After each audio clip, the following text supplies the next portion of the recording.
ready to go. I have to ask you these questions. Has everyone been able to comply with my instructions not to discuss the case or do any research? Yes, sir. Okay, and that's a yes from everyone. And so while we are ready to get started right now, there are some matters that have to be taken up outside the presence of the jury. That will happen occasionally. I think it may have already happened some. So I wanted you to be brought in so that you would know we're not out here just twiddling our thumbs. So I'm going to have to ask you to step back to the deliberations room so we can deal with those legal matters. Jury's exiting.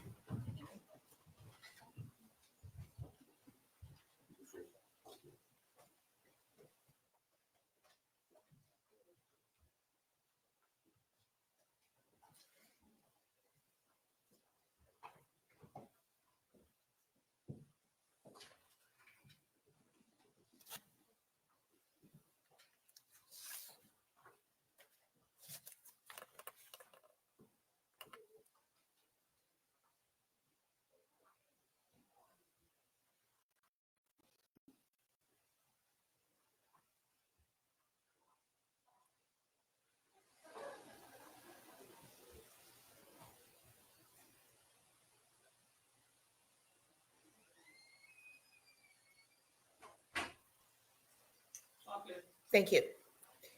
All right. Mr. Hilliard, I'll turn to you. Your Honor, the state's put me on notice that they're going to attempt to get into some text messaging. It looks like beginning on or around September 25th of 2022 up to, and I don't want to put words in Mr. Dean's mouth, but it looks like through maybe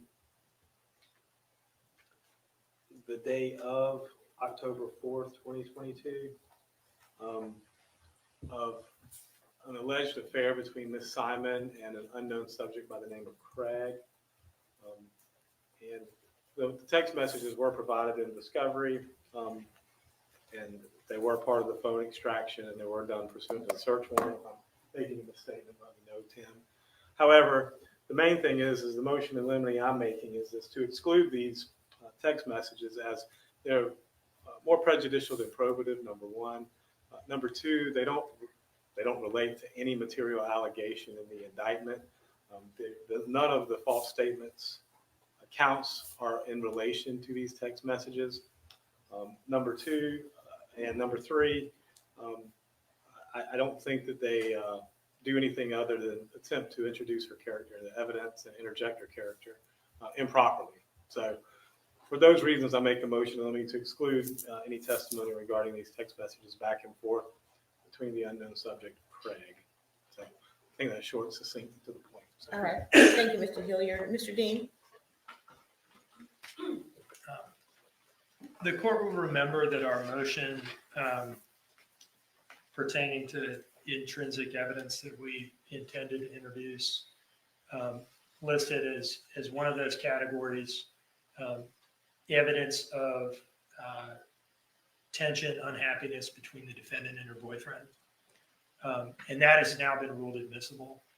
This specific aspect of that, I think, is, I don't know that we explicitly addressed this on this past Thursday, but the original motion, part of it was, and this is in there, the court can look back, and things were so bad between the two of them that it pushed the defendant to commence a sexual relationship with a drug dealer as a form of solace in the weeks leading up to Clinton's disappearance.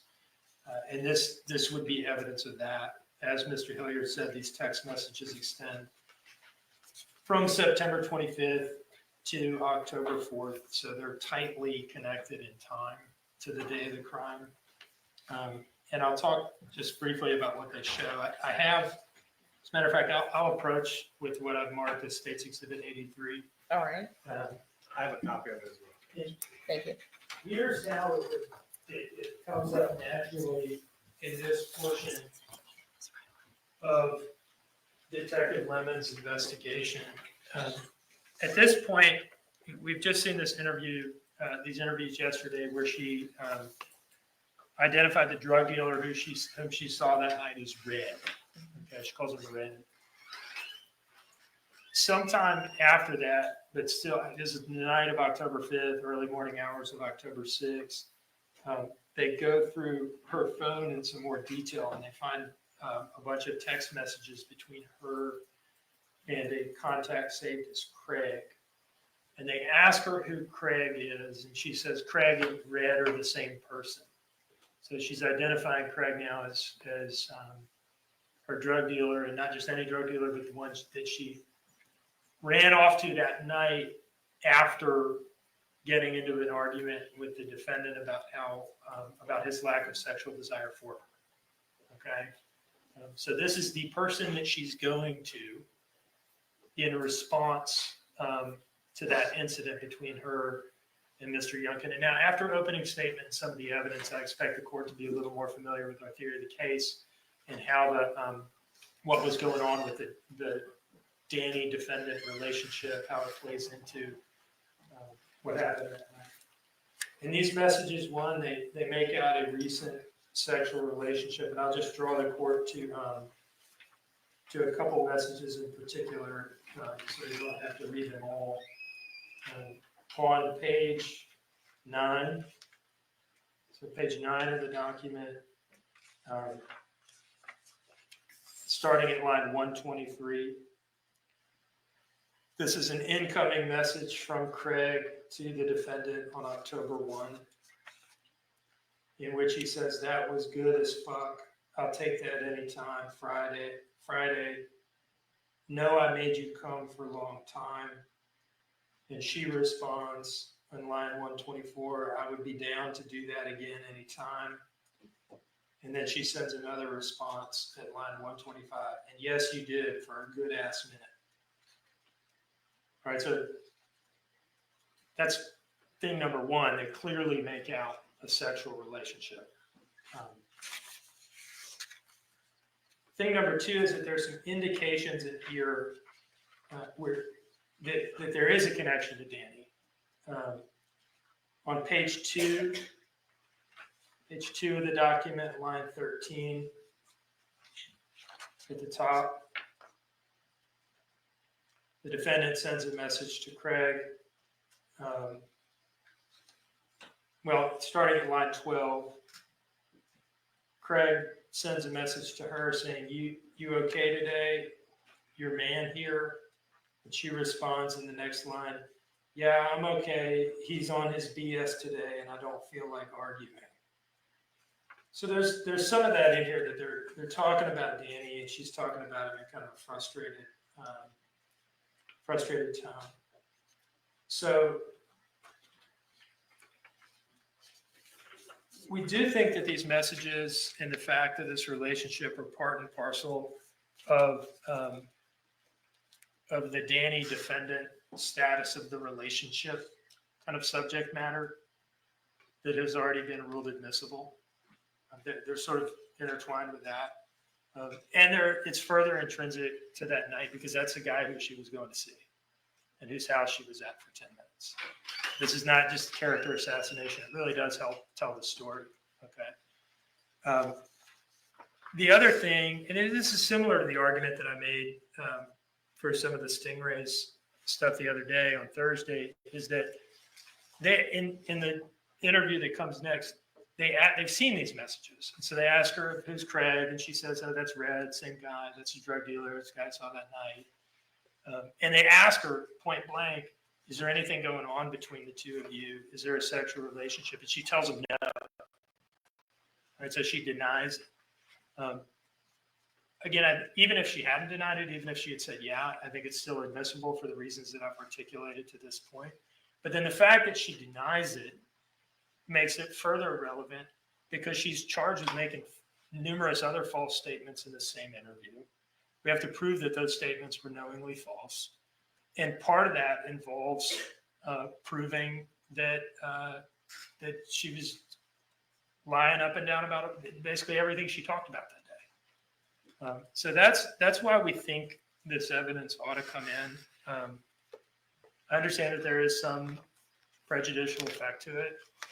However, the test is not whether there's some prejudicial effect. The test is whether the probative value of the evidence is substantially outweighed by the danger of unfair prejudice. And I just think that's a very difficult thing to say. You know, the rules are supposed to be rules of inclusion. Exclusion based on 403 grounds is characterized in the case law as an extraordinary remedy. And given that he was the guy that she went and saw that night after this fight, and part of our case is saying that she was in this fraught emotional state, I just don't see how the court can say the probative value of this evidence is substantially outweighed by the danger of unfair prejudice. I mean, these are the facts of the case. These are the facts of that night. So that's our position on this evidence, Your Honor. Thank you, Mr. Hilliard. Your Honor, 24403 states specifically, the relevant evidence may be excluded if its probative value is substantially outweighed by the danger of unfair prejudice, confusion of the issues, misleading the jury, or by considerations of undue delay, waste of time, or needless presentation of cumulative evidence. Whether or not she had this affair, or whether or not she was having sex with this person named Craig, bears no relevance to any of the issues in the case. I understand Mr. Dean wants it to be, but his argument that he just made was, well, she's charged with other false statements in the indictment, so the fact that she made false statements about having an affair means that she might make these other, that's propensity to commit a crime. Okay? It's exactly one of the reasons to exclude prejudicial evidence. So I understand why Mr. Dean wants it. I understand why he's asking for it. But that's the main reason to exclude it, not include it. So that's why we're making the motion in limine, Judge, and we leave it with the court. All right. I'm going to take a moment to consider what you both just presented. So let's take about a 15-minute break. We're in recess.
Okay, so we are now back on the record in SPCR 22-03364J6. There was a motion in limine by, oh, that's right, we need Miss Simon. We can bring Miss Simon out. That was a little bit more of a break.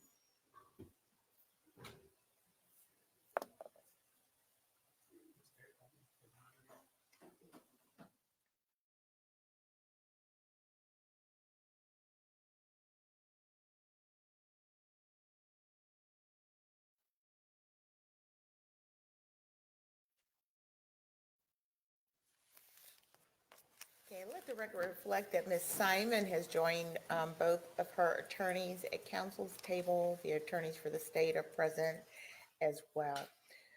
We'd taken a break on the defense motion in limine with regards to text messages that the state um,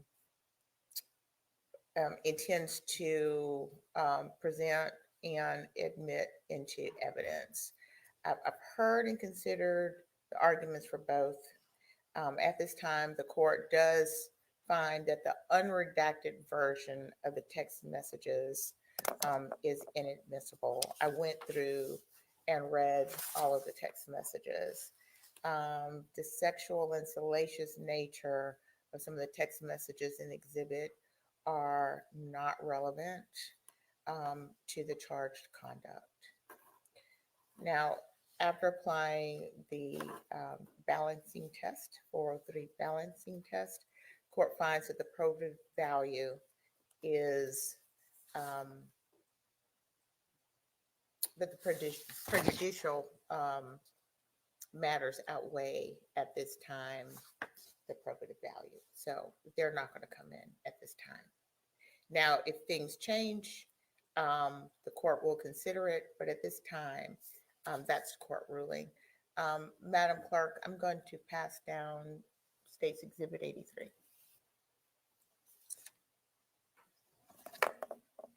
So just to be clear, is it just the exhibit or is it any testimony about, from Detective Lemons about what they saw in the phone and what seemed to be going on with the defendant and Craig and asking her about it and her answering? Is it just that the specific language in the messages is a 403 problem, or is it the subject matter in general? The language is the 403 problem. Mr. Hilliard, do you object to the detectives just testifying about the information with the defendant and Craig/Red? Well, my motion had to do with prejudicial effect of. My motion had to do with the prejudicial effect of this affair, Judge. It has to do with the sexual nature of it, which has nothing to do with the charge conduct, the reason we're here, or anything to do with the indictment itself. So my motion had to do with any reference to the affair, the language, or anything like that. So I don't know how you can parse it out. I mean, we know that she went and met Red, but I don't think that there's any reason to get into the sexual nature of these text messages, if that makes sense. Yeah, it does. And actually, I know how I see it in terms of parsing it out. The text messages don't come in, or at least the unredacted text messages do not come in as they stand right now. The fact that she met with Red has already been some of the testimony and some of the evidence. I do find her meeting with Red is intrinsic. How far should the court go? How far should the evidence go in the sexual relationship? You know, at this point, I'm going to find that the sexual relationship with Red is inadmissible at this time as well. I understand, Your Honor. Okay. I just wanted to be clear that it was, and the only reason I ask is the court initially referenced the unredacted text messages, which suggested to me that perhaps there was, in the court's view, some way of sanitizing it or sort of softening the evidence that would make it admissible. But I understand the court's ruling. Of course, we accept it and we're ready to move on. All right. I thank you for your clarifying question. Thank you, Judge. Thank you, I Mr. think I Hilliard. understand it as well. Okay. All right. Is there anything else that we need to take up before we bring the jury out? No, Your Honor. And I take it that we're going to pick up with Detective Lemons? Yes. Okay. And let's bring in the jury, please.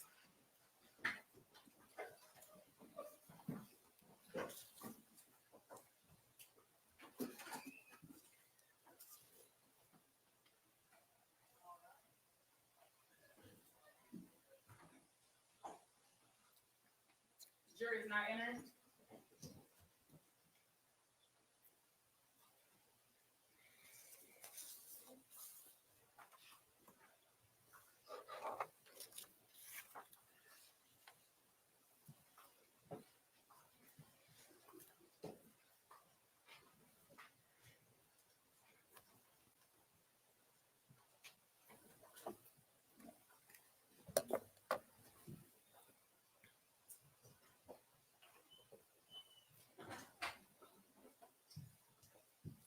That's everyone, Judge. Thank you.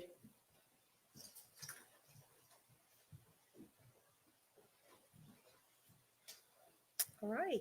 You may all have a seat. Thank you. And the question is, have you been able to comply with the court's instructions? Have you discussed the case with anyone? No research done? All right, thank you very much. We will now resume. Mr. Dean, you may call your witness. Marion Lemons.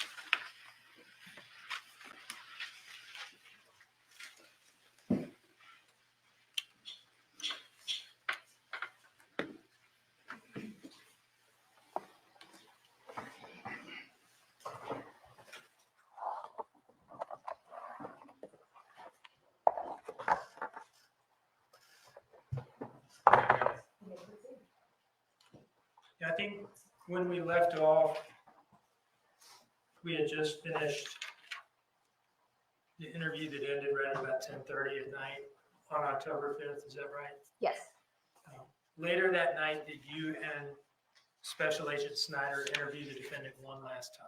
we did. Again in the interview room? Yes. Your Honor, at this time, I would publish from State's Exhibit 3 a file bearing the file name Interview Room 2355 to 0038. Give me 1 second, Judge. I just want to make sure.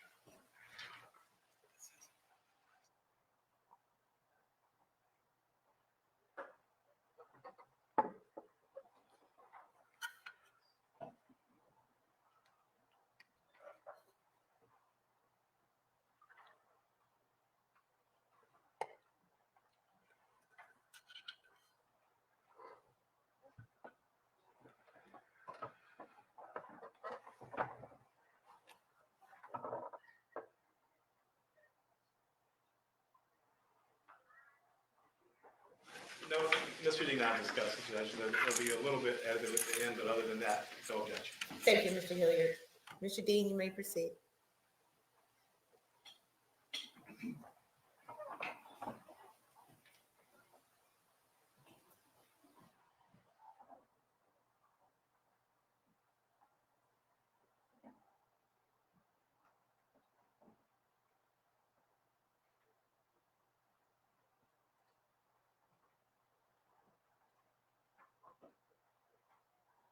I may proceed. We'll see whether I can. All right.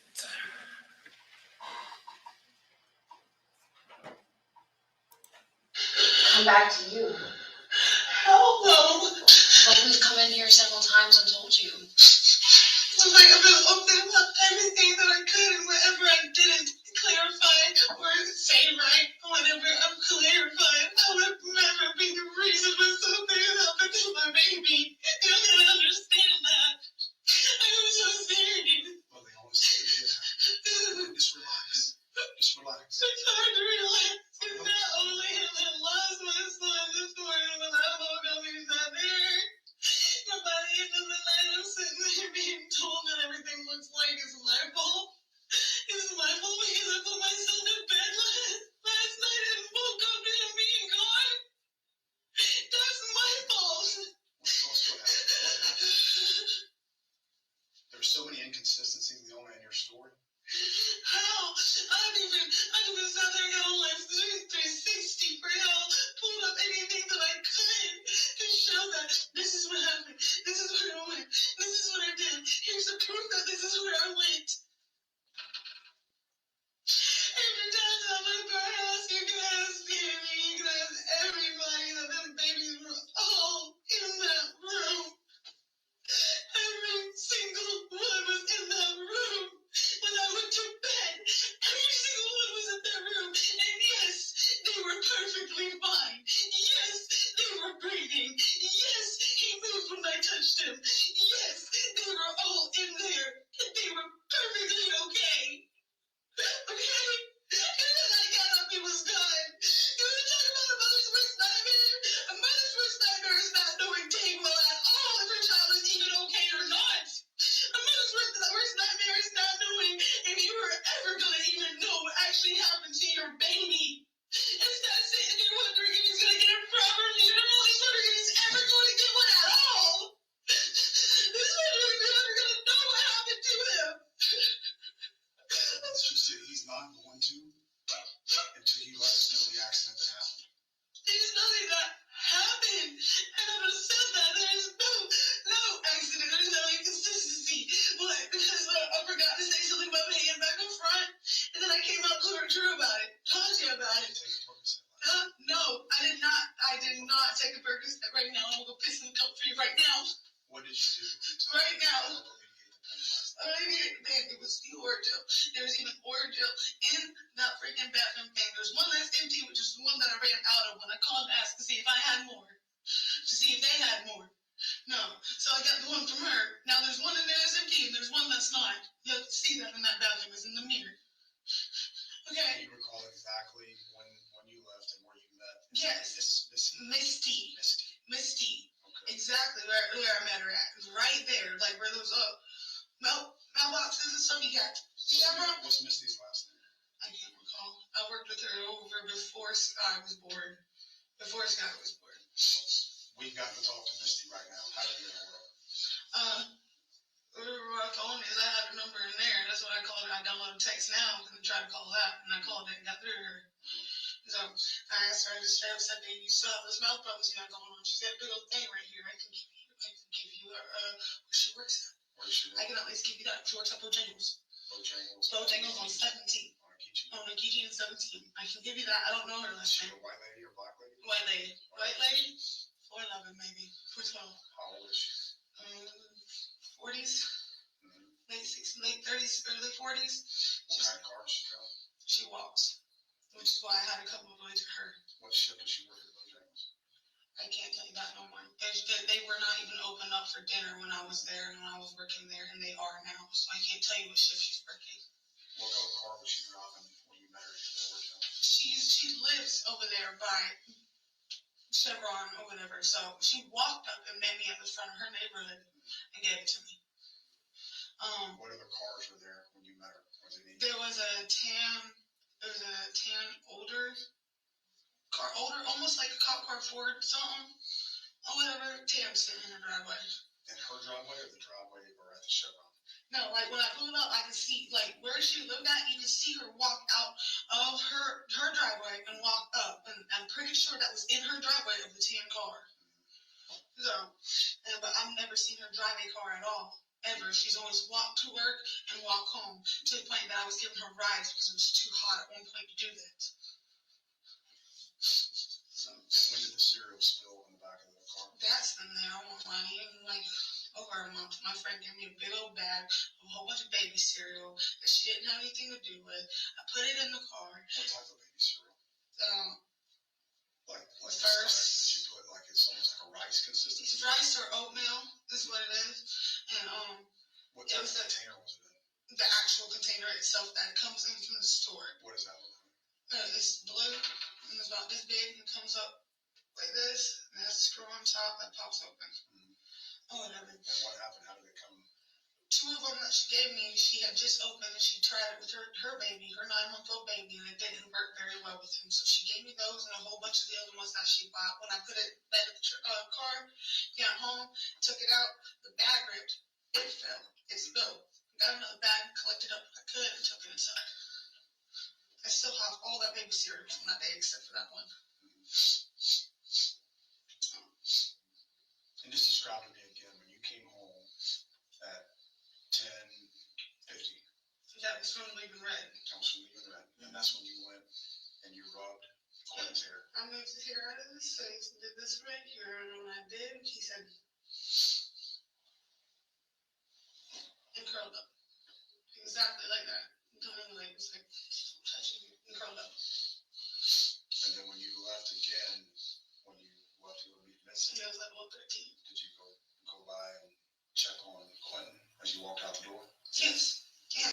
And he was fine. He was still in the same position he was in when I moved his hair. And what door did you walk out? The back door. The back door? At what time? I can't remember exactly what time I walked out. I left the house like 1:13, so I probably walked out about 1:12, 1:11, and got in the car. And I went out the back door. That's where we park all the cars at. That's where we park them all at. So we always only use that back door. That front door is the only we use to sit outside to smoke. Or let the kids play in the front yard. Have you ever left your house without your phone before? Without my phone? No, I always have my phone on me. Everywhere you go. Everywhere I go, work, home, even if it's dead, I have it on me. Always. You know, I do fail to charge it all the time, but I normally, At any point last night, did your phone go dead and you didn't have a charge? my phone was on at all times last night. It was even plugged in next to the bed when I did lay down. When I did get in the cars, the phone's at 2 or 3 or 4%, so I did plug it in. If it wasn't plugged in, it would have died, and my trips both times would have ended. You know, before I even got home, y'all would have seen the time that I arrived home if it didn't stay on.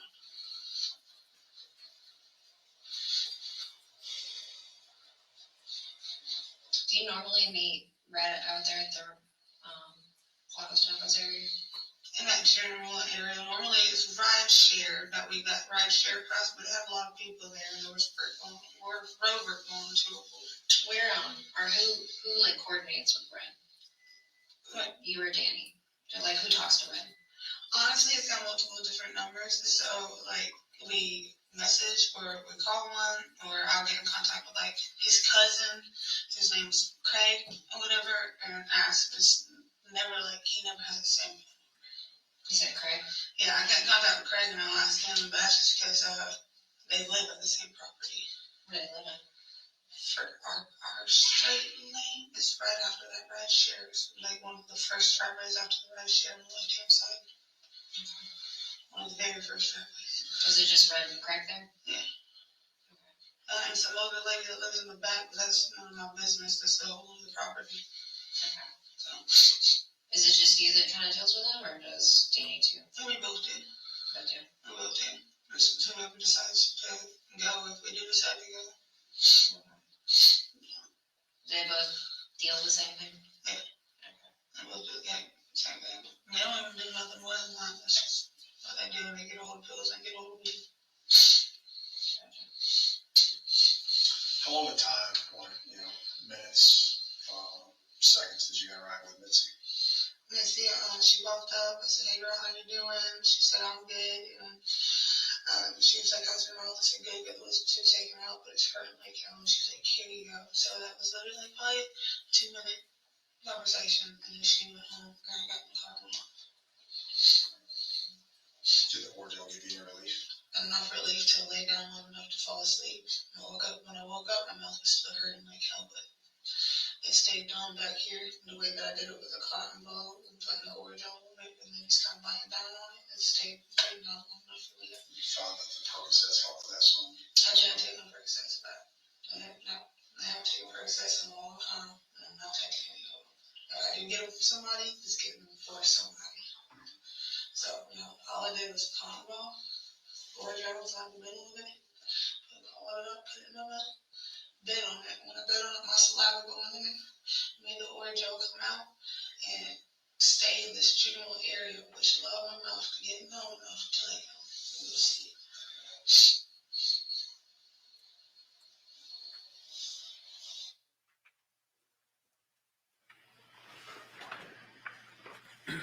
All right, I've stopped the playback at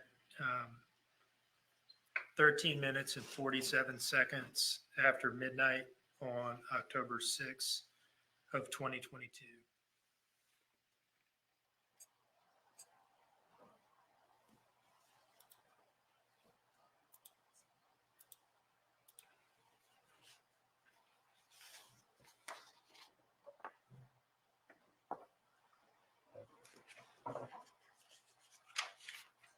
Now, you mentioned that you did go through the defendant's phone that day I did. manually. You talked about just thumbing through the actual phone itself. Yes. Did you look at the Cellbrite extraction that day, or was it just manual review? For me, it was just manual. Did you look in her text messages with Danny Youngkin? Yes. And in those text messages, did you see anything that was notable to you in terms of unsent messages? I did. Can you tell us about that? There was a drafted message at the bottom that said getting Orajel When or you headed to get Orajel. headed getting Orajel or headed to get Orajel? Yes, sir. Pardon me for interrupting you. When you say a drafted text message at the bottom, can you just walk us through? I mean, I think everybody probably has cell phone. Sure. Can you walk us through very as clearly as you can what you mean? Yeah, when you go to text somebody on your phone, you hit the little bubble at the bottom, type what you need to, but you have to send before it actually goes to that person. This was just the draft before she sent it to Daniel. Just in the box where you type, but you're not hit send yet. Yes. Send yet. Okay. On this day, was the defendant kept in the room the entire time? No. Was she allowed to go out and smoke? Yes, Did that happen multiple times? it did. And in fact, on one occasion, did she just show herself out to smoke and walk out? Yes, Was she provided with food several times. and water? Yes. Now, at what point in the day, I guess it's now we're on the morning of the 6th, right? Yes. At what point did y'all decide it was time to wrap up and get some sleep? Well, we had finished at her residence, and shortly after this interview, we arranged transport for the whole family to return to the residence. Okay, so did the three who were there in the police station that day go back to the house? They did. And did you stay there working, or did you go home and get some sleep, or what? I stayed there for a little while and went home for a little while. Now, I want to talk to you about the following days. Was there an effort made to follow up on the Misty Orajel story? Yes. And who was responsible for following up on the Misty aspect of that story? Yes. For Misty, it was Special Agent Snyder. And when did that happen? I mean, he'll testify about it, but when did it happen? The following day. Was there an effort to follow up on Danny's whereabouts on the morning of October 5th? Yes. And who was tasked with following up on that? That was Detective Noble and Special Agent Solomon. Okay. And was there some follow-up on Paul and when he had gotten home and so forth? Yes. And who was responsible for that? Detective Noble and Agent Solomon.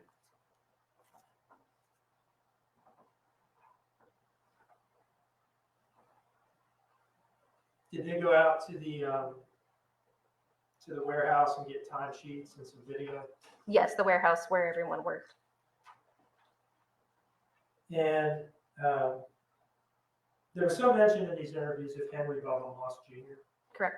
And we heard yesterday from 2 FBI agents that were involved in that follow-up Yes. From the Augusta FBI office. Yes. Now, at some point, did somebody obtain Henry Bubba Moss Jr.'s phone records? Yes. And who was that? I believe we got the phone number from Special Agent Osden, and then we obtained the phone records afterwards. And was that Detective Wilkins who got Henry Moss's phone records I believe so, yes. and relayed them to you? Yes.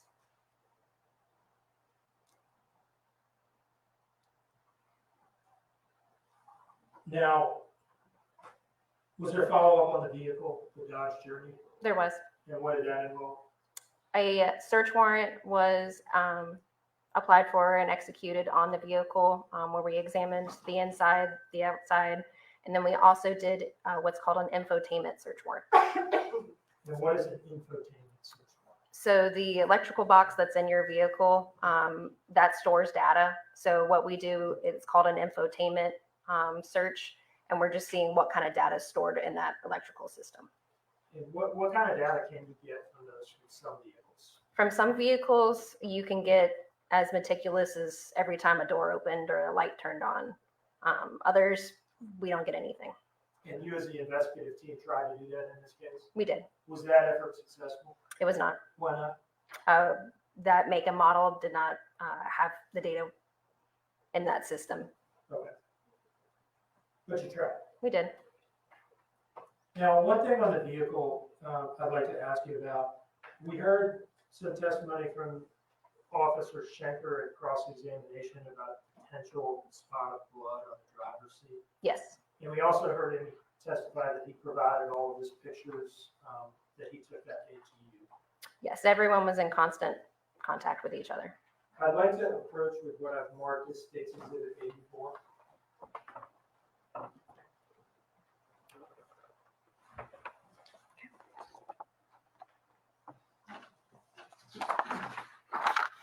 And how many pages is that?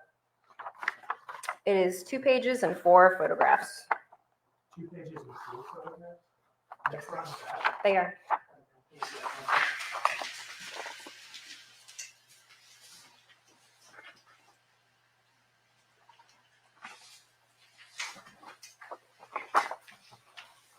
Um, 2 pages front and back.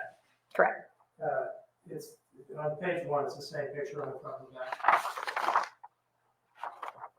Oh, yes. Okay. Same for page 2. Yes, Do you recognize those images? I do. What are they? It is the front seat of the Dodge Journey, one with plain light and the second with the alternative light.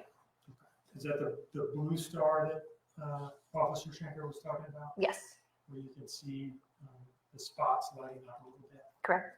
Okay. And is the first picture, can you see the little spots in there as well? That may be the spots right in the center, but it's not like an apparent red or anything like that.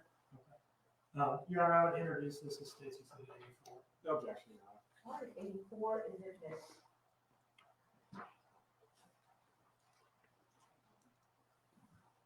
And I'll publish this in the journal.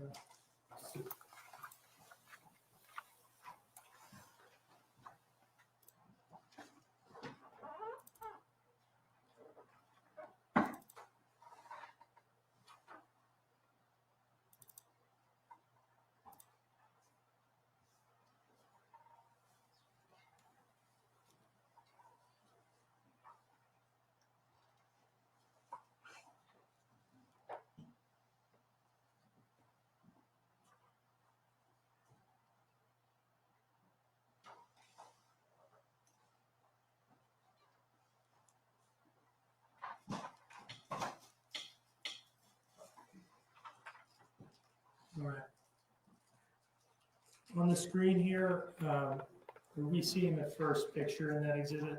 Yes. Okay. I'm gonna zoom in here.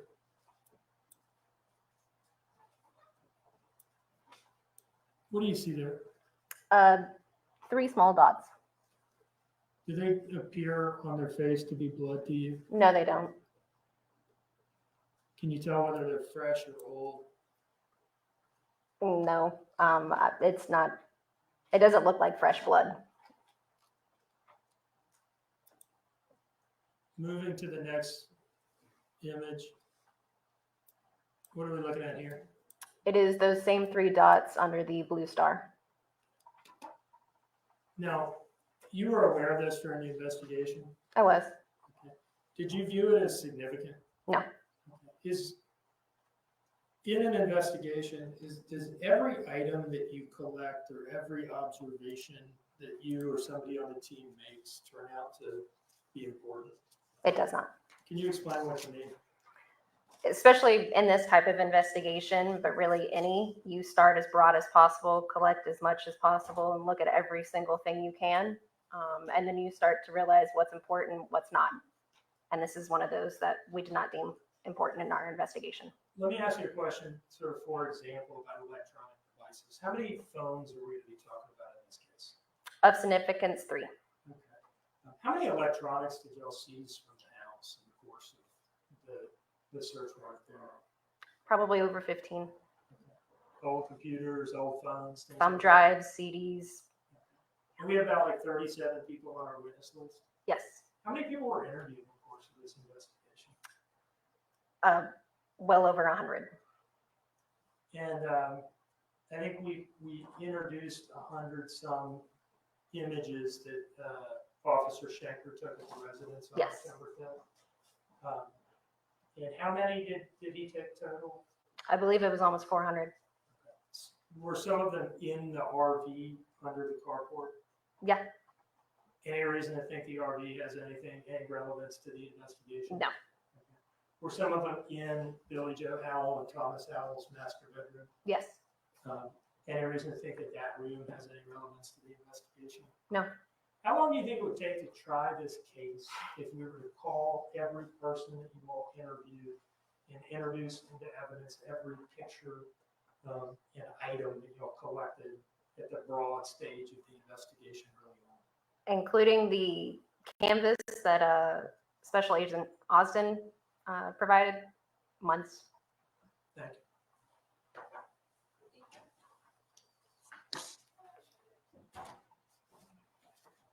Now, one more question in reference to the driver's seat and the little spots.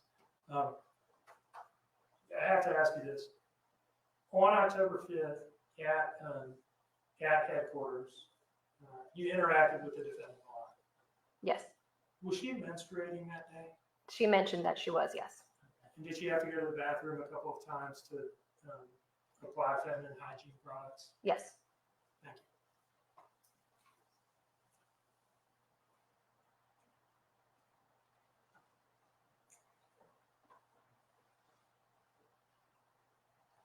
Was there a follow-up with these 3 cell phones that you all had taken that day? Specifically Leilani's. Can you tell me about that? So at Chatham County Police Department, our system's called Celebrate that does the forensic extraction we talked about. Savannah Police Department, though, has a system that can do a deeper dive into the phone. It's called Gray Key. And what happened in reference to the defendant's phone? Yeah, Detective Cox reached out to Savannah Police, and they did a Gray Key extraction of her cell phone. And did that have something to do with the fact that it was an iPhone? I believe so. iPhones like to be difficult. Now, was there a follow-up done in reference to the Chevron/Azalea issue? There was, yes. Can you tell us, generally speaking, about that? Yes, we went out and looked for video footage in that area. The Chevron gas station as well as Azalea Mobile Home Park both had cameras. And when you say we went out, were you involved in that? I was. And what day was that? That was on the 6th, the following day. Okay. So you were involved in the video canvas in that area. Correct. Were you there when they collected the footage that day? I was not. And was there follow-up in reference to the dumpsters and garbage trucks and ultimately the landfill? Yes. And who was the point person for that? That would be Detective Noble. Now, we heard some testimony yesterday from Special Agent Austin about the involvement of the CARD team. Can you remind us of what that acronym stands for? Yes, it's the Child Abduction Rapid Deployment Team, and we asked him to come down and assist. Now, were you the lead detective for the Chatham County Police Department at this point? Yes, And who was the lead for the FBI? Agent Brad Snyder. Did the two of you work directly with the CARD team? We did. And can you tell us about what that involved? We wanted as much information and as many resources as the CARD team could give us. One of those things was a template for a canvas that our team did. And what did the canvas operation look like? Where did y'all do those things? So canvassing, easily broken down, was just knocking on every single person's door. We did Buckhalter Road, Garrard Avenue, into Azalea, as well as I-95 and Highway 204 area. And what was the manpower requirement involved in this thing, this canvas operation? We broke out into 3 teams, those 3 separate locations. Each team probably had roughly 30 law enforcement officers. And how many teams now? 3, 3 teams? so around 90. Okay. And how many days did this canvas operation take? I believe it took 2 days. And did each encounter involve filling out a questionnaire? It did, And those are questionnaires Special Agent Austin talked about. yes. And did they help you tailor those for this case? Yes, he did. I'd like to approach with an object that I do not intend to introduce to the evidence, but I would like to talk about it a little bit. And just to make the record clear on what this is, what is this here? What are we looking at? This is binder 4 of my case file. It is the template canvas sheets that were filled out. What size binder is that? It is a 5-inch binder. And roughly how many pages of interview form canvas questionnaires are in there? 700.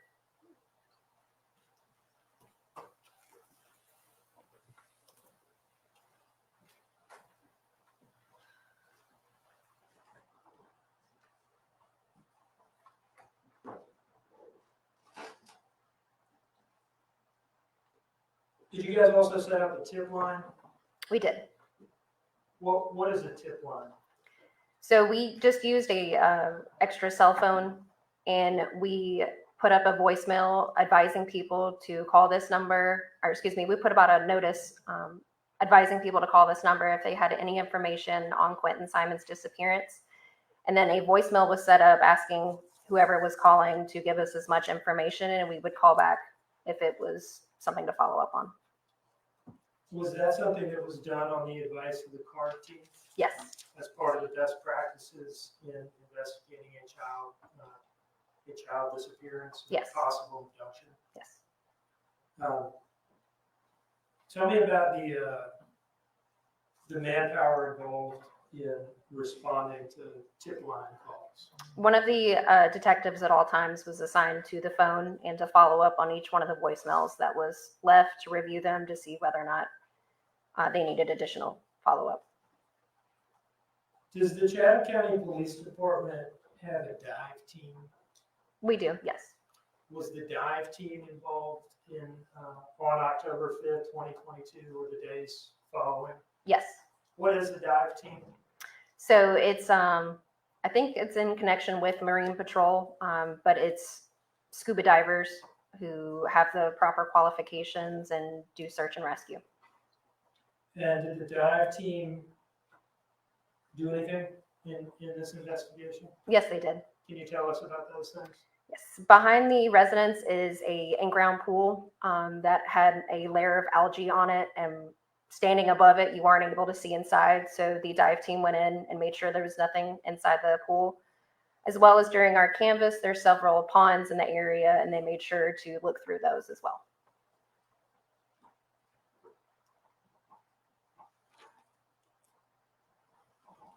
I think you've already said that you did receive the defendant's cell right extraction from Sergeant Coleman of the forensics unit. Yes, And did you review the extraction of her phone? yes. And did you find any evidence in her phone revealing anything about the state of her relationship with Danny Youngkin in the days, weeks, months leading up to October 4th? Yes. Can you describe that to us in broad terms, please? Through their text messages, it was pretty apparent what kind of relationship they had. Anything other than text messages? There was some concerning web searches as well. Any videos? Yes. Can you tell us about that? There was a clip that was recorded on August 6th of 2022 where Leilani was blaming Daniel basically for the suicide that she was about to go commit. Now, have we prepared a couple of exhibits capturing the things that you just described? Yes, Do you see in front of you an exhibit marked as States 18? I do. Can you tell us what this is? It is a series of text messages between Leilani and Daniel. And were those pulled from the cell right extraction performed by Sergeant Coleman? They are, yes. Do you see a disc marked as States Exhibit 19? I do. What is that?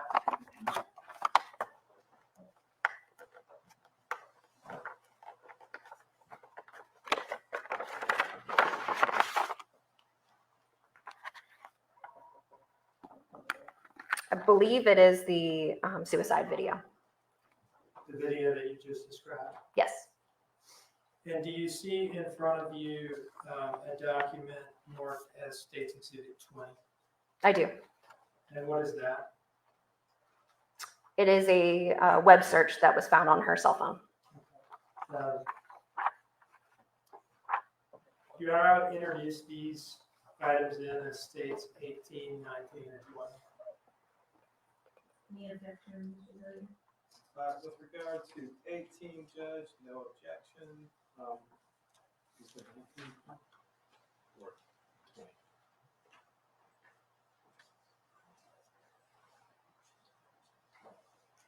No objection as to 19. No objection as to the, I think, the photograph. And no objection as to number 20, which is. Okay, so states exhibits 18, 19, and 20 are admitted without objection. Your Honor, at this time, I'll publish States Exhibit 18. And may I have a seat? Thank you.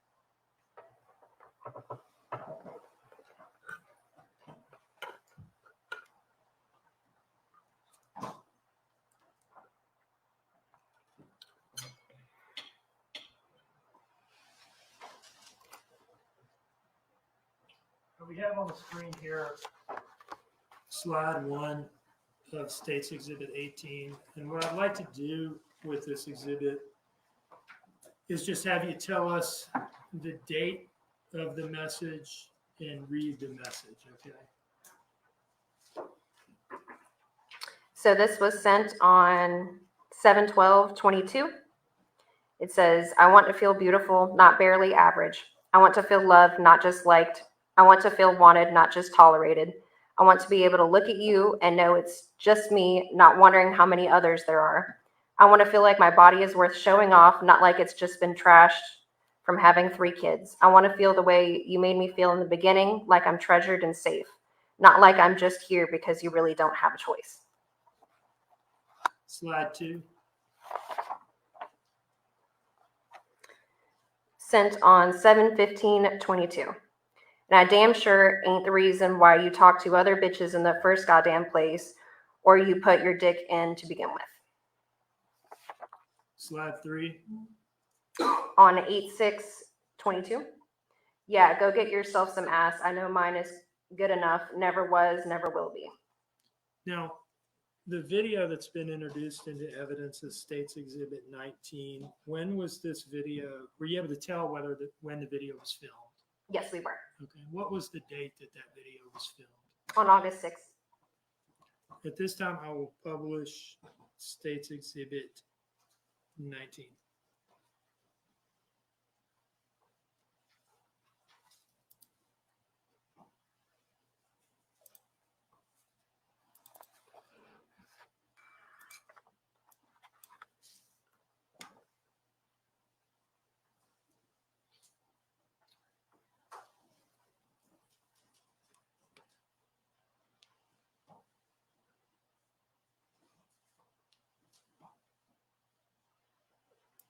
To Sky, Zane, and Quinn.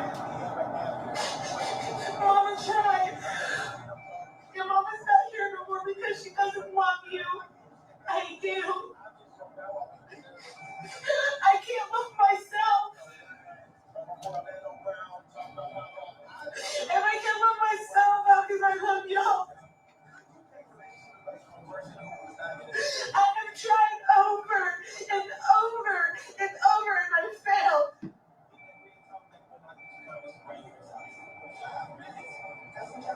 I screamed for help and I don't get it. Sky, you are such a beautiful little girl. I wish I could watch you grow up. I wish I could hold you for your first heartbreak because my mama didn't. Sky, I love you, baby girl. And Zane, you were so handsome, so sweet, so protective.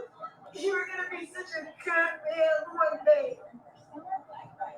Just a good man. I hope you grow up and you learn what loyalty is. And you learn how to treat a woman and how to love a woman. And Quentin, baby, you are a middle child. You're so happy all the time. You smile all the time. I wish I could see what kind of man you would be too. And Maggie, I loved you. I loved you with all of me, all of my heart. I loved you.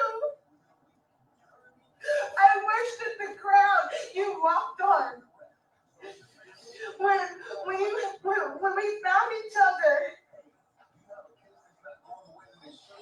we were both in such fragile states.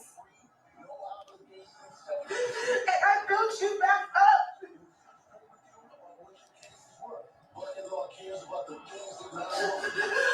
I would do anything for you.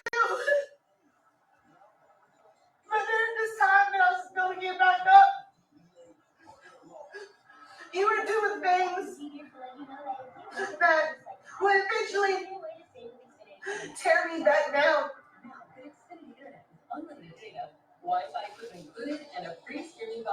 And even now, after everything that I think has been brought to light, hopefully it was everything, right? Even now, you look at me with the same look in your eyes that you have when you talk about Caitlin. I don't hear the love in your voice anymore. I don't feel the love in your touch anymore. And I definitely don't see the love in your eyes anymore. If you truly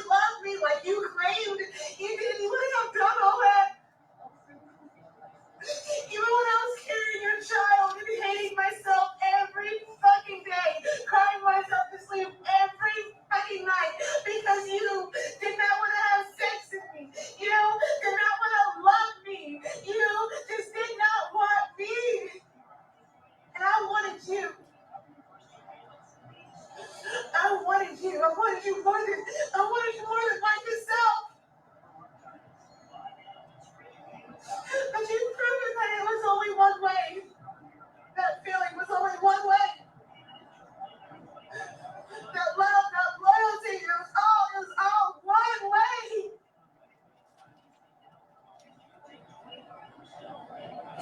You take care of my kids, okay?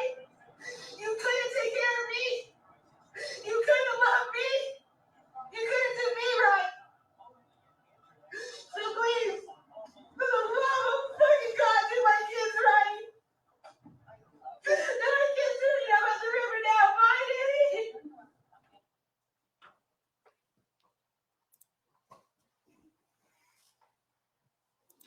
All right, moving back to States Exhibit 18, slide 3. So is it the case that that message on slide 3 was sent the same day that video was filmed? Yes.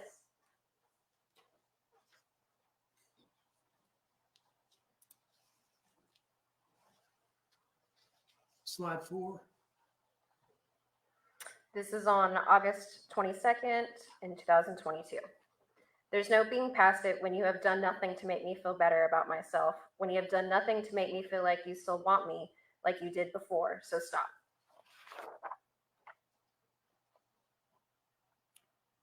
Slide 5.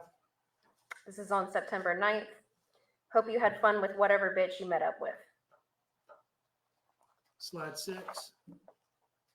Also September 9th. You can take everybody else's feelings into consideration, but you don't take mine. You can hang out with everybody else, but you don't want to hang out with me when I want you to. Slide 7. September 9th. I really fucking wish I never drove to North Carolina to meet you. That was the biggest mistake I could have ever made. Slide 8. September 9th. No matter how much I stress how I'm feeling, you don't give a shit. No matter how much I scream and cry, you don't change nothing. You say doing the same thing or being even more distant or hanging out with anybody but me. Slide 9. September 10th. You're the reason I'm angry every day. You're the reason I'm depressed, why I feel the way I do about myself. Slide 10. September 10th. When I was pregnant and moved down here for my kids, you chose other women or porn to satisfy you, not me. Slide 11. September 10th. When I need reassurance, you continue to change password to hide phones to have it on silent. Slide 12. These are both on September 17th, and they are requesting for Daniel to join Life 360. So that text in the box, would that be text that she typed or more like a link that she sent to him? A link. Requesting that he do what now? Reading those first few words. Join my Life 360 circle. Can you tell us how far apart these two invitations were in time? 24 minutes. Slide 13. This one is exceedingly difficult to make out on the screen. So can you walk us through what slide 13 is? So these are both on 9/18. Excuse me, all 4 of these are on 9/18, and they're all the same hyperlink sent to Daniel. Separately. Yes. Slide 14. Sent on September 21st. I'm tired of begging for sexual attention. Slide 15. Sent on September 21st. I'm not good enough to fuck. Not good enough to even try to fuck. Slide 16. Both sent on September 21st. No, I don't feel amazing. I feel like I'm a girlfriend that you got to hide your shit around because you don't want me to know what the fuck you're up to. I feel like I'm just the person that you keep around because you're comfortable with me, not because you want me. I'm tired of feeling like I'm sexually worthless. Slide 17. On September 21st. No, I don't know you love me. I know you're comfortable with me. I know you're used to me. I know you don't want me to love anybody else, but I do not think you love me because you do not want to have sex with me. You do not want to spend time with me if you do not want to do anything with me anymore. Now, slide 18, this one looks different from all the other ones, right? Yes. Was this one, in fact, taken from Danny's phone? Yes, But is it from the defendant? it is. And can we tell that because of the phone number and the way he has her saved? Yes. All right. And he had her saved as what? Lonnie baby. Now, can you read this message for us, please? Well, actually, let me ask you this. When was this one sent? The day before Quinn's disappearance was reported. Okay. What date and time specifically? October 4th. At what time of day? And look carefully before answering, please. It's at 1:49 a.m. Okay. All right. Go ahead and read it, please. So I fell asleep on the couch for a min after I came back in. Woke up because Sky was starting to fuss. So I made her a bottle, right? Then as soon as I'm about to crawl into bed with you, I hear my phone go off. So I go to check it, and it was like 360 saying, ask Daniel to charge his phone. So when I opened the app and saw that your phone was at 1%, I won't lie, it made me start to think again. And there is a possibility that I'm just overthinking. But here are what my thoughts were. He knows we got to work in the morning. He was just on his phone literally right before he laid down. Why didn't he plug it in? Well, he said he wanted me to be nice, so I guess I'll plug it in for him. My dumbass literally grabbed the charger and then went to grab your phone, but guess what? What happened when I got to that point, Danny? I couldn't find your phone. I don't understand how you expect me to believe when you say I'm not doing anything wrong or I don't have anything to hide, when one, you never let me look at your phone without a fight, even when I offer mine in exchange. Two, you always 24/7 keep your phone on you when you're awake and hide it when you're asleep. And three, never leave it around me at all. SMH. Even when we have work, even when we have work and your phone is almost dead, when it's time to lay down, you still choose to risk it, possibly dying and us missing work. All because what? Because to me, it's because you have something to hide. Because why else would anyone do anything? Because why else would anyone do the things you do if they weren't hiding something? Do you know what SMH means? Shake my head. And so this would have been in the middle of the night before the morning of the trip to the dentist. Yes.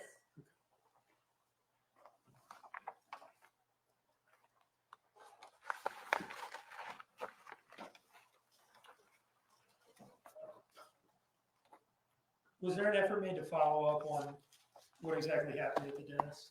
Yes. Do you see in front of you a document marked as States Exhibit 21?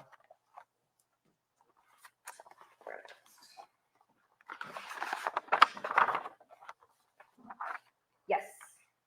What is that? The top page is a certification of medical records from Aspen Dental. And then the following pages are the medical records from Leilani Simon's dental work. Specifically the dental work on the morning of October 4th. Yes. Your Honor, I would offer these in the States Exhibit 21. No objection, Judge. It hasn't happened there with the business record. All right, and 21 is exhibited, is admitted without objection. And we don't need to belabor this, but do these records show that she did in fact have a tooth pulled that morning? Yes.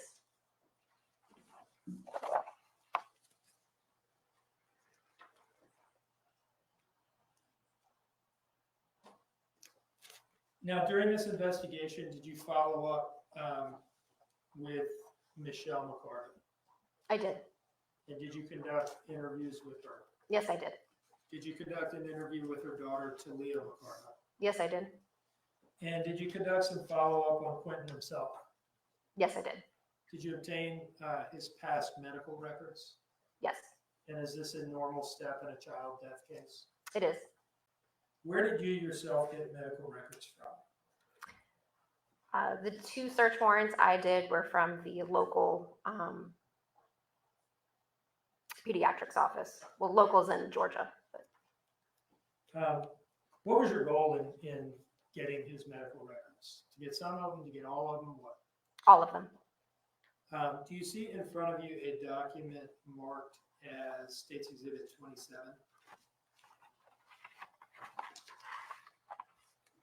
Yes, And do you recognize that document? I do. What is it?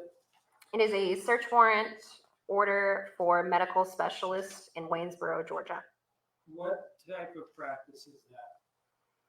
I believe it's a pediatric medical facility. And how did you know to go there for Quentin's medical records? I believe it was in interviews with Leilani, the family, as well as Billy Joe. That's a past pediatrics clinic that he had been seen at. Yes, And did you send that search warrant to that practice? yes, And did they turn around to you his pediatric records from there? yes, they did. Your Honor, I would introduce this as States Exhibit 27. No objection. Admit it. Now, what is States Exhibit 28? It is a order, an additional search warrant for some more medical records. From what practice? It is the J.C. Lewis Primary Healthcare here in Savannah. I thought J.C. Lewis was a car dealership. Is that not the case? I guess they have several buildings. Or? Okay. So they have a pediatrics clinic or indigent care clinic or something? like Yes, that? Okay. It was at Quentin's last pediatrician. to my knowledge, yes. Did you send them this search warrant? I did.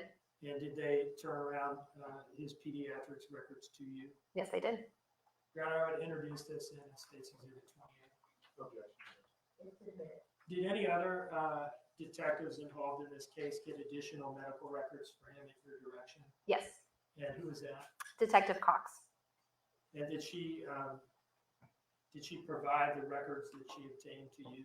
Yes, she did. Did you incorporate all of the medical records you got into your case file? Yes, I did. And did you turn them over to our office Yes, I did. so that they would be turned over to the defense as well? Yes.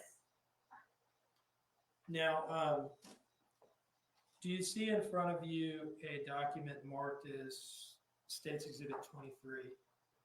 Yes. Do you recognize that document? Yes, I do. What is that? It is a search warrant sent to Verizon. And what number is it for? It is for 912-547-5275. Whose phone number is that? Leilani Simons. Did you send that search warrant to Verizon? Yes, I did. This is a search warrant you prepared? Yes. And did Verizon turn responsive records around to you? Yes. They gave you her phone records? Yes. Do you see a disc labeled States Exhibit 24? Yes, I do. What is that?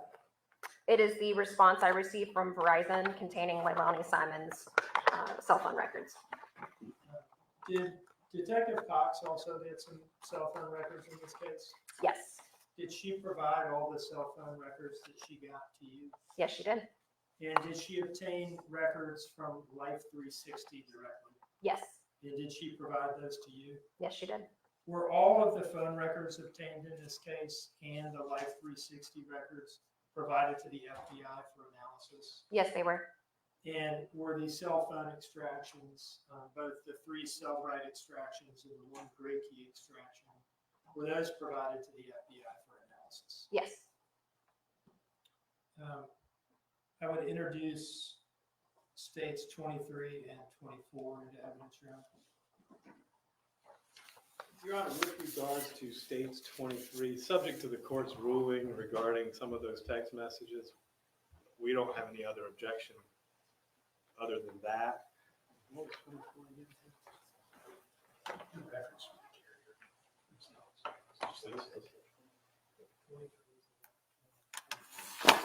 Let me reverse that. As to 23, no objection to the search warrant, Judge. As to 24, no objection, subject to the court's ruling on those text messages. Right, thank you. 23 is admitted, 24 is admitted, subject to the earlier ruling. Do you see in front of you a document marked as States Exhibit 25? Yes. What is that? It is a emergency situation disclosure from Verizon. It's a form they had us fill out. Okay. And what was that form for? It is for cell phone records. What's the area code that you are looking for records for? It is 706 area code. All right. And whose phone number is that? Henry Moss. All right. What's the full number? It is 706-526-1978. And who sent this to Verizon? Detective Wilkins. Okay. And did he receive responsive records and provide them to you? Yes, he did. Do you see in front of you a disc marked as States Exhibit 25?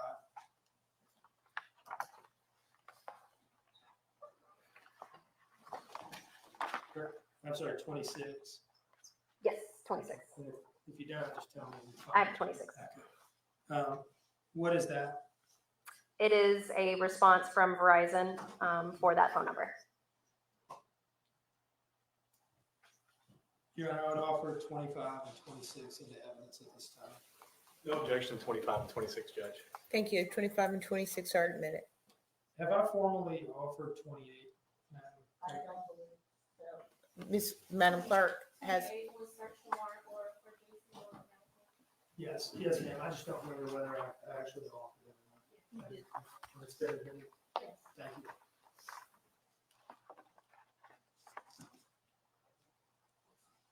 Now, you testified about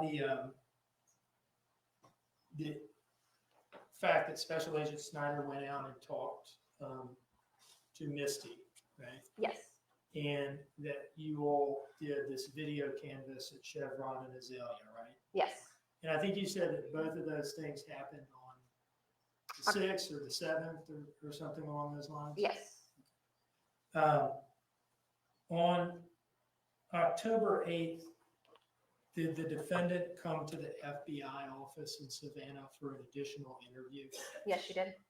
And who conducted this interview? Bridget Brock. Is she an FBI agent? Yes, she is. And did she come down from Quantico, Virginia for the purpose of interviewing the defendant? Yes, And were you present in the building for that interview? yes, I was. And were you watching it in real time? Yes, Were you in the room? I was not in the room. How were you watching it in real time? Through the security camera in the room, we put it up on the monitor and watched. Okay, so you were watching on like a live feed from a different room. Yes, Do you know the video recording equipment in the interview room that the defendant was in to have been working during that time period? yes, In fact, you yourself conducted interviews in that room with other people. yes. And have you reviewed the videos from those interviews? I have, yes, And did those interviews fairly and accurately depict what was said between you and your subject? yes. Do you see in front of you a disc marked as States Exhibit 22? I do. Yes, I do. Okay. Do you know what that is? I believe it's the interview from the October 8th interview. Now, has that one also, as with the October 5th interviews, been redacted to some degree to comply with orders of the court? Yes, it has. Does it otherwise fairly and accurately depict at least the relevant portion of Bridget Brock's interview with the defendant on October 8th? Yes,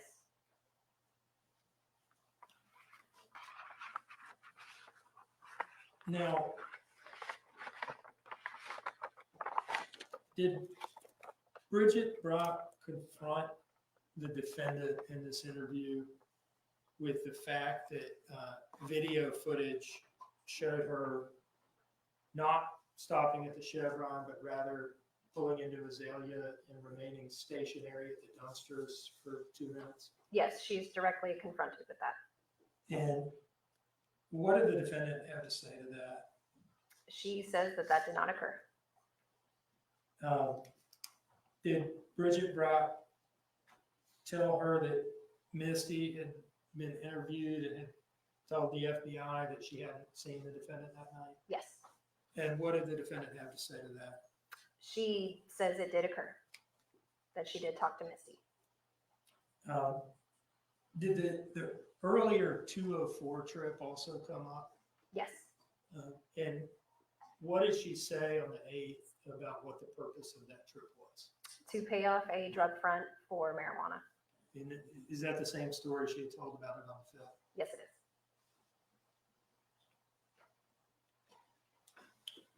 Your Honor, at this time, I'm ready to publish this interview. It is, however, 12:25, and I will throw that out there before I do so. How long approximately is the video? I'd have to check. Anyway, you expect it to take some time. So I'm going to turn to the jury. I know we started a little late this morning with taking evidence. Do you want to go through this at this point? We can go a while longer before we stop for lunch. That's what I'm thinking. All right. Why don't we continue on before we take a break? Does anyone need a comfort break at this time? I do. I was gonna say, I think I do too. So, let's break for about 15 minutes. I think we all need to stand up before we start up again. So, just again, remember, don't discuss the case and remember the court's instructions, okay? See you back in 15.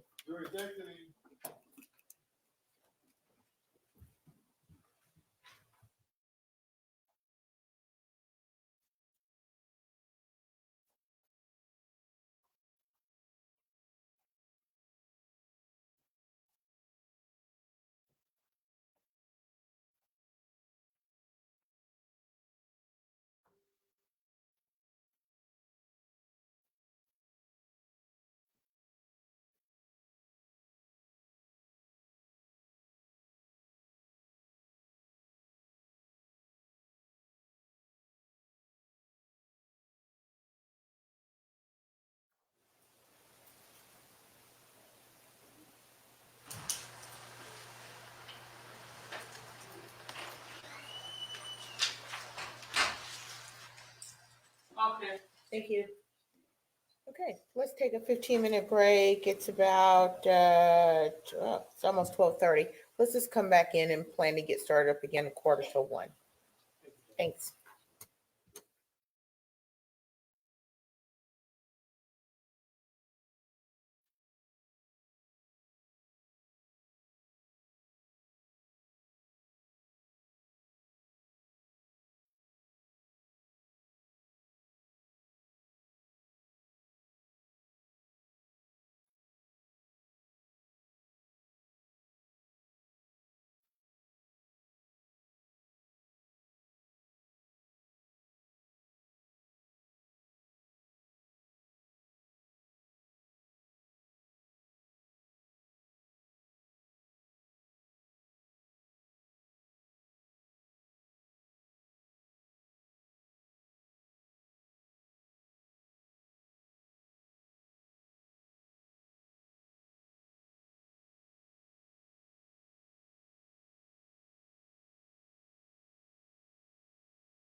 Okay, so we are back on the record in the state of Georgia versus Leilani Simon. Please bring up Ms. Simon.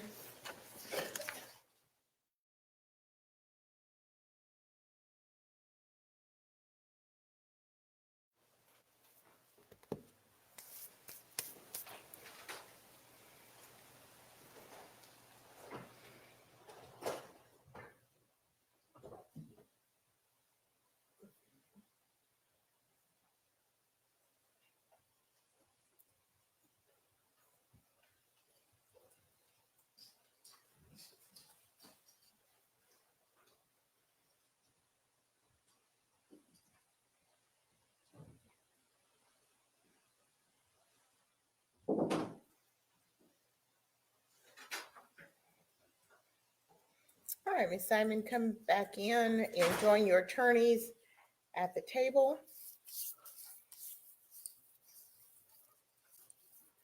And we're back on the record. Ms. Simon is with her attorneys. All counsel are present.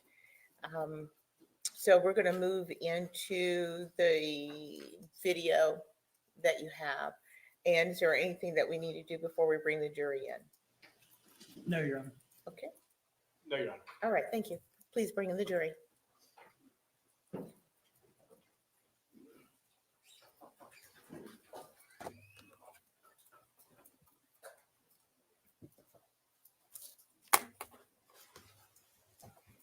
Jury is not entering.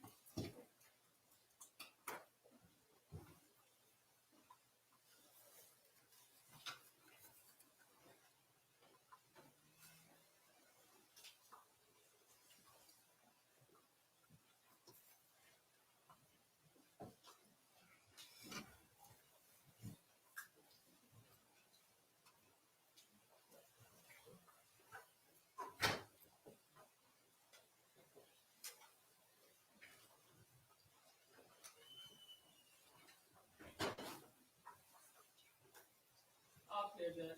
Thank you, Birch.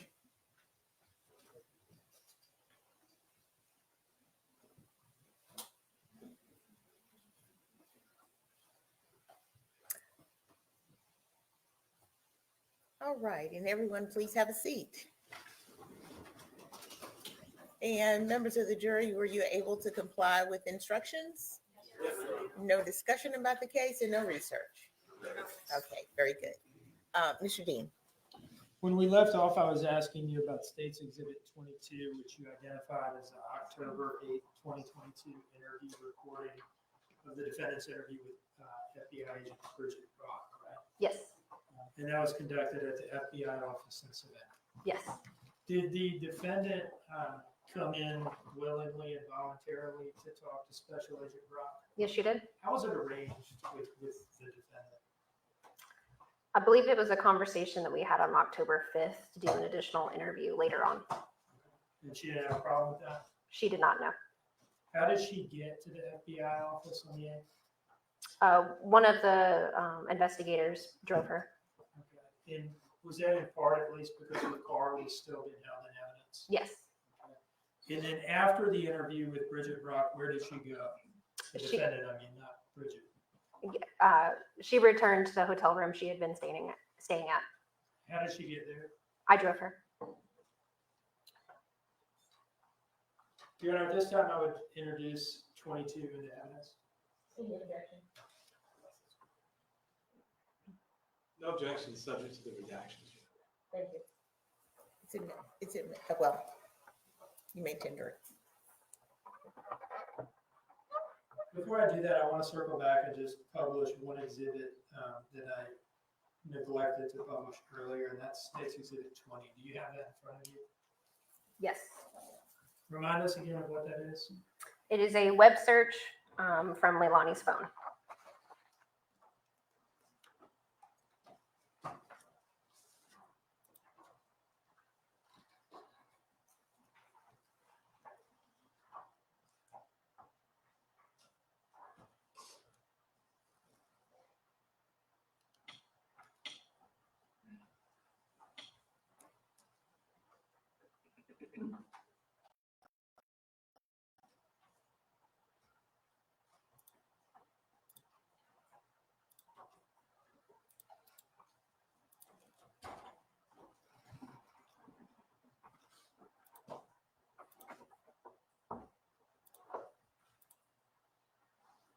All right, does this document tell you when this search was conducted? Yes.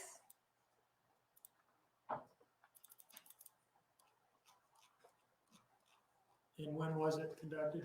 October 1st of 2022 at 1:10 a.m. And it says on here that the source is Safari. Yes, What is Safari? an internet browser.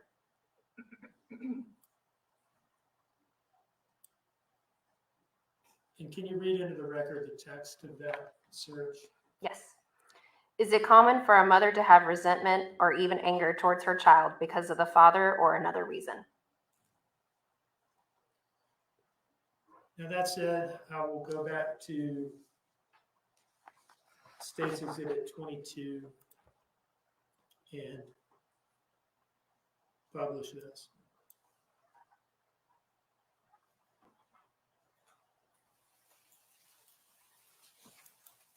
Sometimes situations, listen to me, Leilani, sometimes situations happen and it's not meant, right? And people have situations they get in where, they don't know what to do and they panic, right? And the night that before Quentin disappeared, right, you had a rough day, right? Yes, I had drugs and that's just fine. I was living. So your mom was free, that's stressful, right?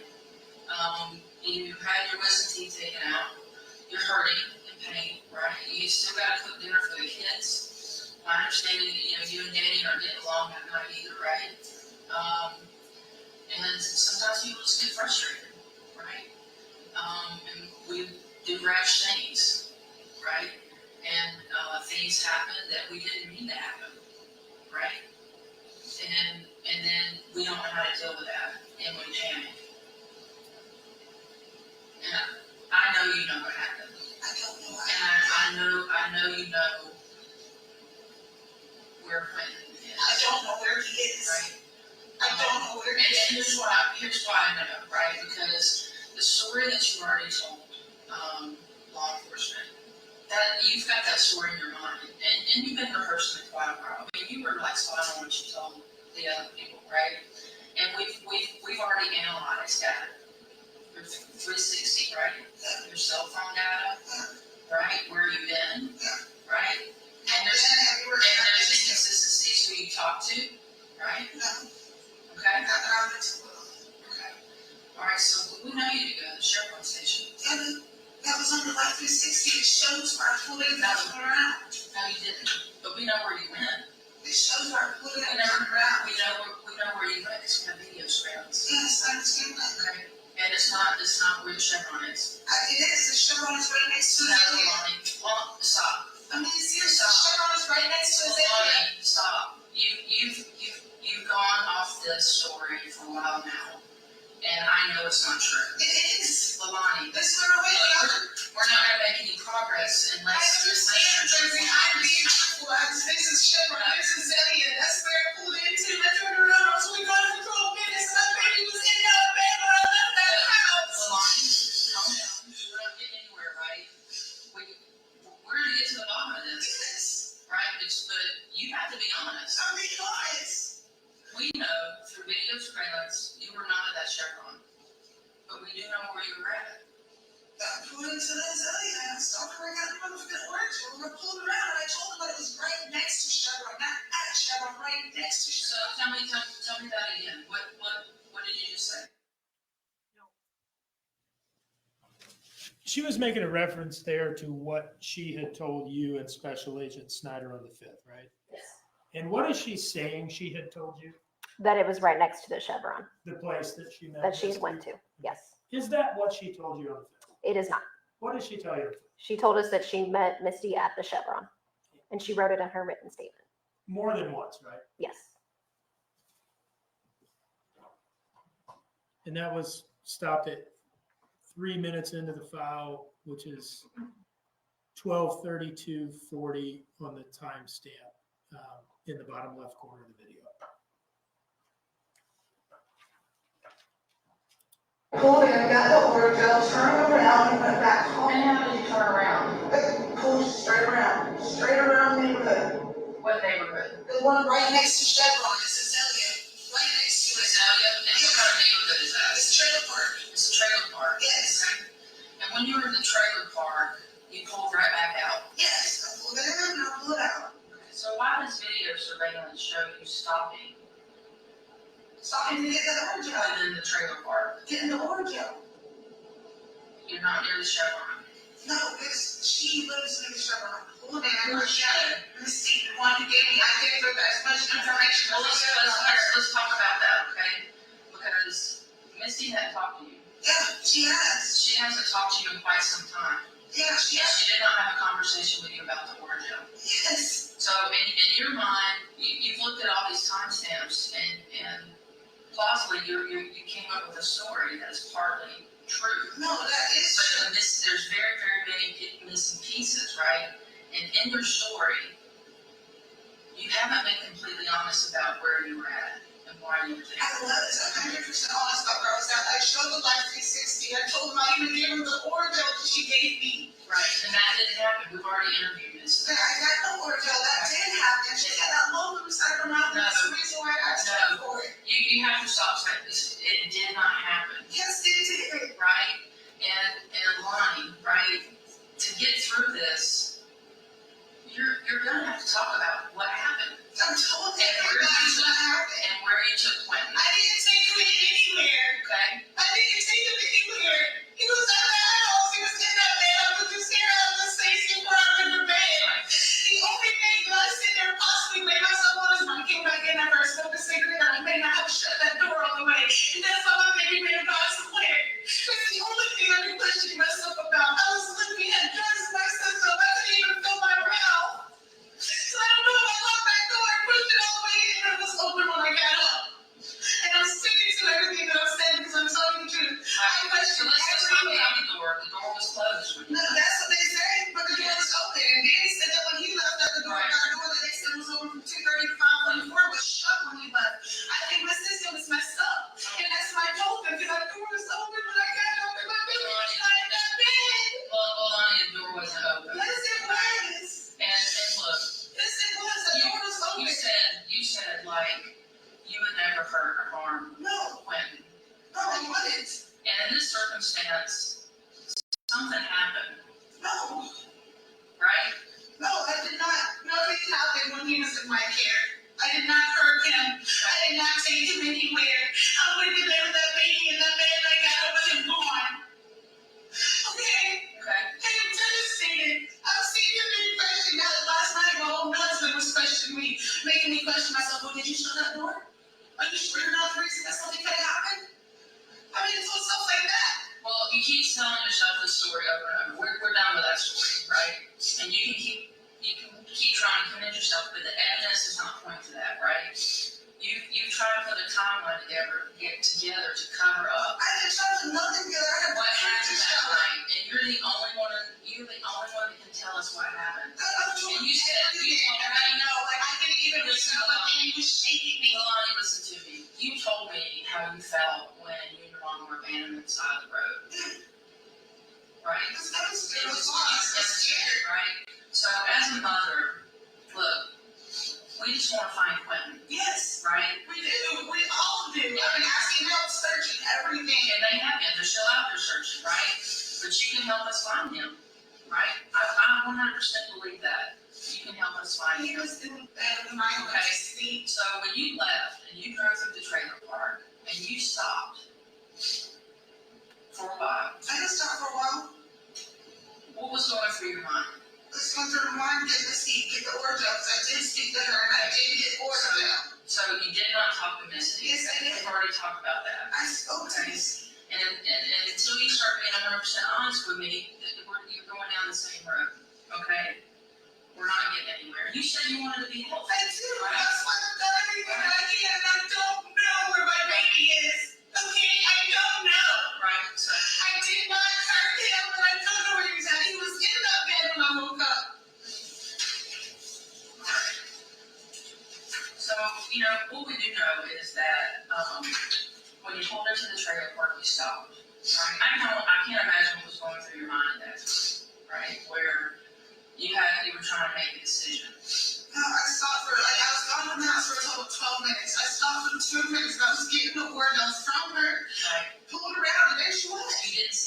Yes, I did. You stopped for 2 minutes, so in that 2 minutes, you weren't getting orange out for Misty. Yes. I know you were sitting there thinking about what you're gonna do with Quentin. No, I was So not. this is something that already happened. No, it was not. That baby was in my bed when I went to bed. Danny seen him when he left to go to work. Okay? So no, he was home. He was in my bed. He was asleep. Right. And we both know that's not true. He is true. He was home. He was even Danny. Even he said he seen him before he went to work. So I don't understand how that's not the truth, or how I could have done something to him. Like, what? When something in the morning? That's literally physically impossible when he was seen that morning. Right. You understand? Right. I don't know about my baby. So Danny told us that he can't 100% confirm that he actually saw Quentin in the crib that morning. Look, he told me that he 100% said he seen him. He's told us that he cannot say that. Right? He was in that And bed. that's different than the first night, right? No. You guys talked to the police because you put that in your statement. Yeah, so that he told me 100% that he seen him that morning. He cannot 100% say that he saw Quentin that morning. And so that leaves another hole in your story, right? No, that's what he told me. That he got a phone call. I'm telling you, Like, where's my baby? I'm telling you Where's my right now, baby? that's not the case.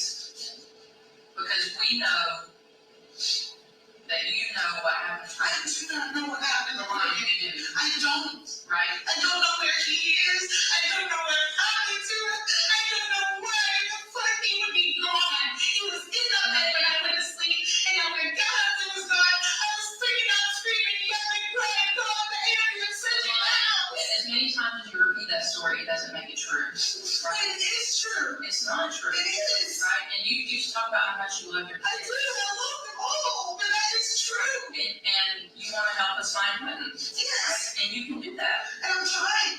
right? I'm trying. Which is why I get my phone. Which is why every last property goes I have been. I do not know where my baby is. And I wish I did because he'd be right here. Right. He really would. And if you And really, I'm you really I'm want to being angry right now because I did not do anything with my child. if you really want to help us find Quentin, help me keep that promise from you. Tell us where he's at. I've told y'all everything. Y'all You have. want to keep that promise? Yes, I'm keeping it because I've told y'all everything. I even gave y'all the only thing I had to track every single place that I've gone to. Every single place. For months I showed y'all where I went to. Months. Yeah, on that last 360. Oh, 360. Yes, it shows my route. We're concerned about. It shows my stops. I did not do anything with that child. He was in that bed when I went to bed. We're concerned about that night, okay? Because of inconsistency with your story and evidence that shows otherwise, including the interview with Misty.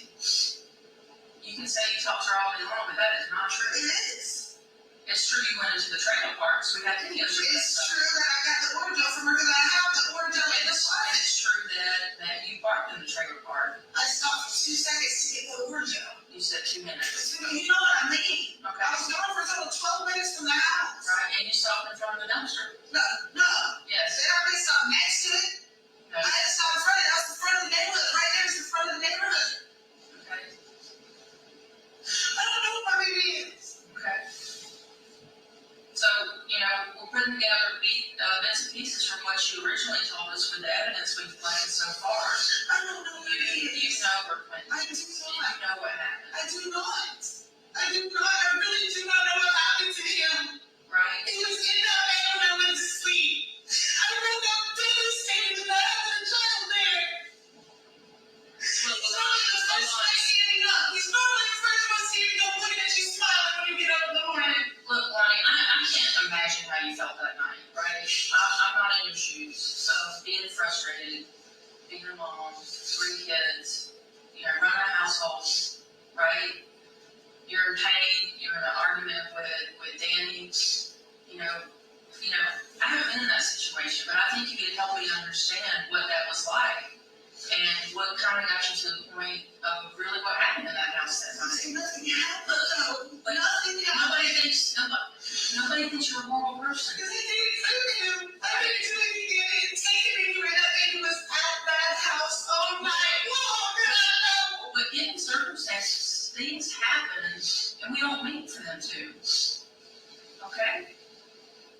Doesn't make you a horrible person. I understand that. It makes you a human I being. didn't hear him, and I don't know where he's at, and I want him home. I just want him home. I did not hurt him. I did not take him nowhere. The last time he was in my car was when I picked him up about 4:30 in the afternoon. And as a mother, going through this, like I said, sometimes things happen and we don't mean for them to. It doesn't mean anything was done intentionally. But like I said, you were going through a lot that night. I didn't hurt my baby. Okay. I don't know where he is. And That's being what being in that situation, sometimes people panic. That is my final answer to y'all's question. I did not hurt him. I do not know where he was. And the last person that told me that he 100% seen him in that bed when I called him and asked him where Quinn was Danny. That is my last thing I've got to say. Their story has not changed. I did everything that I could. I've gone through this over and over and over and over and over. And I'm trying to explain to you that there's inconsistencies in your story. But I've shown everything. And Everything that I could. it doesn't add up. It really doesn't. It's because there's a piece of the puzzle missing, but it's not me. It's you. It's not. It's absolutely. It is not me. It is absolutely. And you can repeat that over and over and over again, and it doesn't make it true. It's not me. It's not me. I did not do everything my baby. I put him in bed. I set out his clothes for the next morning. I didn't do anything to him. I want to help tell your story. Like I said, you're a normal person. You have 3 kids. You obviously love them. You talk about, bathing them that night, playing with them, putting them to bed. That shows a caring mother. I didn't do anything for my baby. And if I didn't, just like I told my mother, y'all would have already had him. And I would already be behind bars myself. But I didn't do anything to that child. I had to be questioning. Are you sure that you shut that door? Are you sure that you shut it all the way? If you don't shut it all the way, the thing would just stop coming.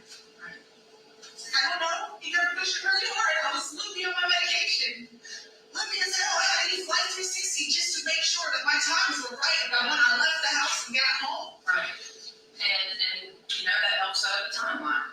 But like I said, you're not being 100% completely honest with us. And I want to help Leilani tell her story about what happened, right? When we have circumstances like this, sometimes things happen. We don't mean them to. Doesn't make us a bad person. But this has been in the news a lot, right? It's been all over. It's. I've been harassed at the hospital about it. Got people up in my face yelling at me. And what did they say at the hospital? But they said, you're not worthy of being a mother. If anything should have happened to anybody, it should have happened to you. Right. So I saw that. I said, I agree. Let me tell you about. Let me go over that with you, okay? You have an opportunity to tell me what happened, because that's how society's going to see you. It is Leilani, this monster that deliberately did this, or was Leilani just in a situation that got out of control, right? And it was out of control before she knew it, right? And there was no coming back from it. I didn't do anything to him. I'm not that missing piece of the puzzle, you understand? I was in my bed. Danny said he shook me. He said he shook them other kids. He said he's seen them all. That's what he told me when I called him at 9-something, screaming that I couldn't find my baby. So here's your statement, Leilani. I read through it. And it's like a note down here. It says, please do everything possible to bring my little man home, right? Bring him home to me, please. And that's what we're trying to do, right? And you can keep denying all this and sticking to that story. But both you and I know that you can make that happen. If I could, I already would have. Right? You can make this If happen. I could, I already You would have. absolutely can make I this happen. can't, because I don't know where he is, and I don't know what happened to him.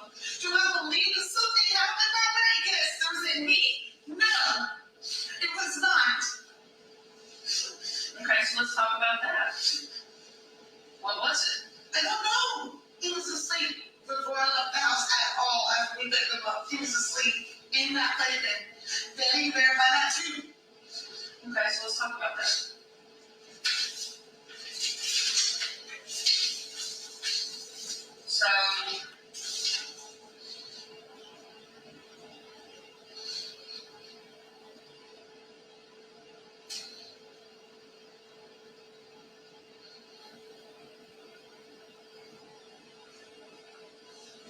Okay, let's talk about that. Let me go grab that and I'll be right back, okay? Is that cool? Just, you brought it up, we'll talk about it, okay? Let me make sure they can look at this.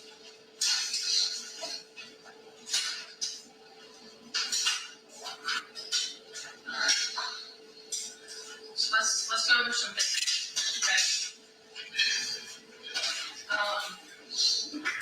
You keep saying, when we're talking about Quentin this, right? You keep talking about he was there the first time he came back.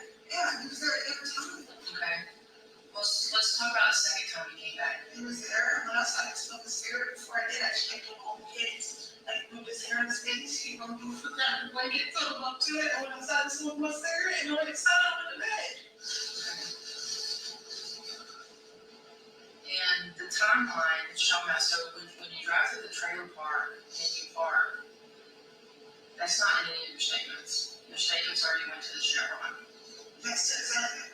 Okay. That's when I was going around. I didn't think I had to explain how I pulled it out and left. That's the only reason I wasn't in there. I didn't think I had to explain how I pulled out and left. I just had to explain where I went. Right. Well, it's completely different, right? So let's go through when you got back. What did you do? Oh, went outside, smoked a cigarette, went to bed. That was after I checked on Ben, and Zane, and Scott.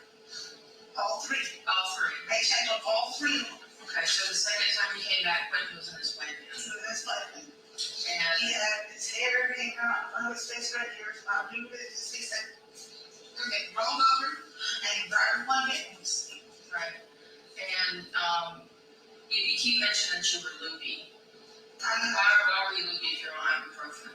Because they had Ibuprofen they injected my mouth with 3 different shots when they gave it to me. One was to kind of sedate me, one was to numb it. I don't know what the other one was. Okay. Well, those are all surface pain medicines, right? Get you through the surgery. I don't know.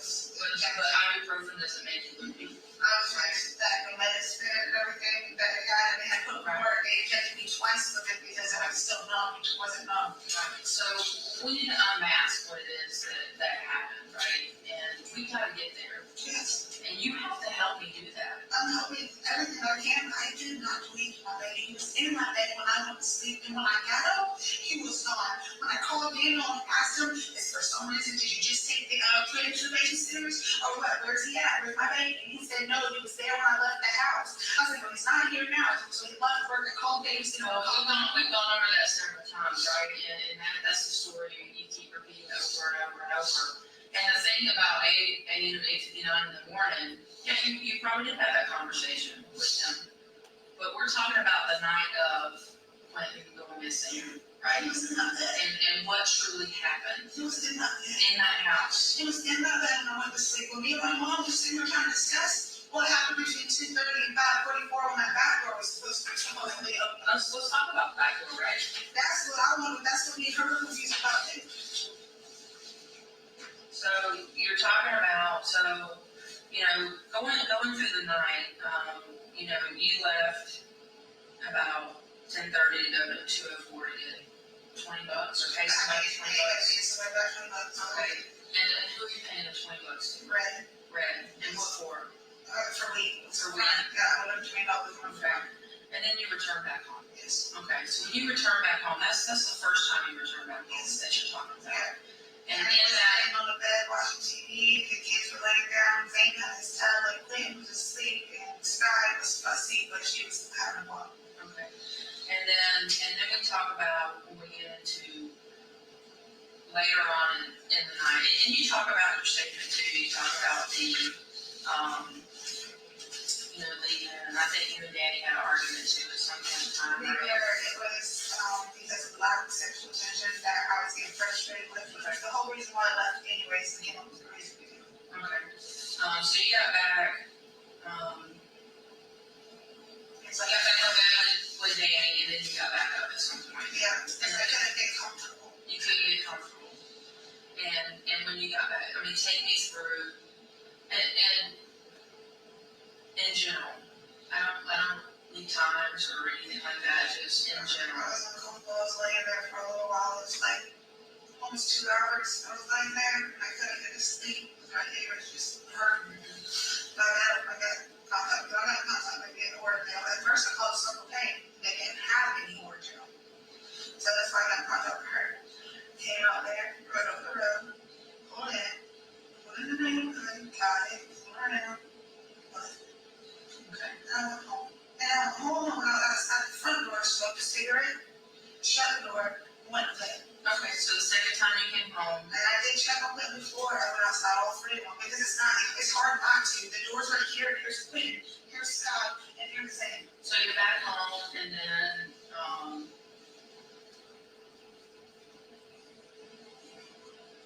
after you got back home around 2 o'clock, the dining room door opened and closed again. Is that what you're talking about, the cigarette? No, my cigarettes, I got home about like 1:25. I was home before 2. I was laying down before 2 o'clock.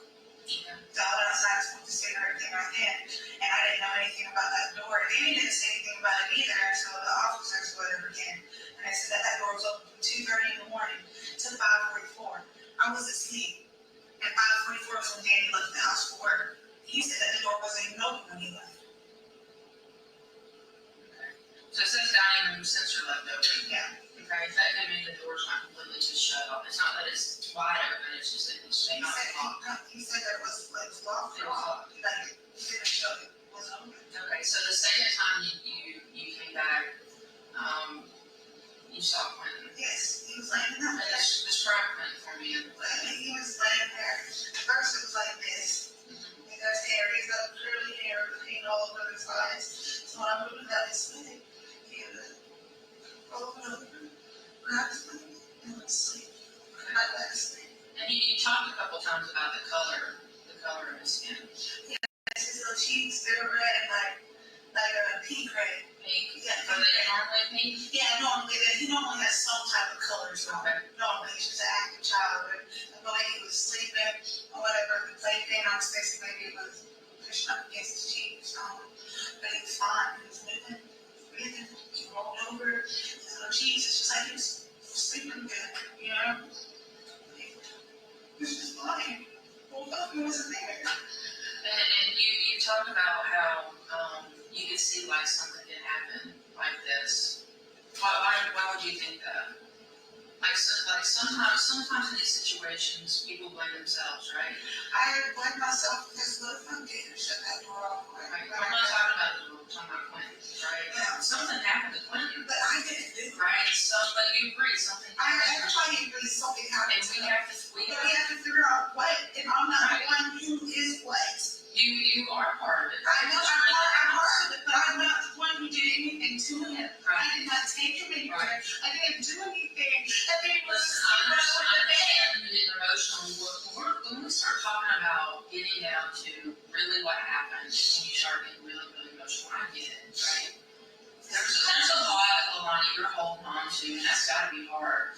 I'm not the only thing. You're holding on to so much right now. I'm not holding on to anything. I've been open about everything. You're holding on to so much right now, and I don't know how you're doing that. Like I said, I want you to help me understand where you were at that night, right? And how we got to this point, right? And I said everything I could. I cannot tell you what happened while I was asleep. I don't know. this didn't happen while you were asleep. It has to. You was there when I went to bed. You can't get loopy off ibuprofen. That wasn't the ibuprofen. It was whatever they injected my mouth with. Okay. It's whatever that was. It wasn't the ibuprofen. It's whatever they injected my mouth with. Okay? Which is why I couldn't even drive home from getting it removed. I wasn't allowed to drive. Danny had to drive me. Okay. And so we're talking about that was like 4:30 in the afternoon. Yeah. And so now we're talking about It's later at night. I'm tired. I'm being sore. 9 hours later, right?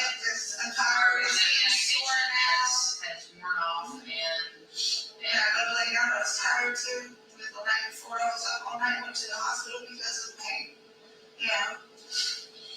Before I went back to the room.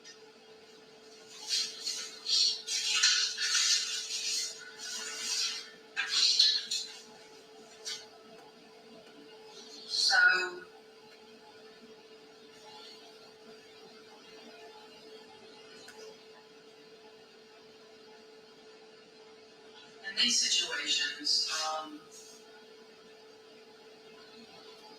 and I already told you this, people get in these situations and they don't make good things happen, but sometimes it does.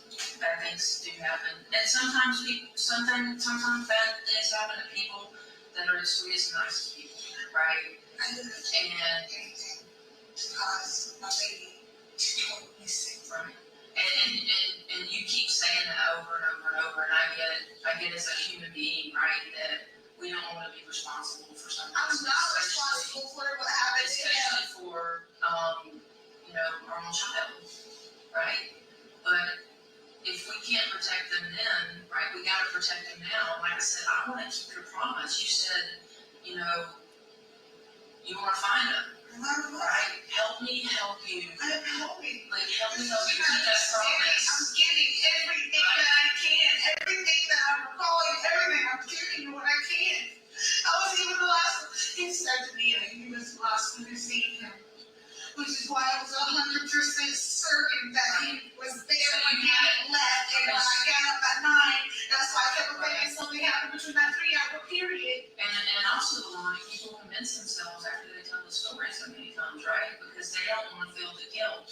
And look, I know you feel the guilt. Because every time we get close to talking about that timeline where you were at, that's where you get the most emotional. It's not. And that's what we emotional. That emotion is being accused of doing something to my own child. That's the emotion. Right.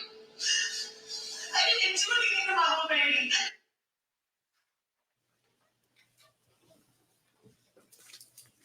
Now, did that interview come to an end shortly after what we just watched there?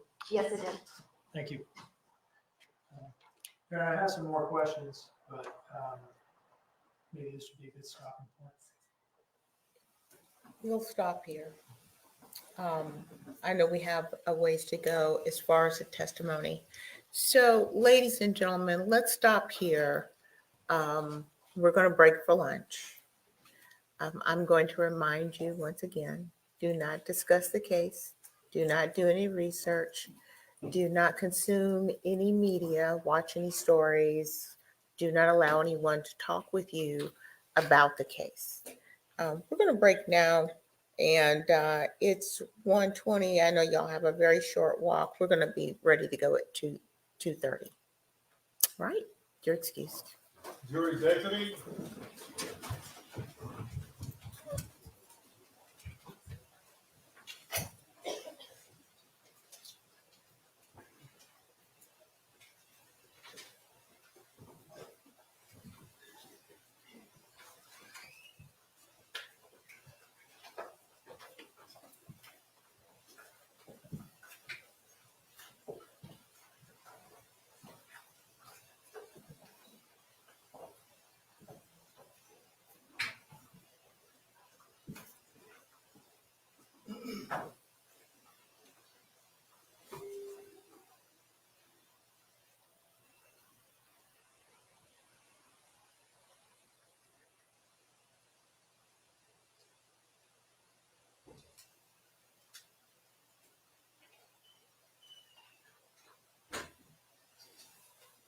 Okay, Jeff. All right. Thank you, Deputy Birch. All right. So let's take a break. We'll be back at 2:30, ready to start again. We're in recess.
All right, Ms. Simon, please have a seat with your attorneys.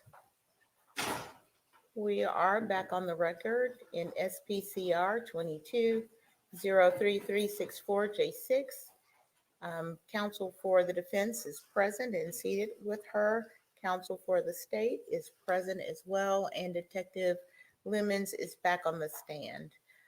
Anything we need to take up outside the presence of the jury? No, Your Honor. No, Your Honor. Thank you. Please bring in the jury. We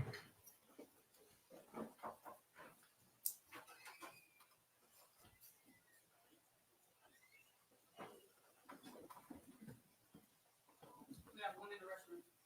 Okay.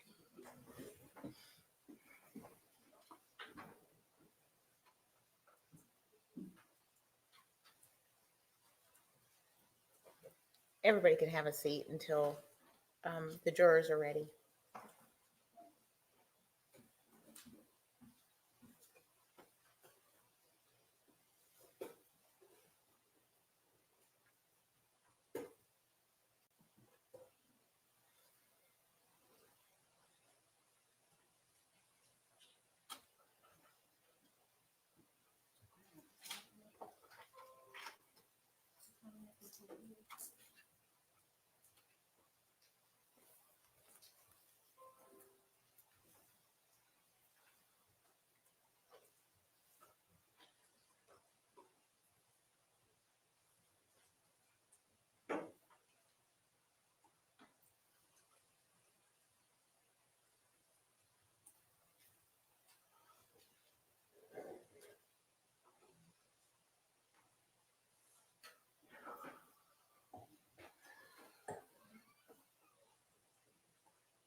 Jury is now entering. Okay.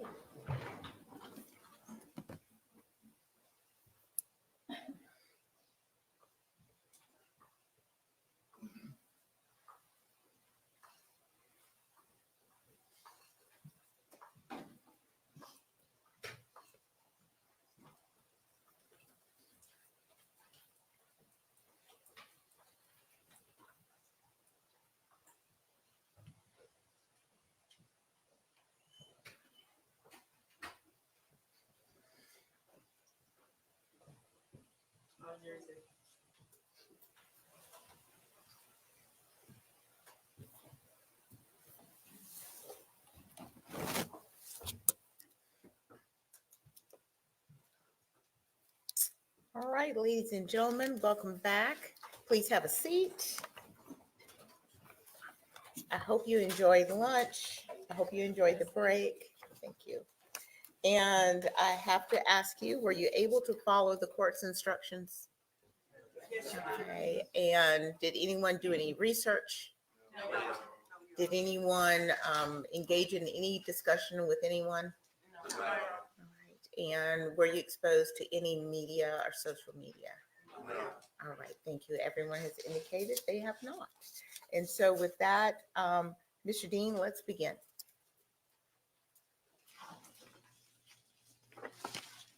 In those October 5th and October 8th interviews, where was it that the defendant was claiming she had met her drug dealer, Red, on the night of October 4th? Flacco's Tacos off of Highway 204. What is Flacco's Tacos? I believe it's a Mexican restaurant. Did the investigative team determine that that was not true? Yes. Can you tell us how that determination was made? When we obtained Leilani's cell phone records directly from Verizon and from her cell phone, her GPS coordinates did not show her at Flacco's Tacos. Where did they show her? On Arkwright Lane. Can you describe Arkwright Lane for us, please? So from where the Flacco's Tacos is at Highway 204 and I-95 area, Arkwright Lane is about a quarter mile down the road where Highway 204 turns into Fort Argyle. Now, were you able to pinpoint a specific address on Arkwright Lane? I believe so, yes. Okay. And did you do any follow-up research on that address? Yes, I did. To determine what individuals might be associated with it? Yes. Now, I don't know that we've talked about the Cash App in the defendant's phone. Did you review her phone and see a Cash App payment that was made at the time of that trip? Yes. And to whom was that Cash App payment made? The name on the transaction was Timothy Weston. Did you uncover any information about Timothy Weston and any tie to that location on Arkwright Lane that her phone was sitting at that night? Yes. Can you tell us what that was? So I conducted a follow-up on Arkwright Lane. I spoke with Timothy Weston, who resided or was at 14 Arkwright Lane. Did you see any references in her phone to a Tim? Do you remember seeing? Referencing Tim, yes. Can you tell us what those references, like how they refer to him? Tim 204. Okay. They were usually used in conjunction with each other. And were these in messages between the defendant and Daniel Youngkin, talking about going to see Tim 204? Yes. Okay. Were there also messages on her phone indicating some contact with a fellow that she had saved as Craig? Yes. Okay. And did you find any connection between Craig and that residence on Arkwright Lane? Yes, I did. And what was that? So Craig is Craig Weston, and he is Timothy Weston's cousin. Okay. Now, did you look at the criminal history of both of those individuals? I did. And can you tell us what, if anything, their criminal histories contained in the way of drug arrests? They've both been arrested for narcotic sales. So they're drug dealers? Yes. Okay. Tim and Craig Weston of Arkwright Lane. Yes. Now, you said you went and talked to them, right? I did. Did you wear a badge? I did. Did you go with an FBI agent? I did. Did you identify yourselves as police? Yes, we did. And did you ask them whether they had seen the defendant that night? Yes. Were these two drug dealers willing to tell you that they had seen the defendant on the night of October 4th or not? No, they weren't. Thank you.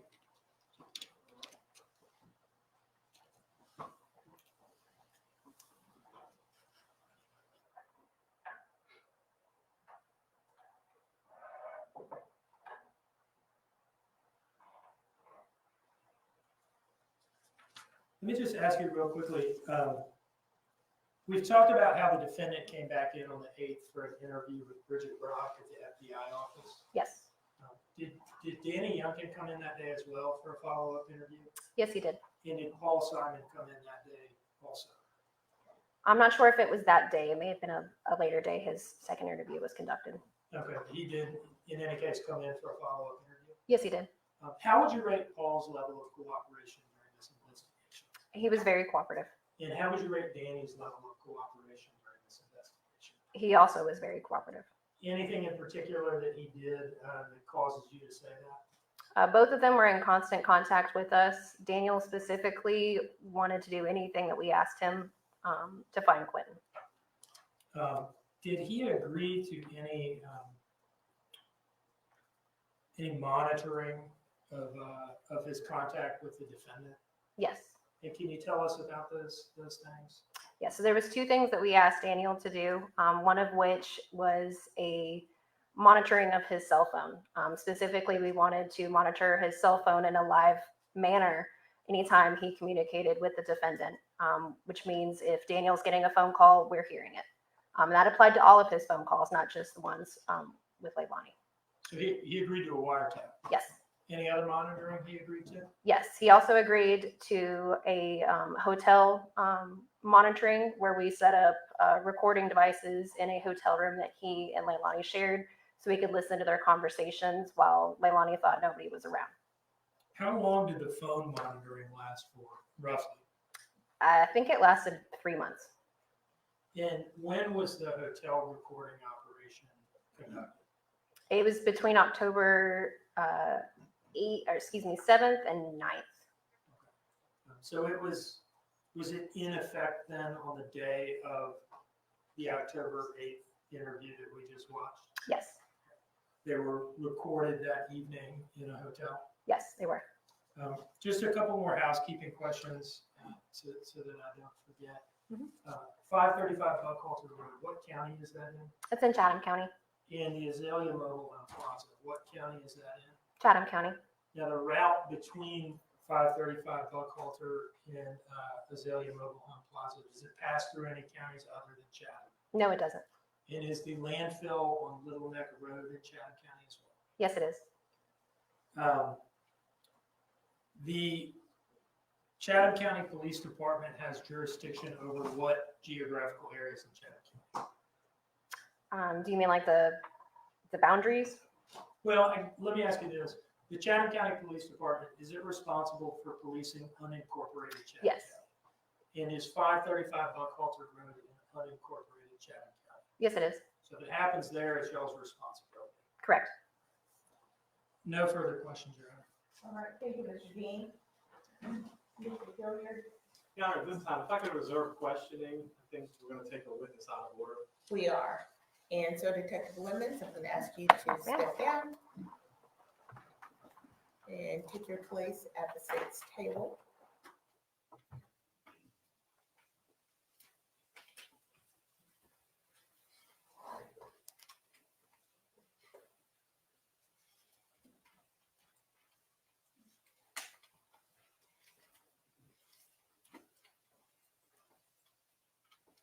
And Mr. Hilliard, you reserve cross-examination at this time, but you will cross-examine later. Okay. And there is a witness, Mr. Dean, that you wish to call at this time. Yes, Your Honor. May I first bring some exhibits up to the clerk and make sure that everything's in order?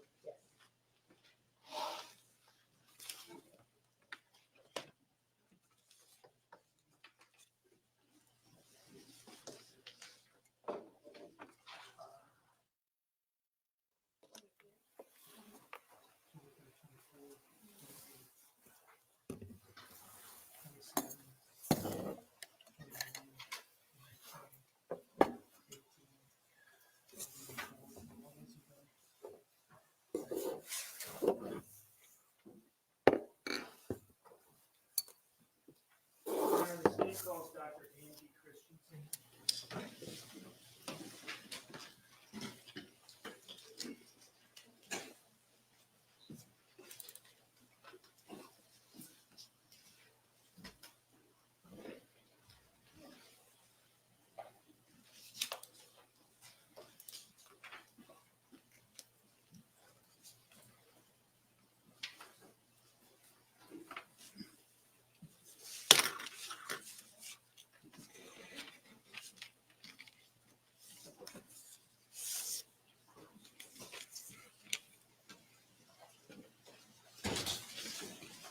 Face the clerk and raise your right hand. The evidence you should give the court and the jury in the trial of this issue should be the truth, the whole truth, and nothing but the truth, so help you God. Step this way, please.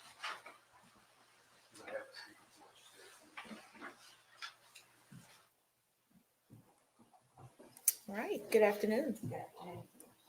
Mr. Dean. Could you please introduce yourself to the jury, spelling your first and last name? Yes, my name is Angie Christensen. Angie is spelled A-N-G-I. Christensen is C-H-R-I-S-T-E-N-S-E-N.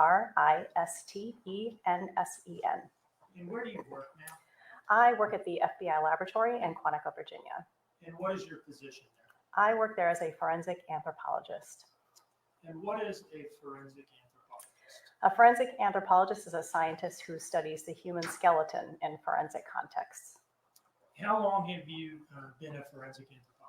I've been with the FBI laboratory since 2004, so just about 20 years. Did you work as a forensic anthropologist in any other capacity before joining the FBI lab? I assisted with a couple of cases as a graduate student.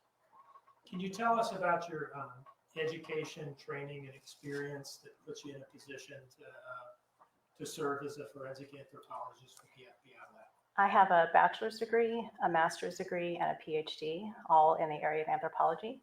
I'm also board certified by the American Board of Forensic Anthropology and the Forensic Anthropology Society of Europe.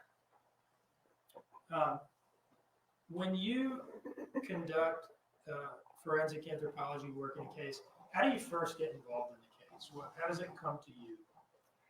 To the FBI laboratory? Yeah. The case flow process is that all evidence is first received by our evidence management unit. And they read the incoming documentation and inspect the packaging and make sure everything is in place and in order. And then they prepare that evidence for delivery and examination by the scientists. Now, before that ever happens, do the agents in the field have to send you a request to do some work in the first place? Whoever is requesting the examination will send a letter documenting what that request is and that they're requesting lab examinations. And does that letter bear the FBI's case number? Yes, if it's an FBI case, then it will, yes. And does the lab then assign its own case number? Yes, in addition to the FBI case file number, the laboratory will assign an FBI laboratory number. And did you conduct some forensic anthropology work in connection with the Quentin Simon case arising out of Savannah? Yes, I did. What was the FBI case number for that case? Your Honor, may I refer to a copy of my report?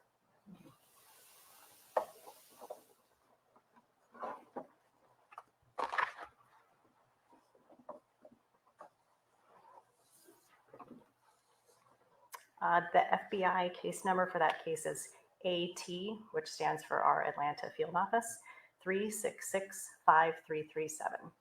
And what was the lab number assigned for the work that you did? The laboratory number assigned was 2022-02600. And Your Honor, before I forget, I would offer Dr. Christensen as an expert in forensic anthropology. All right, thank you.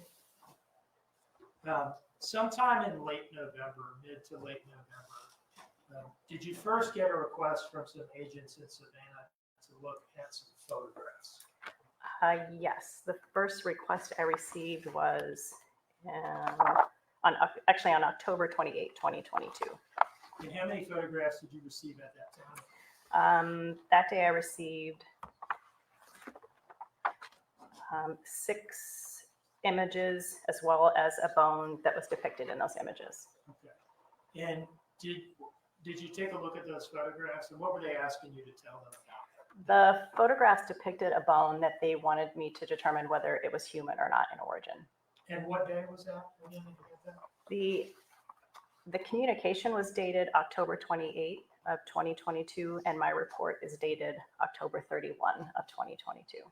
And did you look at that photograph and come to a tentative opinion about whether that bone was human? Yes, my preliminary conclusion was that bone was non-human in origin. Did they send that bone up to you in any case? Yes. And did you look at it in real life? Yes, I examined the photos, they submitted the actual bone, and I then directly examined the bone. Okay. And what was your conclusion at that That the bone was non-human in origin. And again, that was in late October. Yes. Okay. Did you later, sometime in mid to late November, get substantially more photographs of some different remains? Yes, there were a number of photos submitted in a communication dated November 18. And how many photographs was that? These are represented in the laboratory's item numbers 15 through 26, so I believe that's 12 photographs. Okay. And what were they asking you to tell them about these photographs? Once again, to determine if I could, based on the photographs, whether the bones depicted were human or non-human in origin. And what did you opine based on the photographs? In that case, I did conclude that the images depicted bones that were consistent with human origin.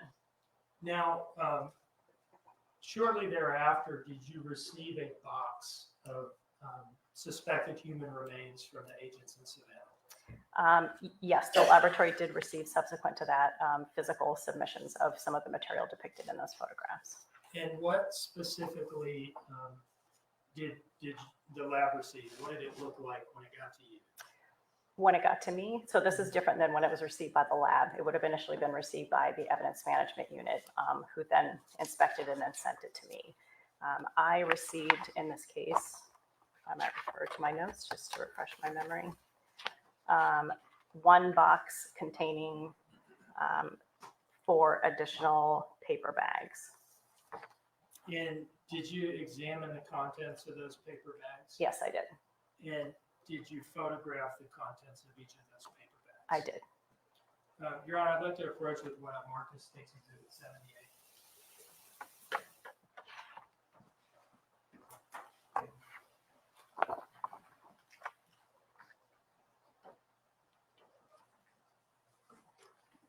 Do you recognize those images? Yes.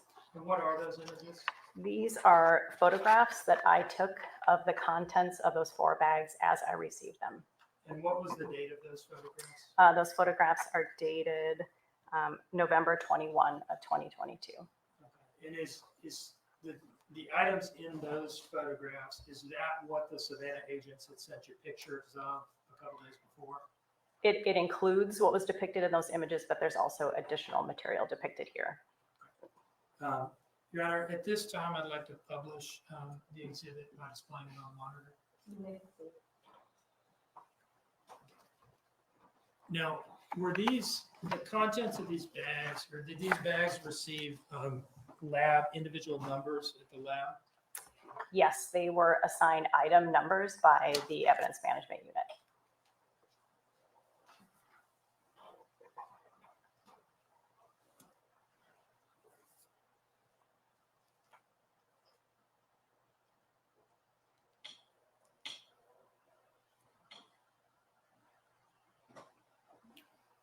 Now, what were the numbers assigned to each of these bags?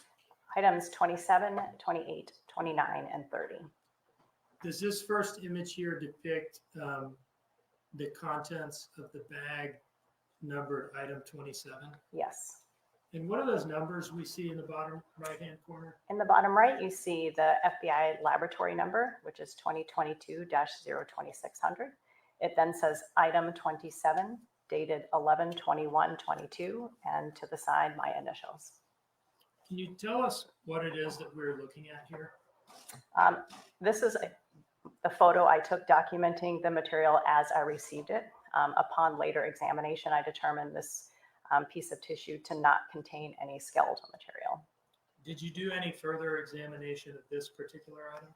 No, because as a forensic anthropologist, I don't examine any of the soft tissues, only the skeleton. So because there was no skeletal material present, I did not conduct any further examinations on this item. The next slide, slide 2, this is item 28. Yes. All right, so this is the contents of another one of the bags. Yes. Can you describe to us what we're looking at here? What was in that bag? Again, this is a photograph that I took just documenting the material as I received it. On further examination, I sub-itemized these numbers and examined the bones individually. And so you did do further analysis of the contents of this bag. Yes. Slide 3 is item 29, correct? That's correct. And can you describe to us the contents of item 29? Again, this is a depiction of the material as I received it prior to doing my additional examinations. Slide 4, not a great picture, but is this item 30? Yes. All right, so the fourth bag. Yes. Okay. What was in that bag? This is a combination of soft tissue and skeletal material as it was received by me. What did it appear to you to be anatomically? It appears to be a foot, including some of the soft tissue and the bones within. Once you had received these items and taken them out of the bag and photographed them, what did you do with the items that you did further examination? What was the first step? As you can see in the images, there's soft tissue and other debris that's adhering to the bones. And my examination is just on the skeletal material. So in order to isolate the bones as well as to clean the surfaces so that I could examine them, I removed any soft tissue and cleaned the bones of any additional debris. Now, I'd like to ask you some questions about the types of conclusions that you can arrive at as a forensic anthropologist, okay? Are you able to look at a set of bones and determine whether they appear to be of human origin or not? Yes. And how do you do that? It's based on my education and training and experience, in much the same way that you all can probably tell the difference between human and non-human animals. The same is true for their internal structures and bones. So by examining and studying enough human and non-human bones, I can tell the difference between them. And of the bones you looked at across these 4 items, did you determine that most of them were of human origin? There were some bones that were of non-human origin and some bones for which I could not determine whether the origin was human or non-human in origin, but most of them were human bones. And were you able to identify anatomically which bone in the human body you were looking at for, Yes. for the bones of human origin? Yes.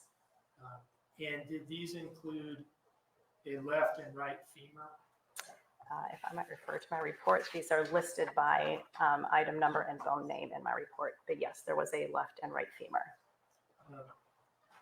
A left and right tibia? Yes. Tibia being one of the long bones of the lower leg. It's the shin bone. Yes. A fibula? Yes. That being the other bone of the lower leg? Yes, it's to the side of your shin bone. It makes up the side of your ankle at the bottom. Did these bones include part of a right humerus? Yes. What is the humerus? The humerus is the upper arm bone. And did they include part of a right ulna? Yes. What is the ulna? An ulna is a bone of your forearm on the thumb side. Did they include a left calcaneus? Yes. What is the calcaneus? Heel bone. And did they include 5 left ribs? Yes. Did they also include a frontal bone? Yes. What is the frontal bone? A frontal bone is the cranial bone right here. It makes up your forehead. Now, is that visible in slide 3 depicting item 29? Yes. Is it the bone in the top right? Yes. Did the bones that you identified as of human origin include a right temporal bone? Yes. Where is that on the human The body? temporal bone is near the ear. And is that visible in item 29 here, or is it in one of the other items? It's difficult for me to tell from this photograph because of the tissue and debris on the bones in the photograph. Did the bones that you identified as being of human origin include a left parietal bone? Yes. What is a parietal bone? The parietal bones make up the 2 sides of the cranium. And did they include various bones from the left foot? Yes. When you are looking at bones that you've determined are of human origin, are you able to tell whether they are consistent with being from a human of a particular age range? Yes, especially for children, looking at the stages of growth and development and taking measurements of the bones, it's possible to tell approximately how old somebody was by looking at their skeleton. And of the bones that you identified as being of human origin in these 4 items, 27 to 29, did they all appear to be from a human being in the same age range? Yes, they were all consistent with being from a child aged 1 to 2 years. And when you're looking at a set of bones that you've identified as being of human origin, are you able to render an opinion as to whether they're all from the same individual, like the same person? Yes, it's possible to estimate the number of individuals represented. So just based on an inventory of the skeletal material present, if, for example, there were 2 left femurs, I would be able to conclude that there were at least 2 individuals present. In this case, for example, there were no bones that were duplicated that I wouldn't expect to be duplicated in a human skeleton. So your opinion as to the human bones that you received from the agents in Savannah, that they're, to sum it up, that many of them were of human origin. Yes. Those of them were of human origin were from a child 1 to 2 years of age. Correct. And a single child. Correct, yes. What determinations, let me ask you this, did you observe trauma on any of these bones? Yes. And what, if anything, are you able to tell us about when the trauma, well, let's start with not this case, but just a given case. Can you look at a human bone that has signs of trauma, and can you sometimes tell when the trauma occurred relative to death? Yes. So if there are, trauma refers to any alteration that might happen to a bone. And we can tell if that happened before death, which we call antemortem, if the bone displays any signs of healing. So as soon as you break a bone, your body immediately starts the healing process. So if we see any signs of healing on that bone, we know that it happened before the person died. Perimortem means that the trauma occurred around the time of death. And this is a term that's used a bit differently by medical examiners and pathologists than by anthropologists. So perimortem being around the time of death, typically a pathologist is talking about a very narrow range of time. Anthropologically speaking, because we're only looking at the bones and we're not examining any of the other tissues, all we can tell is what sort of state that bone was in when it was fractured. So in life, the bone has water and collagen, and it's actually a rather flexible material, and it has some give before it breaks. Imagine, for example, you have a fresh green stick and you try to break it. That stick has a good bit of bend before it will actually break. And this differs from a dry stick where if you pick it up and try to bend it, it just snaps. The same thing kind of happens to bone as it dries. So bone that is fractured in a post-mortem condition, so much after the death event when the bone has become dry, it fractures differently than a bone that is fractured in that fresh state. That fresh state we call biomechanically fresh. But that biomechanically fresh state can persist for a long time after death, depending on the conditions of where the body is deposited. So the fractures in a bone will look the same to me if they happen right at the time of death or potentially sometime after death, as long as the bone is still in that biomechanically fresh state. When you use it, do you ever use the term death event? Yes. What does that mean? That just refers to when that person died, the event of dying. Is it fair to say that in this case, you cannot attribute any of the trauma to the bones here to the death event? That's correct. Is it fair to say that you essentially cannot tell whether any of the trauma to the bones was incurred before this child died versus after? I can tell that the fractures didn't occur before the time of death because there's no signs of that active healing. So the fractures either occurred around the time of death or after. One moment, please.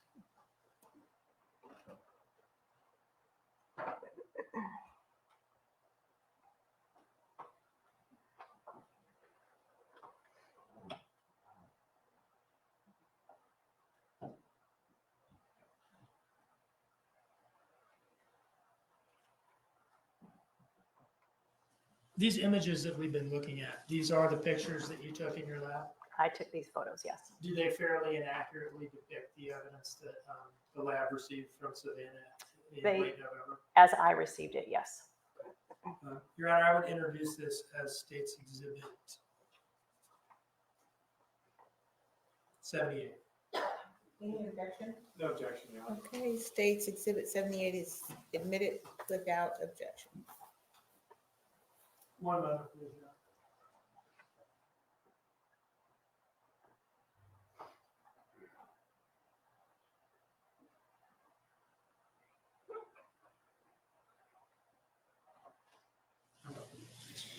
No further questions, Your Honor. Thank you, Mr. Dean. Thank you, Judge.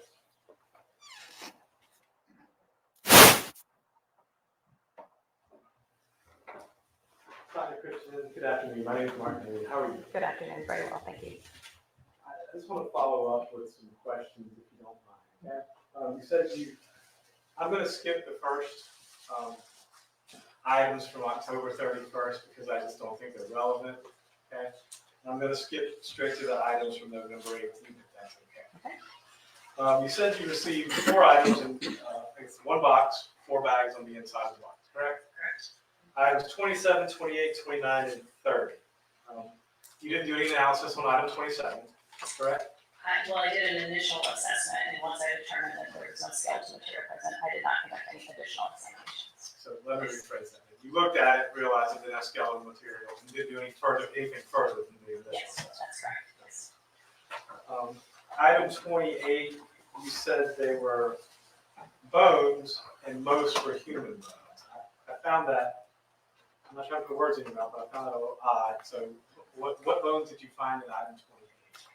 So I ended up sub-itemizing because I wanted to account for and be able to accurately describe each of the bones in those depictions. Although the evidence management unit initially called that item 28, I broke it down in my report. Item 28-1, 28-2, 28-3, representing each of the bones. And in this case, items 28-17 to 28-23 were bones of non-human origin, but 28-1 through 28-16 were bones of human origin. And just to be 1 through 16 in item 28, you said were of human origin, and items 27 through 23 of items 28 were not. Items 28-1 through 28-16 were human origin. 28-17 to 28-23 were non-human. And I was just curious, did you ever determine, is that the only determination you made, it was just non-human, or did you ever identify it as being anything else? No, we do not report what species it is beyond non-human in origin. Just want to follow up and check on that. Now, you said with the, I guess it's the item 29, which was the skull fragments, correct? That consisted of some of the skull fragments, yes. You said that was of human origin. Yes, items 29-1 to 29-3 were human in origin. And you, on item 30, you said there was some soft tissue and some skeletal material, correct? Yes, they all had some soft tissue and other debris with the skeletal material.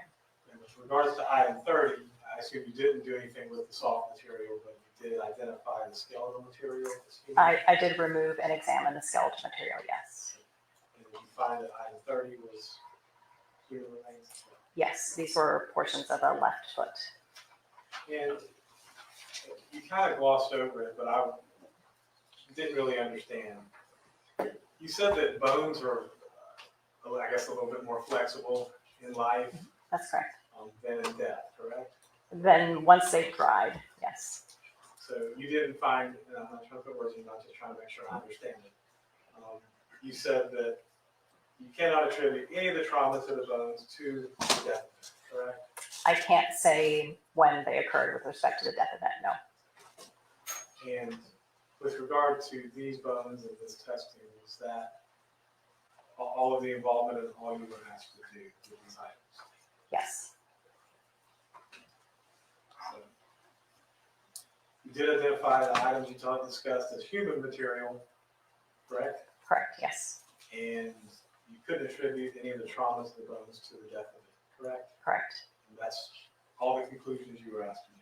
Yeah, in addition to the age estimate of a child aged 1 to 2 years. Yes. That's all the questions I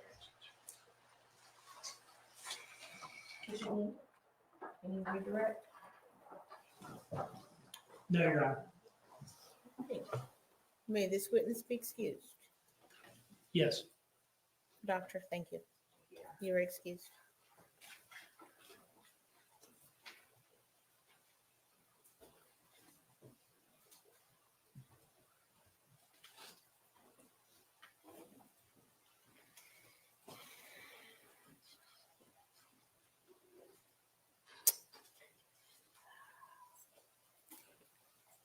I'm going to have the jurors return to the deliberation room at this point.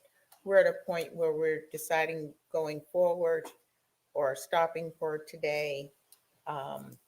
It's a little early, but this makes the most sense, I think. But just to firm that up with counsel, I'm going to ask you to step to the deliberation room. Jurors are exiting.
All clear, Judge.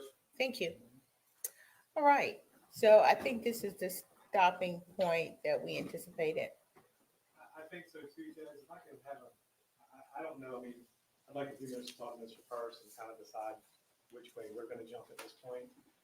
We do have 2 days of women's testimony to talk about, so, see whether we're, so can I get a little bit of a break to talk to Mr. First? Sure, all right, let's take a break.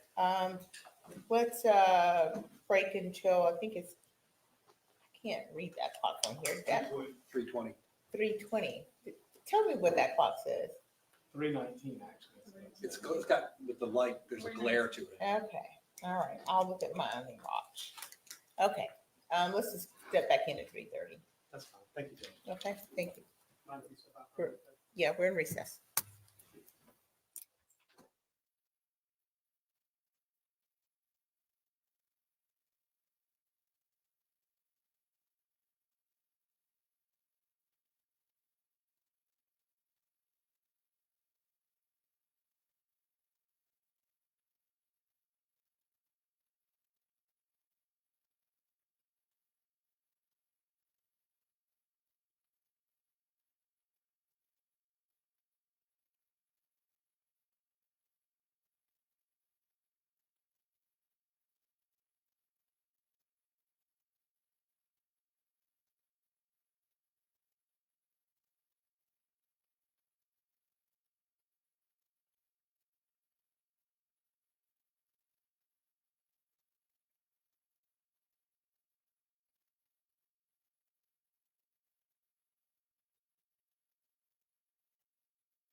Okay. We're back on the record. Mr. Hilliard. I'm doing fine, thank you. Oh, we need Miss Simon.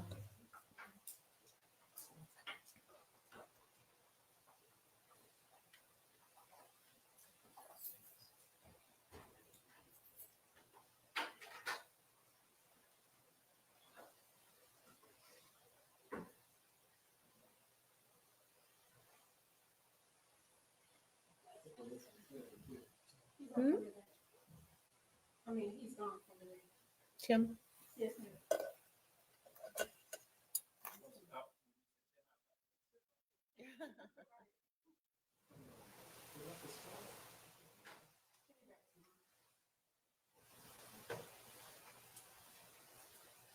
All right, let the record reflect that Ms. Simon has rejoined her council at council's table.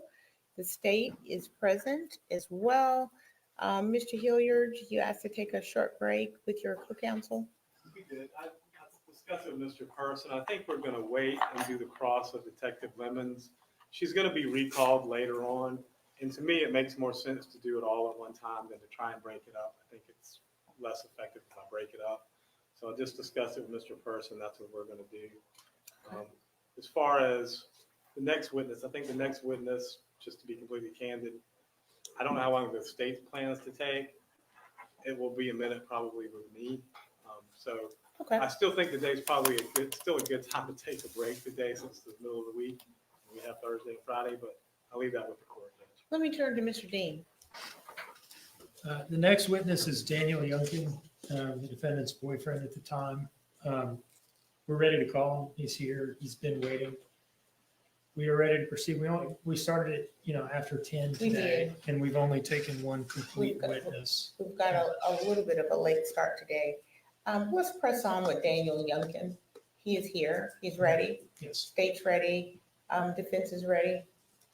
Yeah, I just have, because he is a civilian witness and not a police officer, I would like to have one moment to again caution him against testifying about any inadmissible material Yes. in the hallway. Okay. Thank you. You may do so. And when Mr. Dean comes back, we'll prepare to bring the jury in.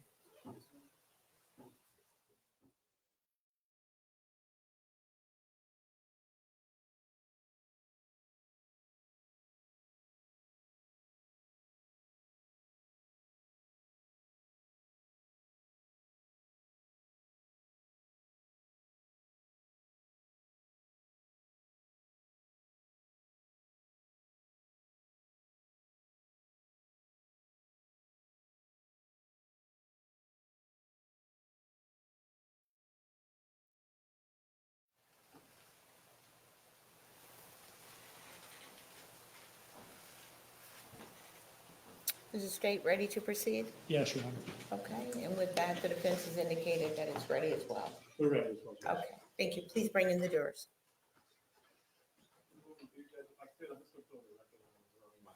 Yes.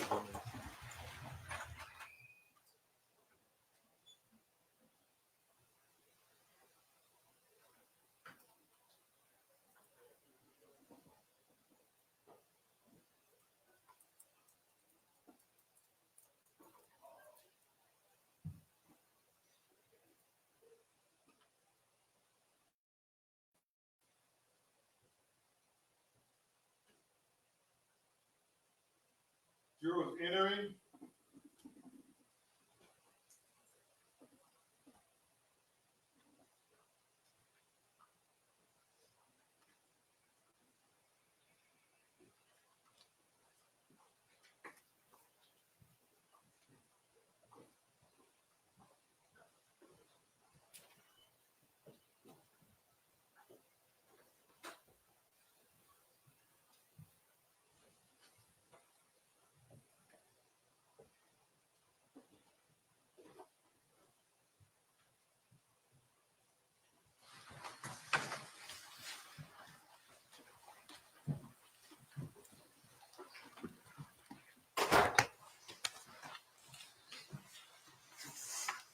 All clear, Judge. All right, thank you. Ladies and gentlemen, please have a seat. And once again, were you able to comply with the court's instructions? All right, excellent. I indicated that we were reaching a point. We have one other witness that is going to be presented today. The state's going to call another witness. And Mr. Hilliard will have an opportunity to cross-examine if he chooses to do that. And then I expect that we will close for today and resume again tomorrow. Mr. Hilliard, I know you wanted to put something on the record. I did, Judge. I'm just going to reserve my cross-examination of Detective Lemons until she's recalled, but I will cross-examine this next one. All right, fair enough. Thank you. Mr. Dean, please call your next witness. Daniel Youngkin.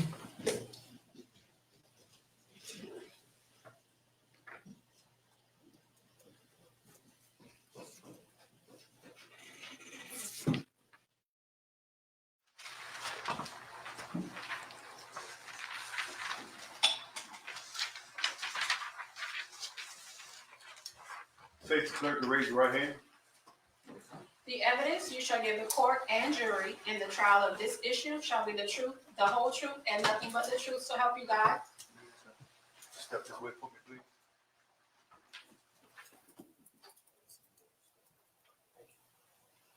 All right, good afternoon. Hi. Mr. Dean. Good afternoon. Please introduce yourself to the jury. Yeah, I'm Daniel Youngkin. And do you go by Danny typically? Yes, sir. Okay. Is it all right if I call you Danny? By all means. Where do you currently live, Danny? Not the street address, but city and state. Orlando, Florida. And how long have you lived there? Since April of last year. Where are you from originally? Like, where was I born? Or Yeah. I was born in Germany. And where did you have a parent in the military or something? Yes, sir. Okay. And who was that? My biological father. Where did you grow up? Essentially Dunn, North Carolina. Dunn, North Carolina? For the main part. For the court reporter, is that D-U-N-N? Yes, sir. Okay. I'd like to draw your attention to the defendant here. Do you know the defendant, Leilani Simon? Yes, sir. And how do you know her? She's Sky's mother, my daughter. Mother of your child? Yeah. When did you first meet her?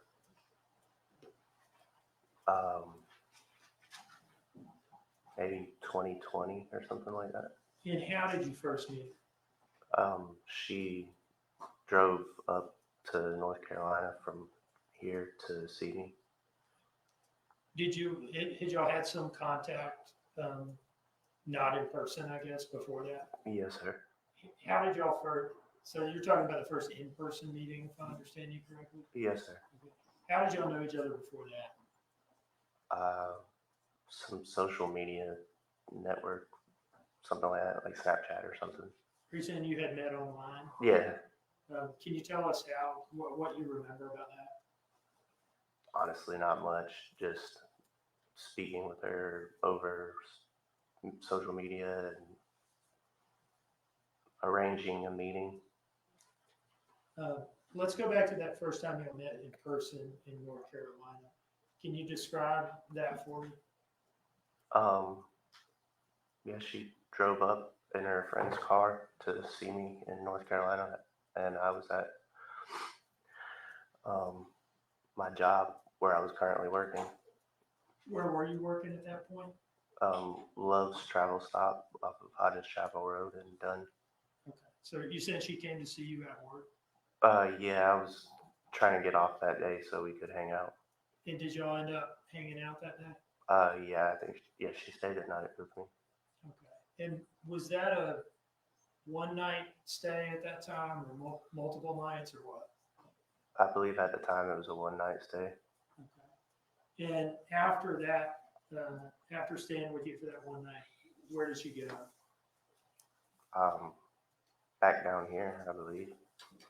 At some point, did she move up there and begin living with you? Yes, sir. Okay. And did she have children at that point? Yes, sir. Did they come up and live with you as well? No, sir. What was your understanding of where they were at that time? With her mother. Okay. Now, where were y'all living when she moved up to North Carolina and started living with In my parents' house. you? And did she eventually get a job up there? Yes, sir. And where was that? She had 2 separate jobs that she was working for at different time periods. Okay, can you tell us what they were?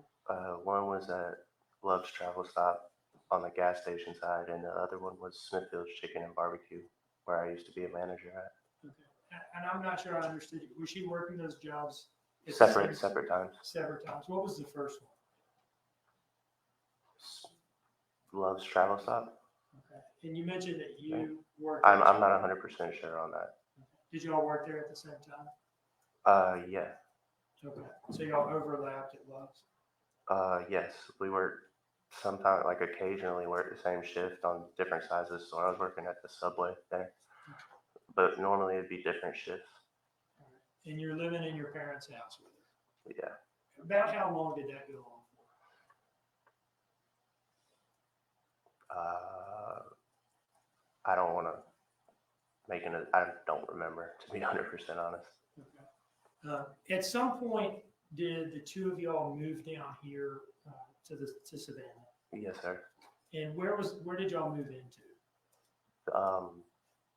The house on Buckhalter Road. Did y'all ever live in any other residence in Savannah, or was that the first place y'all moved back to? No, that was it. Okay. Who was living there at the time? Her brother Joe was living there, and Thomas and Billy were there, living there, but they weren't there. They were working a lot, so they were on the road. Okay. At some point, did Joe move out? Yes, sir. Okay. And at some point, did Paul move in? Yes, sir. Okay. Defendant's brother, Paul Simon. Yes, sir. When or where were y'all living at the time that the defendant gave birth to your child, Sky? Buckhalter. Okay, so y'all were living in Savannah at that time. Yes, sir. What do you remember about the birth of Sky? It was fast and enlightening for me, I guess. Before Sky was born, and you were living in Savannah at the Buckhalter house, were Zane and Quentin living there as well? Yes. Okay. Was that the first time that you met Zane and Quentin when you moved down here with the defendant, or had you already met him during the time? I had met Quentin before. So let's go to the time period where you're living in Savannah in the Buckhalter house with the defendant and the 3 children, Zane, Quentin, and newborn Sky. What was your relationship like with her 2 older children, Zane and Quentin? Good. Well, I loved them like they were my own. What do you remember about Zane? Lots of energy, and liked to play a lot, and had a lot to say. Didn't really know how to say a whole lot, but had a lot to say. What do you remember about Quentin? Pretty much the same thing, honestly. And he was a lot more. He was more chill, I guess, than Zane. Zane was more high energy, but Quentin always had a lot he wanted to say and play with his brother a lot. I see, as I've asked you these questions about the children, I noticed that you seem to be smiling a bit. Do you remember them fondly? Yes, sir. Let me ask you about work in Savannah. When you first got down here, about how long did it take before you got a job? I actually transferred from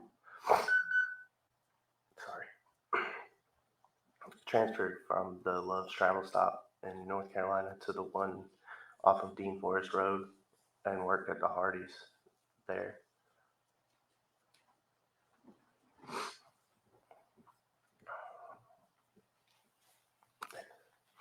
And was the defendant working anywhere in Savannah at that point?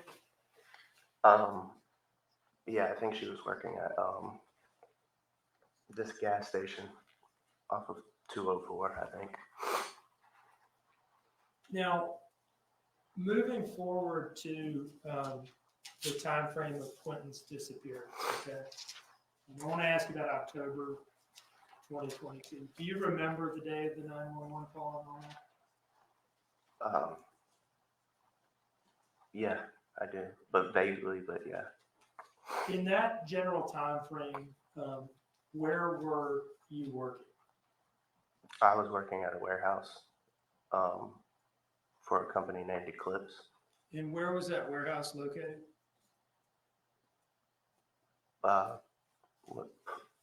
What's that? Port Town? I forgot the name of the town. Is it Port Wentworth? Yeah, I didn't want to sound crazy by saying, yeah, that's what I think so. And was the defendant working there as well? Yes, sir. What shift did you all work during that time period? What were your hours? First, worked from like 6 or 6:30 to like 3 or something like that. And what about Paul? Was he working there as well? Yes, sir. He was working the second shift. And do you remember roughly what his hours were? Yeah, I actually think we worked till like 2. I'm not 100%, but his were like 2 to 10 or something like that. 2 p.m. to 10 p.m. roughly. Yes, sir. Would Paul probably be a better person to ask about that? Probably. October 4th specifically, the day before the 911 call. Okay, I want to ask you about that day specifically.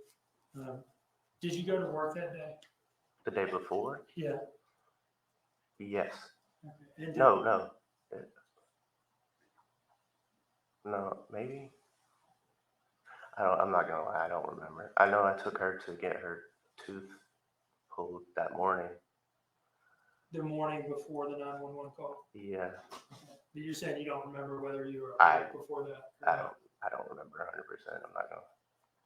That's fine. What do you remember about the defendant, taking the defendant to get her tooth pulled? Early oh yeah, I think we were at work that day and we left because her tooth was hurting, and then I took her to the dentist and she got her tooth pulled that day, and yeah, that was pretty much that. What car were you driving? The Dodge Journey. And do you remember where the dentist was that you went to, or what it was called? I do not. I barely remember the Savannah area. Did you stay there with her while she had her dental work done? In the general area, yeah, I wasn't allowed to be back there. Okay, what do you mean by the general area? I went to the liquor store while she was getting her tooth pulled. And did you end up driving her home? Yes. So after you went to the liquor store, did you come back to the dentist office that she was at? Yes, sir. I guess this is as good a time as any to talk about this. At that point in time, were you a bit of a drinker? Yeah. Can you tell us about that, please? I like Fireball. Were you drinking every day at that point in time? Unfortunately. What about now? No. So you're at the dentist office. Did she get her tooth pulled? Yeah. Okay. And at some point, did y'all leave? Mm-hmm. Yes, sir. Where did you go? To get some food. Do you remember where you went? I believe it was Cheddar's or something. She wanted some soup. Okay. And did y'all go anywhere after that? I think back to the house. Or maybe we went to 204 or we went back to the house. I'm not 100% sure, to be honest. Where were the kids at the time you got back to the house? With the babysitter, Michelle. And is that where they had been all day? Yes, sir. From before y'all went? Yeah. That's why they were at Michelle's, because we wouldn't work. Okay. Tell us about the process of getting the kids ready and dropping them off at Michelle's in the morning. How would that go? Normally, I would get them ready and drop them off myself while she slept. What do you mean? I thought y'all worked the same shift. We did, but she tended to sleep in as late as possible. And I would normally get the kids ready and drop them off over there and then come back and get her. Did you, when you would take them to the babysitter, I understand she lived pretty close to y'all's house. Across the street. Would you walk them over there? Or not? No, I'd drive them. That would be a little rough to try and carry Sky and walk the other two little ones across the street at the same time. I see.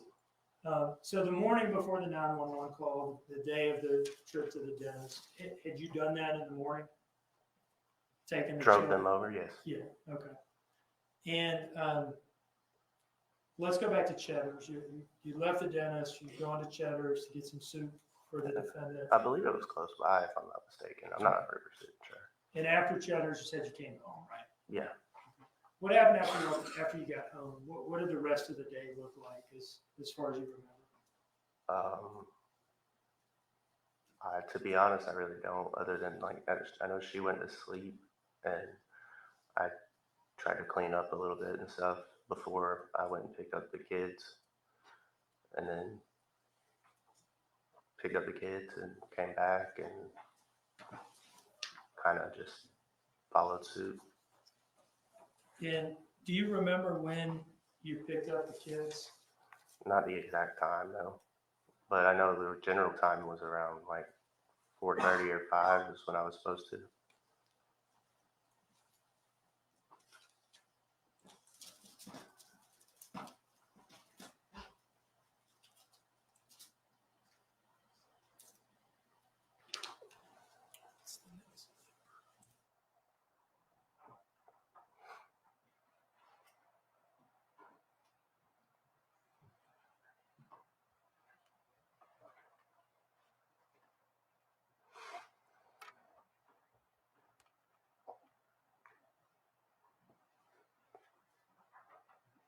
I'd like to approach with what I've marked as State's Exhibit 85, Your Honor.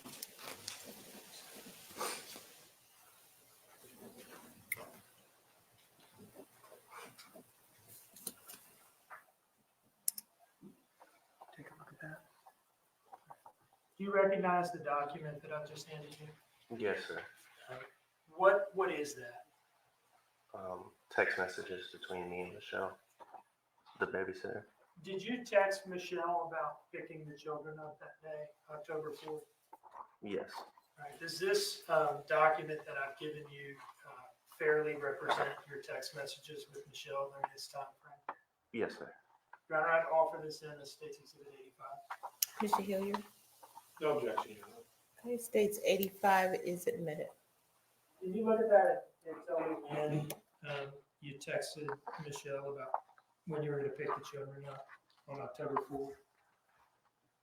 At 2:32 p.m., I texted her and said, "We just got home. She got her Leilani got her top wisdom tooth removed, top left wisdom tooth removed. I'm gonna try and clean for a few while she naps. She's still loopy from the meds. Is 4:30 still okay?" And what did Michelle say? Okay, 4:30.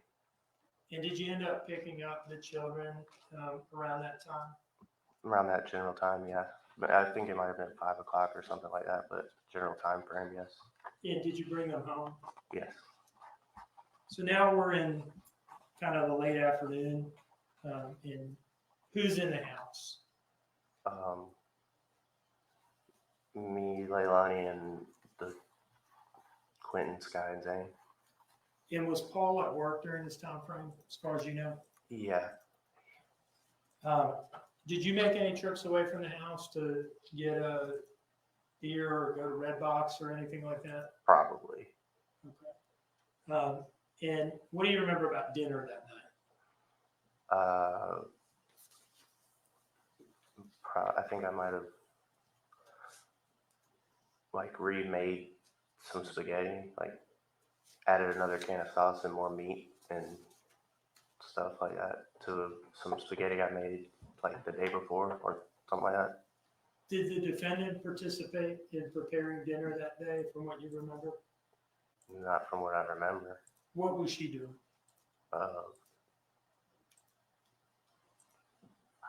To be honest, whatever she normally did, I kind of tried to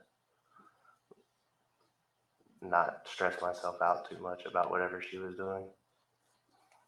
Now, how was Quentin during the time frame that we're talking about? Dinner time, Fine. time frame? Perfectly fine. Nothing out of the ordinary? No, not at all. After dinner, at some point, did y'all get the kids ready for bed and put them down? Or one or both of you? Yes, sir. I believe so. What do you remember about that? Try to put yourself back in that house and tell me what you remember about the bedtime routine.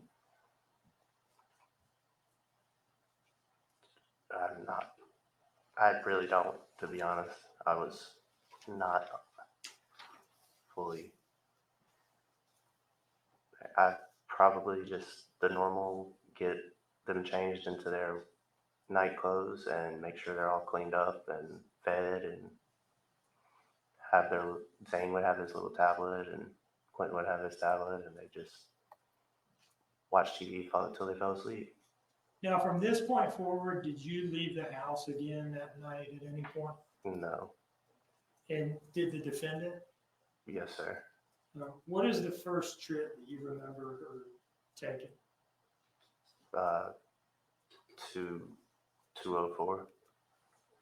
Did the two of y'all talk about that? She say anything to you before she left? Yeah, she told me she was doing that. Do you remember what led up to her leaving? Anything about that? No. That's not fine. really. And what were you doing at the time that she left for 204? Laying in bed, What were the children doing? laying down as well. Where were each of the three children in the house? Zane was on his race car bed. Sky was on the couch, or in her swing, and Quentin was in his playpen. At the time that the defendant left for 204, was Quentin okay? Yeah. Did anything at all out of the ordinary happen to that point? No. And what happened, what was going on while she was gone on that trip to 204? I think I fell asleep. Anything unusual happened with the children while she was gone? No. Well, I was getting ready to fall asleep, and then Paul came home. Oh, okay. Paul came home at some point while you were, Yeah. well, if I understand it correctly, while the defendant was gone. Yes, sir. Okay. Tell me about Paul coming home. He came into the room and asked where Leilani was, and I told him where she was, and then he said okay, and then he went and got some food for himself from the fridge or the freezer, and just ate, I guess, and chilled. When you say he came into the room, what do you mean? What room are we talking about? The downstairs portion of the house where we were residing. The bedroom that the Yeah, five of y'all lived in together, you, Leilani, and the three children? yeah, like 2 bedrooms, but yeah, Where were you when Paul came into the room? in the bed. And where were the children? On the other side of the room in their beds. Were they okay at that point? Yeah. Do you remember Paul having any interaction with the three children when he came in? Not 100%, no, but he might have said something to Zane. Might have said hey to Zane or something. At some point, did Paul go upstairs? I think you mentioned something about him going to eat. Yes, sir. What do you remember about that? I wasn't in there, so I don't really remember. I just know he was in the kitchen for a second, and I couldn't see what he was doing. So. Did you see him again after that? No, I don't think so. At some point, did he go upstairs and confine himself to his room? I would imagine so, since I stayed in the room in the bed. But yeah, I would say yes. Now, do you remember the defendant getting home from the 204 trip? No. And why is that? I was asleep. What's the next memory you have of that night or morning? Waking up and she was beside me, and that was that. At the time that you went to sleep, was Quentin okay? Yeah. Had anything at all happened at that point? Not to my knowledge. And let's talk about the night. Do you remember seeing or hearing anything during the night? No, I don't. Do you remember waking up to anything unusual or anything like that? No. Had you had anything to drink that night? I would imagine so, Why do you say that? because that was my daily routine. What was your daily routine like in terms of drinking? I know you said earlier, I asked you to kind of talk about your drinking. You said you liked Fireball, but Like, a little more specifically, what would you drink on a daily basis? probably over the course of the day, probably like four or five shots of Fireball and like 3 or 4 25-ounce beers. And how much of that was after work in the afternoon and evening? A majority. So let's go to you waking up. Did you wake up naturally, or did you wake up in response to an alarm, or what? Yeah, I think my alarm on my phone went off. And where did you have your phone that night? Maybe it was under my pillow. I don't know. Why would it have been under your pillow? She had a tendency of going through my things. What do you mean? She would, without my knowledge, take my devices and go through them, and I felt it was invasive. Why was she doing that? She had this idea that I was wronging her. How were things between the two of you at this time? There wasn't much there. I was there for Sky.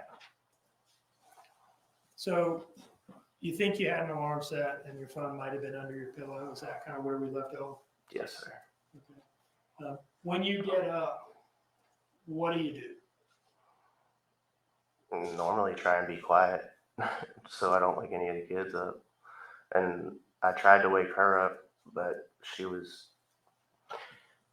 normally if I do that, I'd either get yelled at or something like that. So I said, hey, are you going to work today? She'd be like, no. And that's when I proceeded to text Michelle and say that she was going to watch the kids. As in this exhibit here, it says, hey, the kids are going to stay here with her today, Miss Michelle. And what time was that text sent? 5:20 a.m. A moment ago, you were talking about what would happen in the morning when you get up for work and you try to wake her up. And you said she would be like, Oh, yeah, she'd yell at me or, yeah, pretty much I'd get yelled at. by the phrasing, she would be like yelling at you. Can I take from that this is something that this was not the first time this had happened? Yes, sir. Okay. Can you tell us about that? There's a history of this? It's a pretty general thing at that time. Tell me what you mean. I would try and wake her up to go to work, and she would either yell at me for waking her up or say she's not going in, and she would make up the time and go in with Paul on his shift. It'd be a rare occasion for me not to get yelled at or that to happen. Why was it during that time frame that you were able to get up and go to work as scheduled, and she would have these difficulties with that? What was going on? I'm sorry, could you? Why was it that you were able to get up to go to work and she was having these difficulties getting up, going to work during this time period? What was going on? I would go to sleep and she wouldn't be there. So I just was kind of making sure that I could get a paycheck at that point. So I just kind of let her be her own person, of course. Well, not let her, but you know, she would do whatever she did, and I would make sure that the kids were taken care of and that I'd make it to work at least somewhat on time. So there are times you go to sleep at night so that you're able to get up for work and she's not there. There were times that, yeah, And would she talk to you about where she had been? I never asked. Now, let's go back to that text message to Michelle. Were you, before you sent that text message to Michelle, had you been planning on taking the 3 children to Michelle's house that morning? Yeah, the plan was because we missed the day before of work for her tooth removal. And we both were scheduled for the next day for a shift. The plan was to drop the kids off and go to work with her. Were y'all salaried or hourly? Hourly. Okay. So you don't go to It work, mattered. you don't get paid. It mattered. Were y'all saving up for anything in particular at this point in time? So, yeah, a place. Tell me about that. What would you like to know about it? Well, what were y'all trying to do? Oh, get our own place and out of her mother's house. And why was that? There were some complications going on that we were told we had to leave, so we were preparing for that. And Trying to. On the day that we're talking about, October 5th, 2022, did you all at that time have the money to go into your own place? No. And were you trying to accumulate the money to do that? Yes. What type of place were y'all planning to get? Apartment, house? What are we talking about? Really whatever we could afford. And is that something that y'all have been talking about in the days leading up to October 5th? Yeah. How much did y'all have to pay the babysitter? Well, first let me ask you, did you pay her? Yeah. And do you remember how much? Per day or per week or what? Yeah, it says here, at the top of the exhibit, where she sent me a text message saying, "Hey, I haven't been charging for Sky. I do this charge for newborns until they are 3 months. So I will have to start charging for Sky. So 45 a day is $225, but I'll charge y'all $200 for all 3. That is still a good deal. Daycare would be way more." And that was going to be 200 how A week, often? which is quite an expense. For 5 days a week, that's what it was added up to. So what was the date of that text message where Michelle told you that she was about to have to start charging separately for Sky? October 3rd. And prior to that, had y'all only been paying for Zane and Quentin? Yeah. So it was about to go up. Mm-hmm.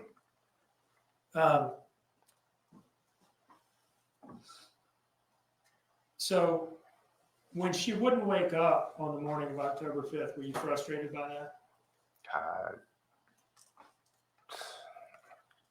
At that point, I just kind of blocked everything out and just made sure I made it work.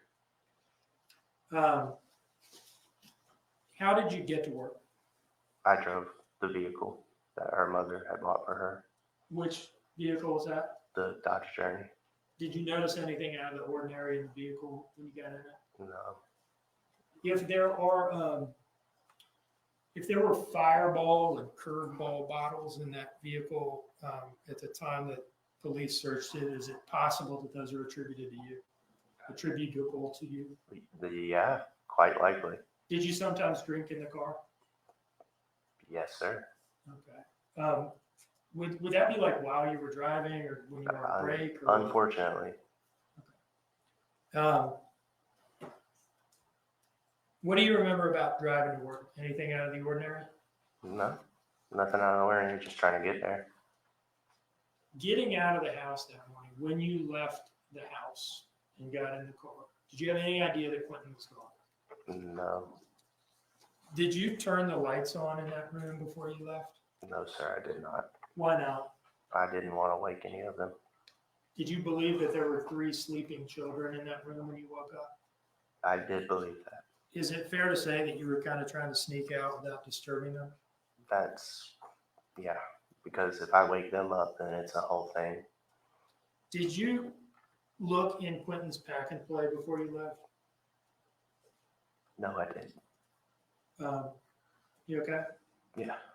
At some point during the investigation, was there a period of time where you told the police that you had seen him that morning? Yes, sir. Were you sure about that at the time you said it? No. And are you sure now that you didn't see him? I didn't look. I noticed that you seemed, I asked you if you looked, and it seemed like you got a little emotional in response to that question. What is it about that question in particular that makes you upset? Just,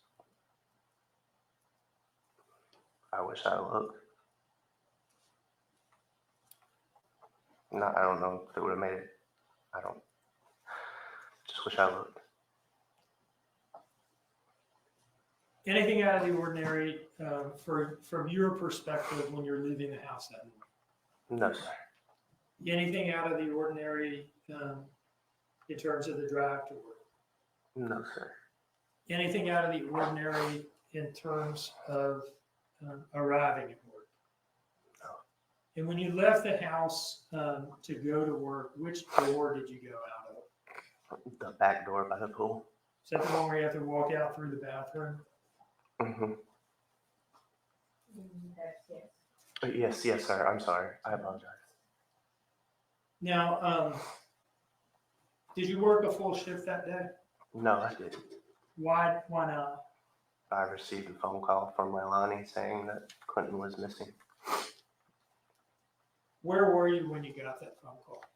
In the back of a truck, loading it, because my job was to load 18-wheelers by hand.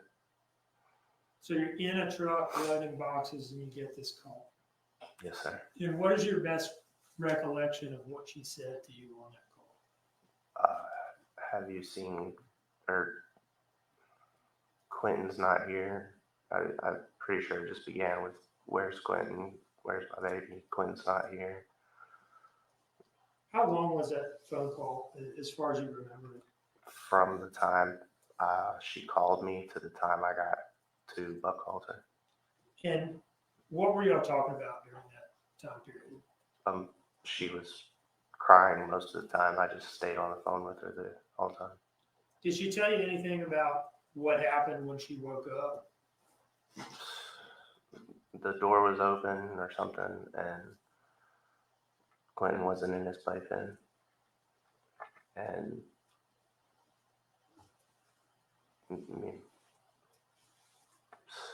me trying to calm her down. Going back to when you got this call and you left work, tell me about leaving work. What do you remember about it? I ran out of there as fast as I could, and I actually left my jacket and a whole pack of cigarettes, which later on my boss mailed it to me, thankfully, and it still had the pack of cigarettes in it. What's his name? Dave. Did you see Dave that morning?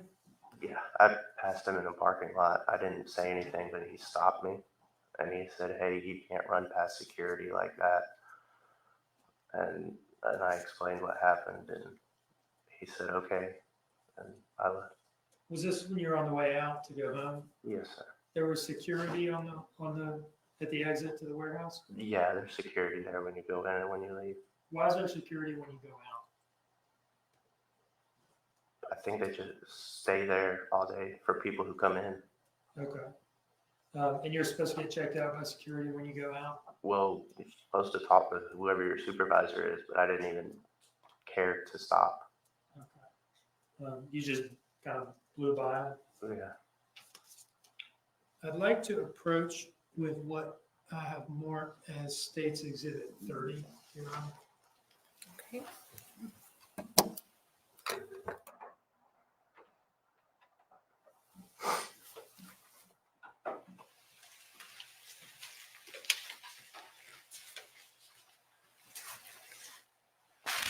Do you recognize this disc? Yes, sir. What is on this disc? Me going into work and me leaving work. You're referring to video recordings? Yes, sir. Do the recordings on this disc fairly and accurately depict your arrival to work that morning and your departure? Yeah. Yes, sir. Your Honor, I would offer, yeah, it's fine. I would offer this as State's Exhibit 30. No objection.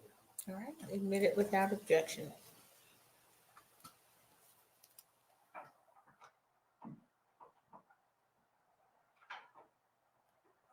What does that mean? He's gonna play it.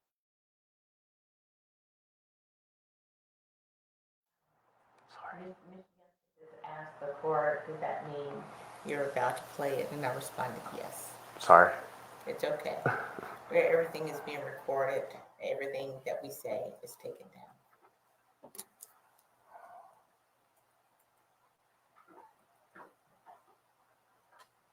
Before I play it, Matt, is there any particular reason you asked that question? I didn't understand what you said. Well, you said you'd presented I just didn't know. Okay. Sorry. No apology necessary.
Your Honor, I'm now going to publish from State's Exhibit 30 a file with the name IMG_0695. All right, you may proceed.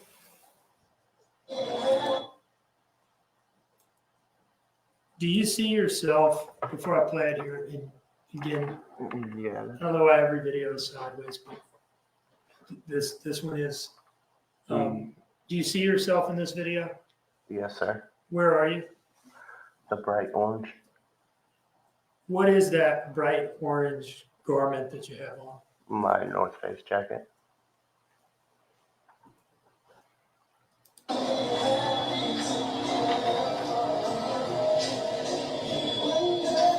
Well, let me go back. Is the bright orange thing your North Face jacket, or is that a safety vest?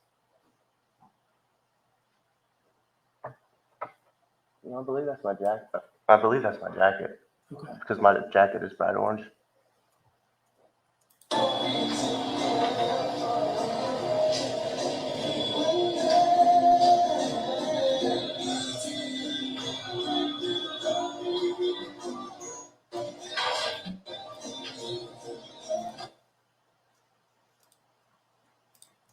So is that you getting to work? Yes, sir. Anything abnormal at that time? No, just looks like I was trying to get there and not be late. I have a tendency to wait till the last second. And I'll now play IMG_0697.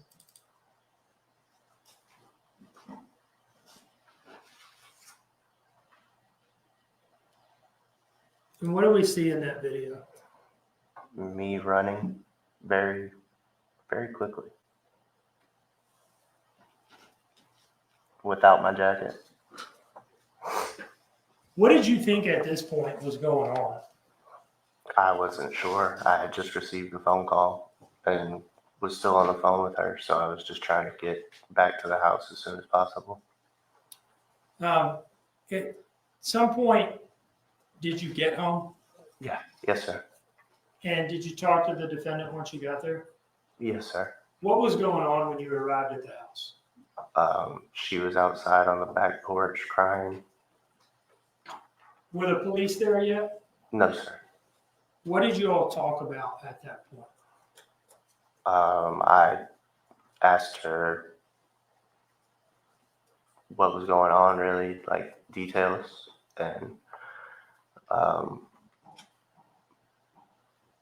what she thought happened and stuff like that. You said she was on the back patio crying, if I understood you correctly? Yes, sir. Okay. Where on the back patio was she? Underneath the, like, where the, sitting in a chair right outside the back door. Yeah, by that wooden bar Yeah, structure? that used to be there, yeah. She was sitting down Yes, sir. on the back patio, Yes, sir. crying. Yes, sir. There are woods all around that house, right? Yes, sir. When you got home, was she not looking for Quentin? No, sir. What was she doing in the chair other than crying, if anything? Just crying, saying she didn't know where he was. Had she called the police yet, to your knowledge? No, sir. At some point, were the police called? Yes, sir. And at some point, did Michelle come over there Yes, sir. and her daughter, Talia, or one of her daughters? Yes, sir. Do you know how it was that Michelle knew to come over there? Yes, sir. I called her. When, in relation to your arriving home, did the police finally get called? After I took a look around, I called Michelle and then called them, maybe? Yeah. Is it fair to say it sounds like you don't necessarily remember who exactly called the police when? Oh, no, I remember I called the police, but I believe Michelle was the first person that was called to see if she had maybe gotten Quentin or something. Was Paul there when you got home? I can't remember. So let's talk about when the police get there. Okay, do you remember talking to some police officers in the driveway? Yes, sir. And the defendant was there, right? Yes, sir. Did she start talking about Quentin's father, Henry Bubba Moss Jr.? Yes, sir. Now, had she been talking to you about him before they arrived, or no? She mentioned him. When did she mention him? Was it when you were on the phone in the car, or after you had gotten home? Or I believe it was when I got back to the house. And what did she say about him that you remember? That he had sent her a message saying that she didn't deserve to have Quentin. Now, when was she saying that she had gotten those messages for him? Maybe I think she said it was 2 weeks ago at that date. Is this morning, the morning of Quentin being gone, was that the first you had heard of those messages? Yes, sir. Okay, so she's talking to you about something that supposedly happened a couple weeks ago. You're saying she hadn't told you about that until this moment. Correct.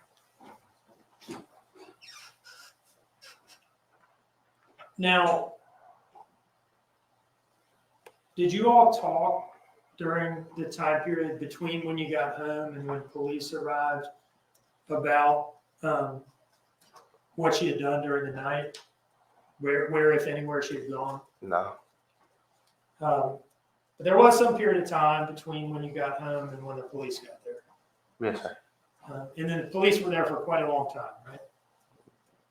Till we went to the police station, and probably after that. At some point, did you hear her tell a police officer that she had left the house sometime after 1 a.m. To get some Oragel from a friend at a Chevron? Yeah, that's what she told the police officer. Yes, sir. At the time she told that to the police officer, was that the first time you had heard that? Yes, sir.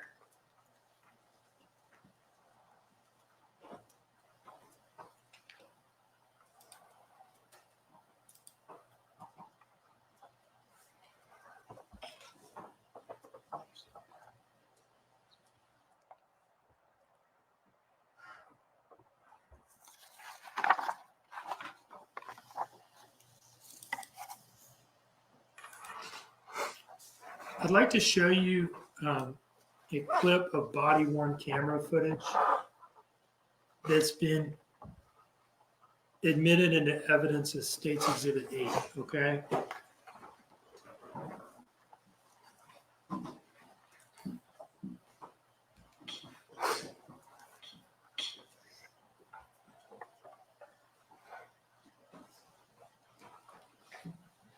Are you kind of oriented on what we're looking at here? Yes, sir. Okay. Yes, sir. First of all, does this opening frame here depict the patio area where the defendant was sitting down at the time that you got home from work in the first place?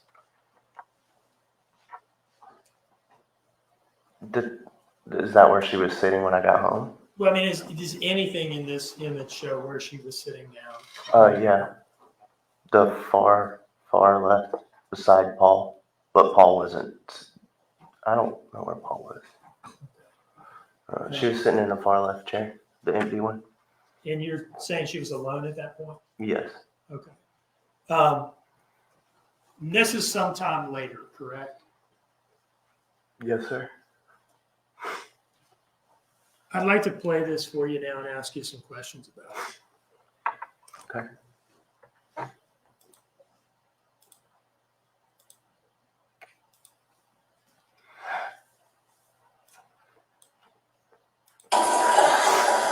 Have patience for sale.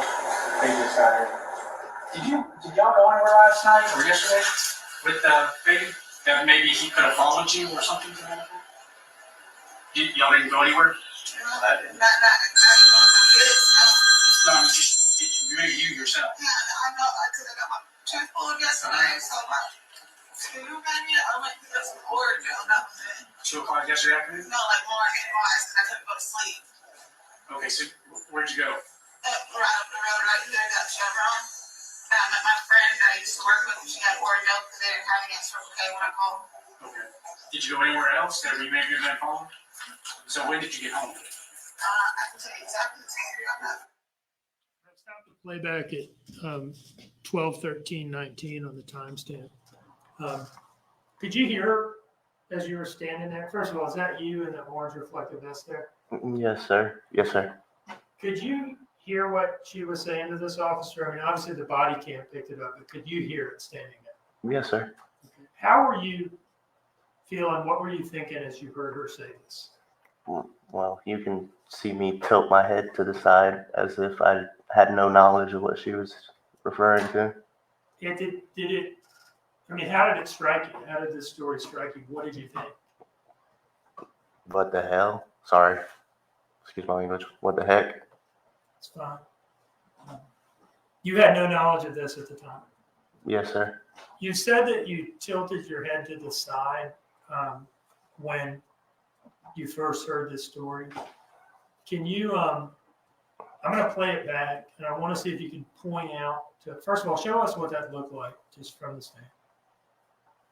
Just like a tilt to the side, like what? And if I play this back, can you point out to us where that happens in this video? Yes, sir.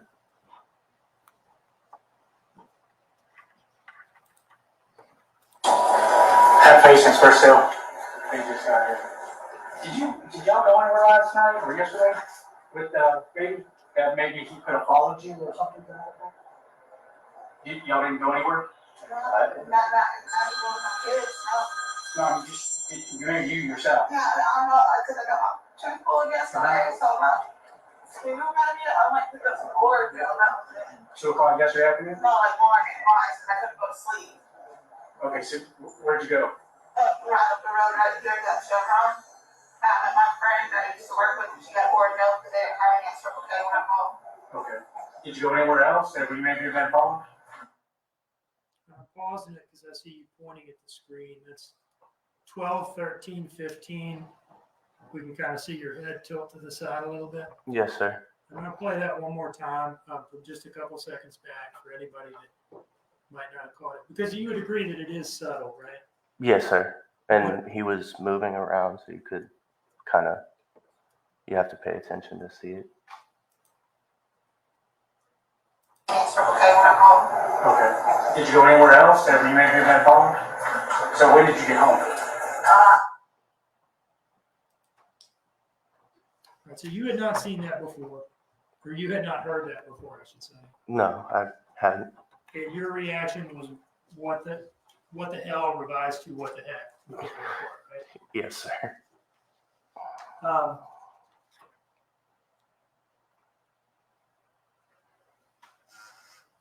Did you all go to the police station?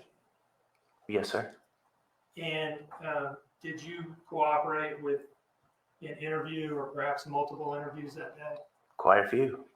Did the police ask you for consent to search your phone? Yeah. And did you agree to that? By all means. Did that concern you at all? Not one bit. After the police station that day, where did you go? Back to Buckhalter. And a few days later, did you come in to the FBI office in Savannah for a follow-up interview? Yes, sir. Now, between the first day's interviews and those follow-up interviews, had the FBI asked you to do anything in particular as it relates to the defendant? Yes, sir. And what was that?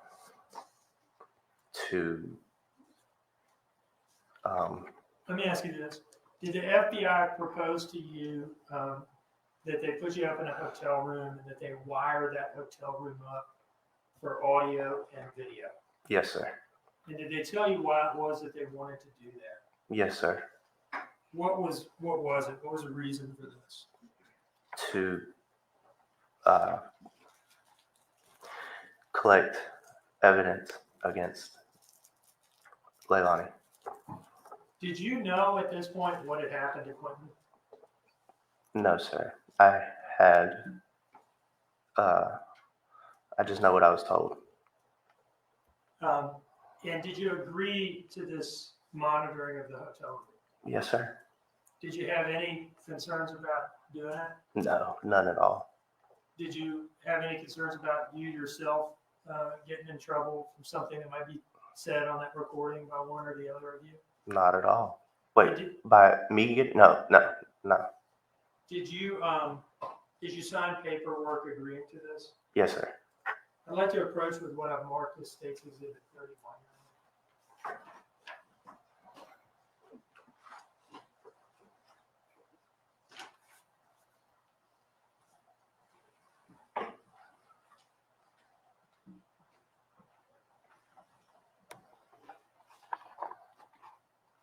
Do you recognize that document?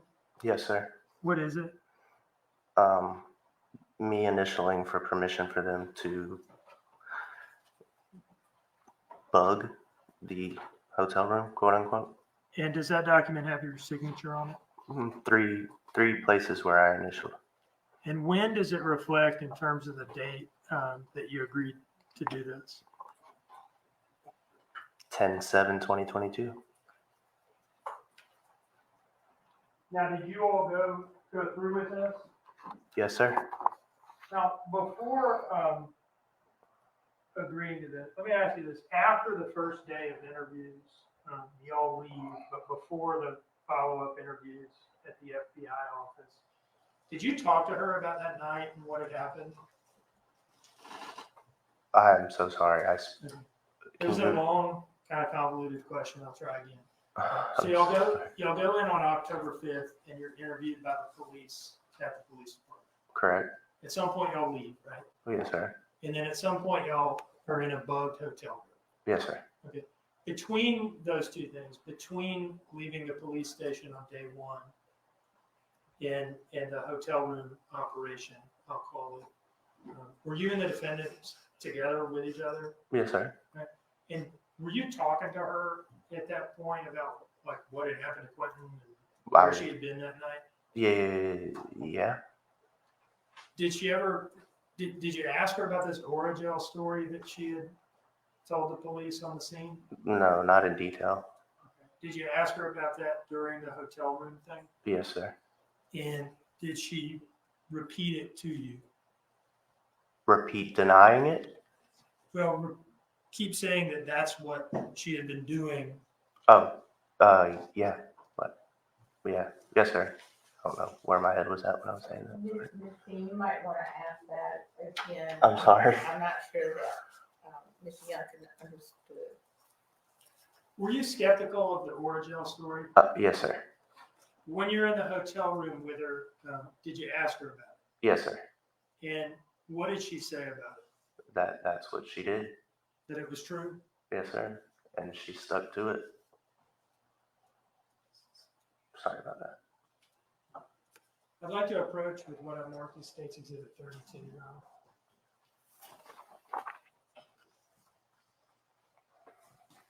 Do you recognize this disc? Yes, sir.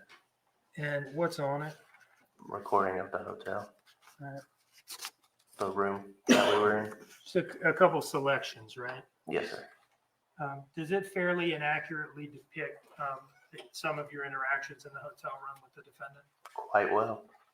And I would offer this into evidence as State's Exhibit 32, Your Honor. No objection, Your Honor.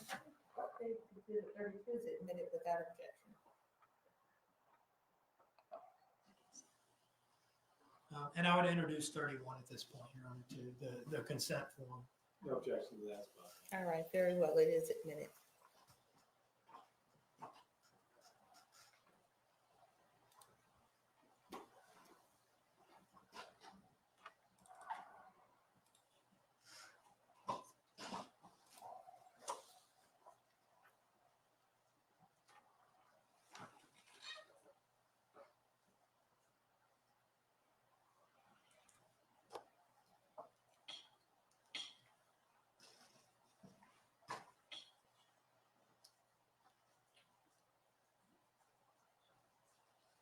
And there are 5 files on this disk.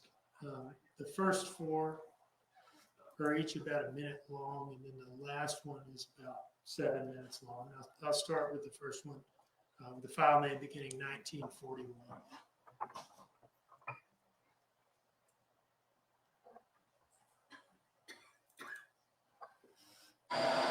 So can I ask you a question?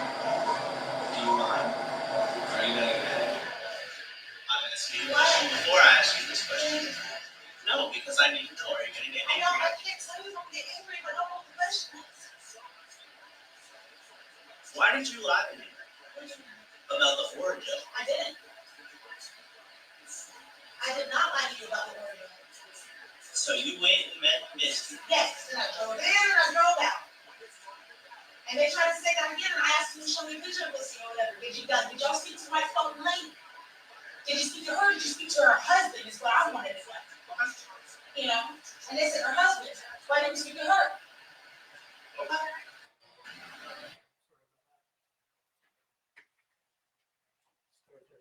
I want to stop. So can I ask you a question? Do you mind? Are you gonna get mad? I'm asking you a question before I ask you this question. No, because I need to know. Are you gonna get angry? I can't tell you if I'm getting angry, but I want the questions. Why did you lie to me about the origin? I didn't. I did not lie to you about the order. So you went and met Misty. Yes, and I drove in and I drove out. And they tried to say that again, and I asked them to show me a picture of Missy or whatever. Did y'all speak to my phone lady? Did you speak to her? Did you speak to her husband? Is what I wanted to know. You know? And they said her husband. But I paused it at 1942:17 on the timestamp. And the timestamp reflects that this was on October 8th of 2022, right? Yes, sir. Yes, sir. Did you catch there what she said about what police told her about who they had interviewed? She said they interviewed her husband. She's saying police told her that they had only interviewed Misty's husband. Well, yeah. That's what she told you, at least. Yes, sir. And I'll pick up the playback again.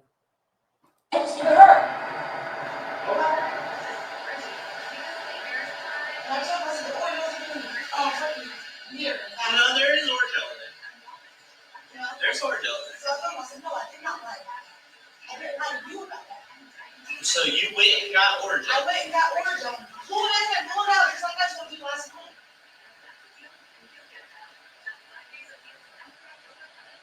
And then they questioned you again about that? That's the only thing else.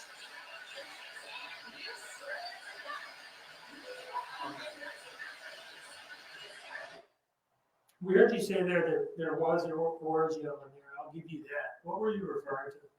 There was orange gel behind the mirror in the house, in the And bathroom. when did you see that orange gel? The day, the 5th, I believe. Okay, so like after, was it after y'all had been at the police station? Yeah, no, maybe. I'm not going to act like I remember 100%, but I know it was there. I think there was 2 tubes, like an empty tube and one that had some in it. And where'd you say it was? Behind the mirror in the downstairs bathroom connected to the room.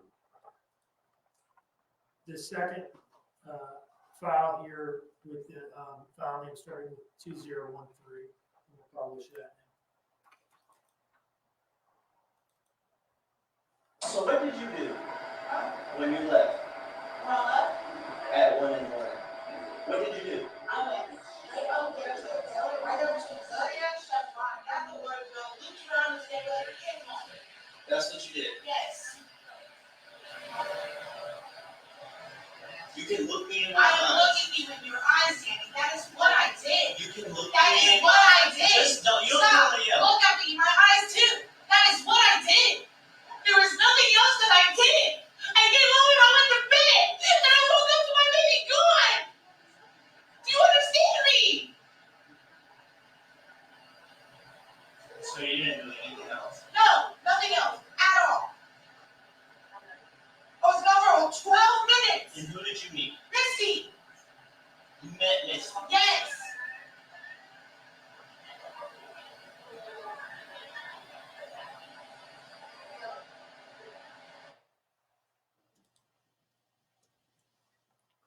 And now the third file, starting with 2017.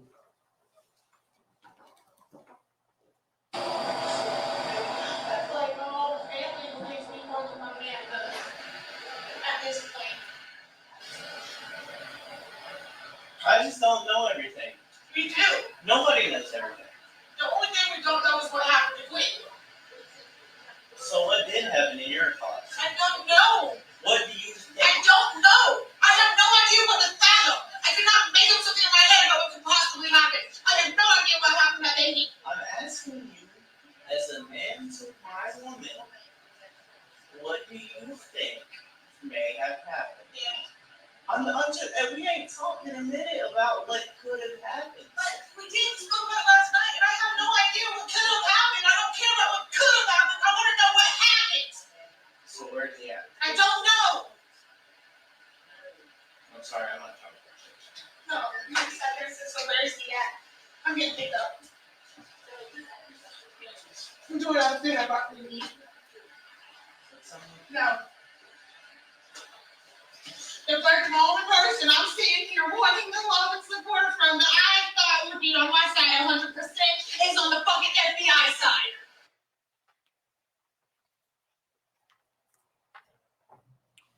And the fourth file, with file name beginning 2025.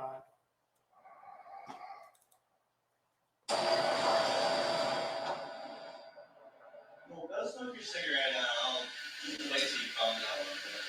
I just wish I would have not sitting here and possibly tell you over the worst time of my life. You didn't know. Just sat here and explained the only thing that you did not know that I did. And I explained it last night and tonight. How you did what? went and got Orgel.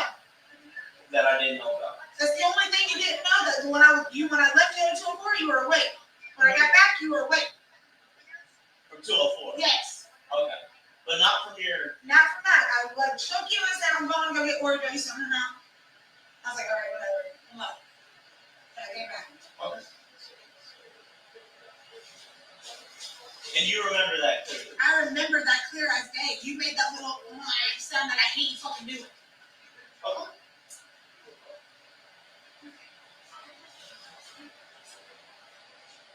Okay.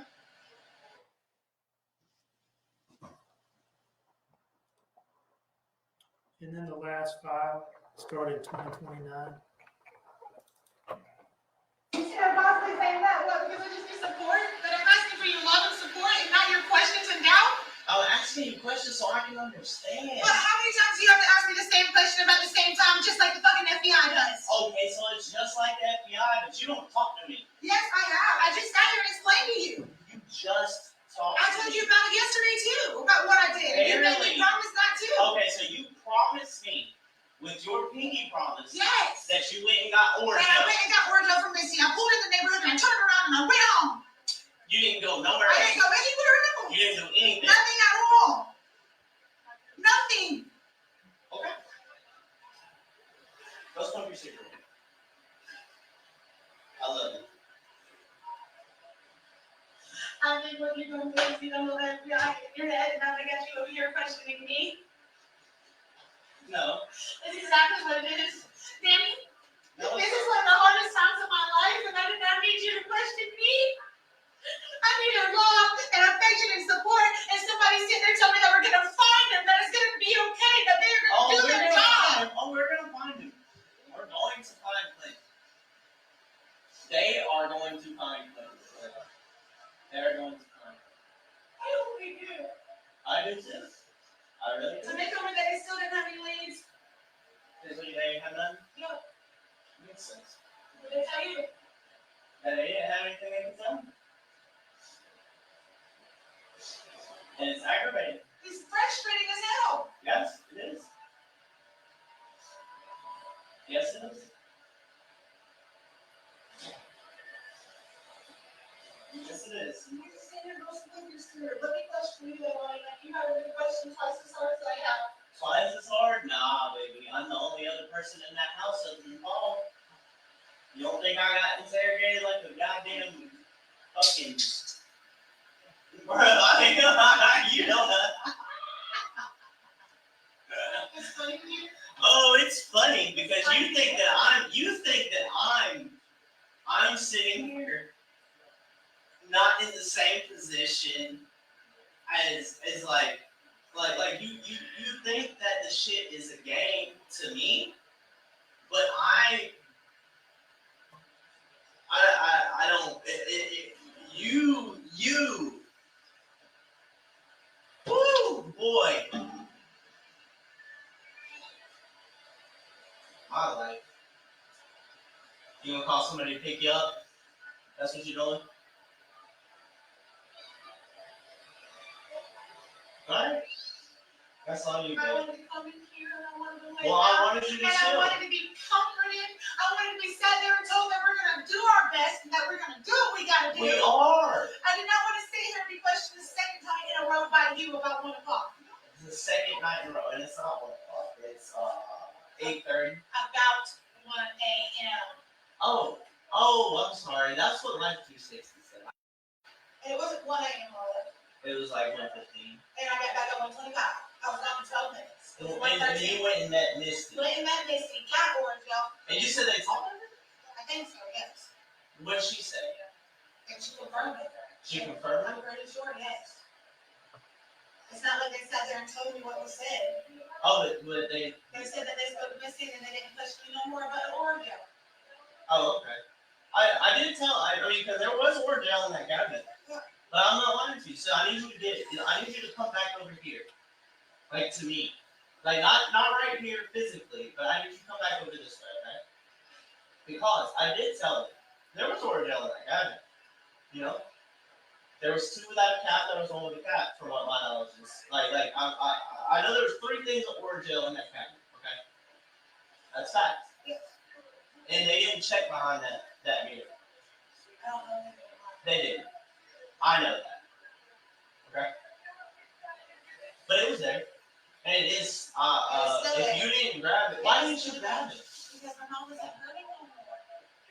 I got the toothpick now. It's filled up. I can eat on this side now. So after that night, you didn't eat it anymore? No, not besides the 800. Why didn't you grab the Amazon or anything? Because when I was trying that, it wasn't working. It was making me gag.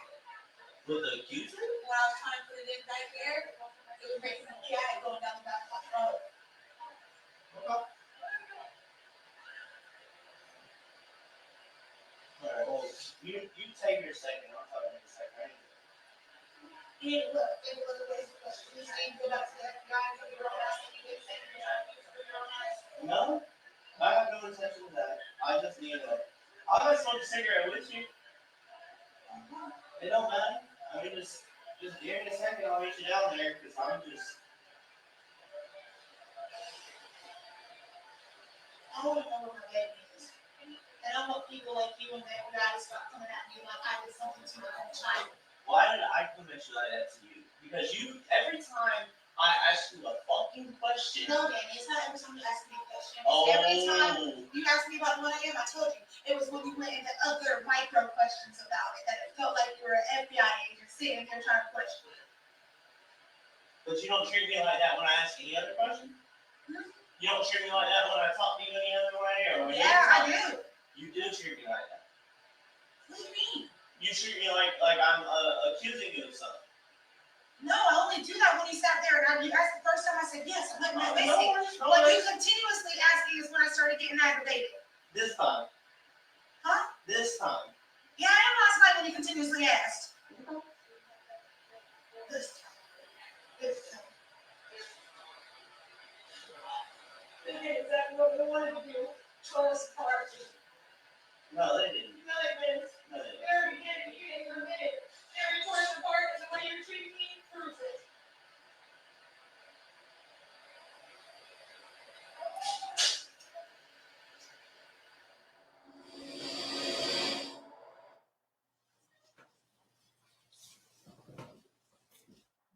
She didn't really like you asking about that Orajel trip, did she?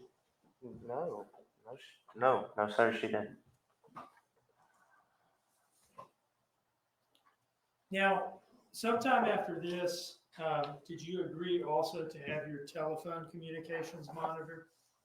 Yes, sir, I did. And Also in 31. say again? It's, then, oh, no, it's not. I'm sorry. I thought it was on this document, it's a separate document. But yes, sir, I did agree to have my phone, monitored. I'd like to approach with what I marked at Stacy's in 33-year-old.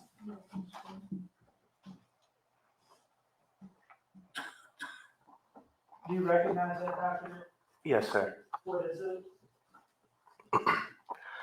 My consent for them to monitor my telephone, my cell phone. Was this, is this a fair and accurate copy of that document? Yes, sir.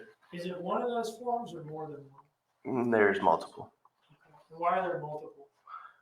There's a second one from a month later, because I guess they have to renew them, I guess. Did you have any problem with agreeing to this? No, not at all. Why is that? I didn't do anything wrong. I mean, they already knew about what I was doing drug-wise, so I had no issues with anything they wanted to find. Your Honor, I would offer states 33 into evidence at this time. Objection, Your Honor. Right, the one on the front, is that the first one? Yes, sir. And when does that show that that document was signed? The 9th of October. And then what about the second one? The 8th of November. Okay, so the first one's on the 9th, and then you renewed it again a month later? Yes, sir. And I still, even past this, there was contact between me and them so they could monitor. So it was more than just that? Yeah.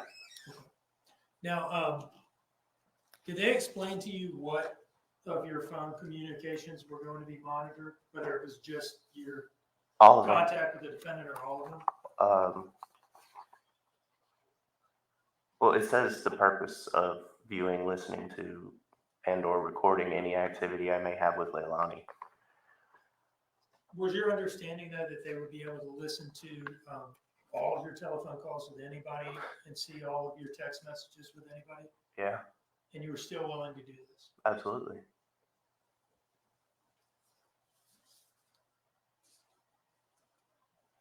Now, we just watched these videos from the hotel, and the timestamp and date stamp shows that those were on October 8th, right? Yes, sir. And we've talked about the consent form for monitoring your phone, and that was, the first one at least was signed on October 9th, right? Yes, sir. Where were you when you signed the second My mother's house in North Carolina. one? When did you go to your mother's house in North Carolina? I think I signed this first paper, and I think I left Georgia that day, if I'm not mistaken. Why did you leave Georgia? Actually, no, I didn't leave Georgia. I left Savannah. I went to Atlanta for a weekend And why did you go to Atlanta? to get away from Savannah And after Atlanta, where did you go? to Dunn, North Carolina. To your mother's house? Yes, sir. And was that, at that point, was that essentially the end of your time living in Savannah or no? Yeah, absolutely.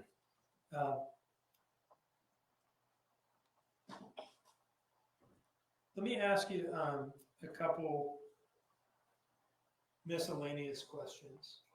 Let me ask you this. Did things between you and the defendant kind of fall apart during this investigation?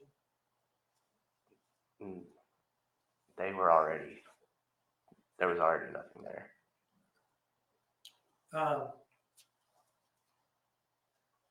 Do you remember ever seeing Quentin with any favorite toys or stuffed animals or anything like that? No, not specifically. Do you remember him having a favorite Mickey Mouse toy? No, I don't. If he had had a favorite Mickey Mouse toy, is that something that you think you would remember having lived with him during that time frame? More than likely, yes. And you have no recollection of that? No, sir. If he had had a Mickey Mouse toy that he slept with every night, would you think he would remember that? Yes, sir, more than likely. And do you remember anything like that? No, sir. Let me ask you about trash, okay? You lived in that house for some months, if I understand correctly. How long? Yeah. For a period of months, you lived there? Yes. We have seen introduced into evidence a picture of 3 trash cans on like a wooden rack in the carport area. Yeah, I remember that. That rack. Say again? I remember the wooden rack where the trash cans were kept. What did y'all do with garbage in that house, like kitchen garbage? Took them to those 3 trash cans that were sitting on top of that rack. And then what would you do with the trash cans? They would get loaded up in the truck and dumped off in a larger dumpster to be taken away. What dumpster would y'all use for that? Azalea mobile home. Now, what vehicle would you use to take those garbage cans to Azalea? Thomas's white Silverado. Is that something that you would do, or who would do that? Yes, sir. Okay. Would anybody? I else, would. Would anybody else do that? Not normally, no. Okay. Let me ask you this: did you guys ever drive around with garbage in the back of the Dodge Journey? No. Like just a trash bag with leftover food in the back of the Dodge Journey? No. Why not? That would stink up the vehicle. It just sounds nasty. At the time, October 4th, October 5th, was there any garbage in the back of the Dodge Journey? Not to my knowledge. Do you have any recollection of ever having a garbage bag in the back of the Dodge Journey? Like full of leftover food? Oh, no. The back of the Dodge Journey is upholstered, right? It had carpet. Yes, sir. That's another reason. Why would you not want to put the trash bag full of old food on that? stain the carpet and seek in, and sounds nasty. Do you have any recollection of having had any shrimp pasta in the household in the days leading up to Quentin's disappearance? Possibly. Anything more you remember about that? No. One moment, please.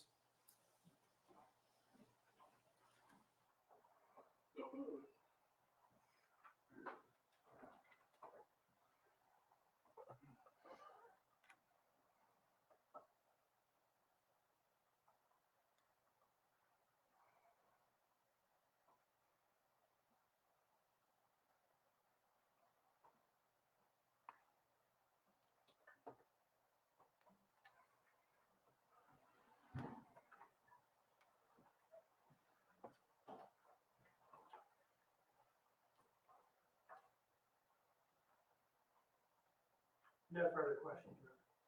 Thank you. I'm going to ask council to approach.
Okay.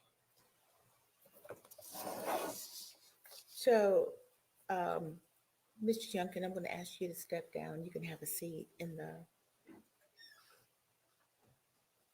I'm going to ask you to just have a seat. You can leave that right there.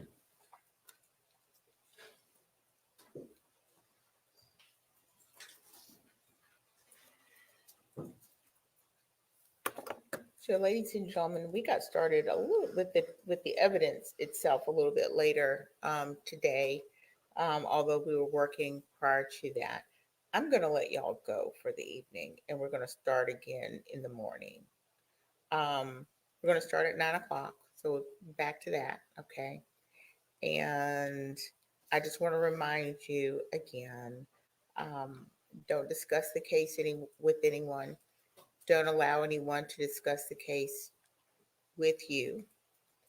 Don't read, do research, watch television articles. Don't consume any media reports about the case. I am going to release you this evening. I hope you have a good evening. Please know, I understand this is not easy, and you have my thanks. We'll see you in the morning. Okay. Girls will be exiting.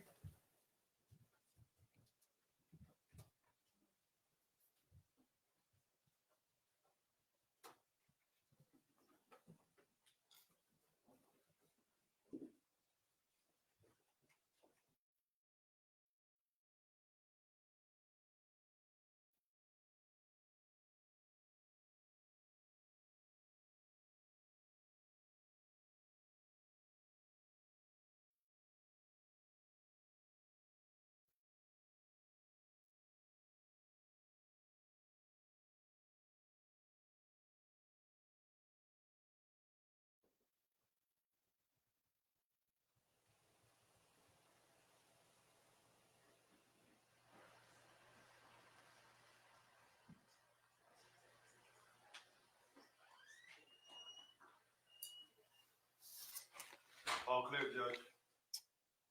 Okay. Queue up some audio or video in the morning. So I don't know if there's any particular dongle or anything like that. Who would I speak to about, I guess, plugging into the system?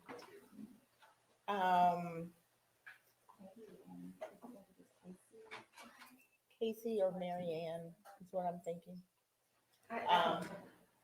So if we're gonna start at 9 o'clock, you wanna be here at about 8:30? I was gonna try and be about 8:30 so I can go and plug everything up at that point. Okay. We'll reach out to, court administration for someone to be here at 8:30. Y'all have, I think y'all have my email and cell phone, so just, if there's anything I need to be here earlier, just let me know and I'll be here earlier. I would imagine at 8:30 is gonna be fine. Okay? Anything that anyone wants to put on the record at this time? Not from the defense, Judge. Mr. Youngkin, you will, be the witness that begins in the morning, okay? All right, you step out in the hallway. We'll see castration, Judge. Might want to advise him not to speak. Oh, yeah, Mr. Youngkin, please don't speak with anyone about the case. Don't speak with any witnesses. You yourself don't do any research or look further into the case. But the most important thing is the rule of sequestration. Don't speak with any other witnesses about the matter. Thank you. All right. All right, with that, we're in recess until 9 a.m. in the morning. Thank you. You're welcome.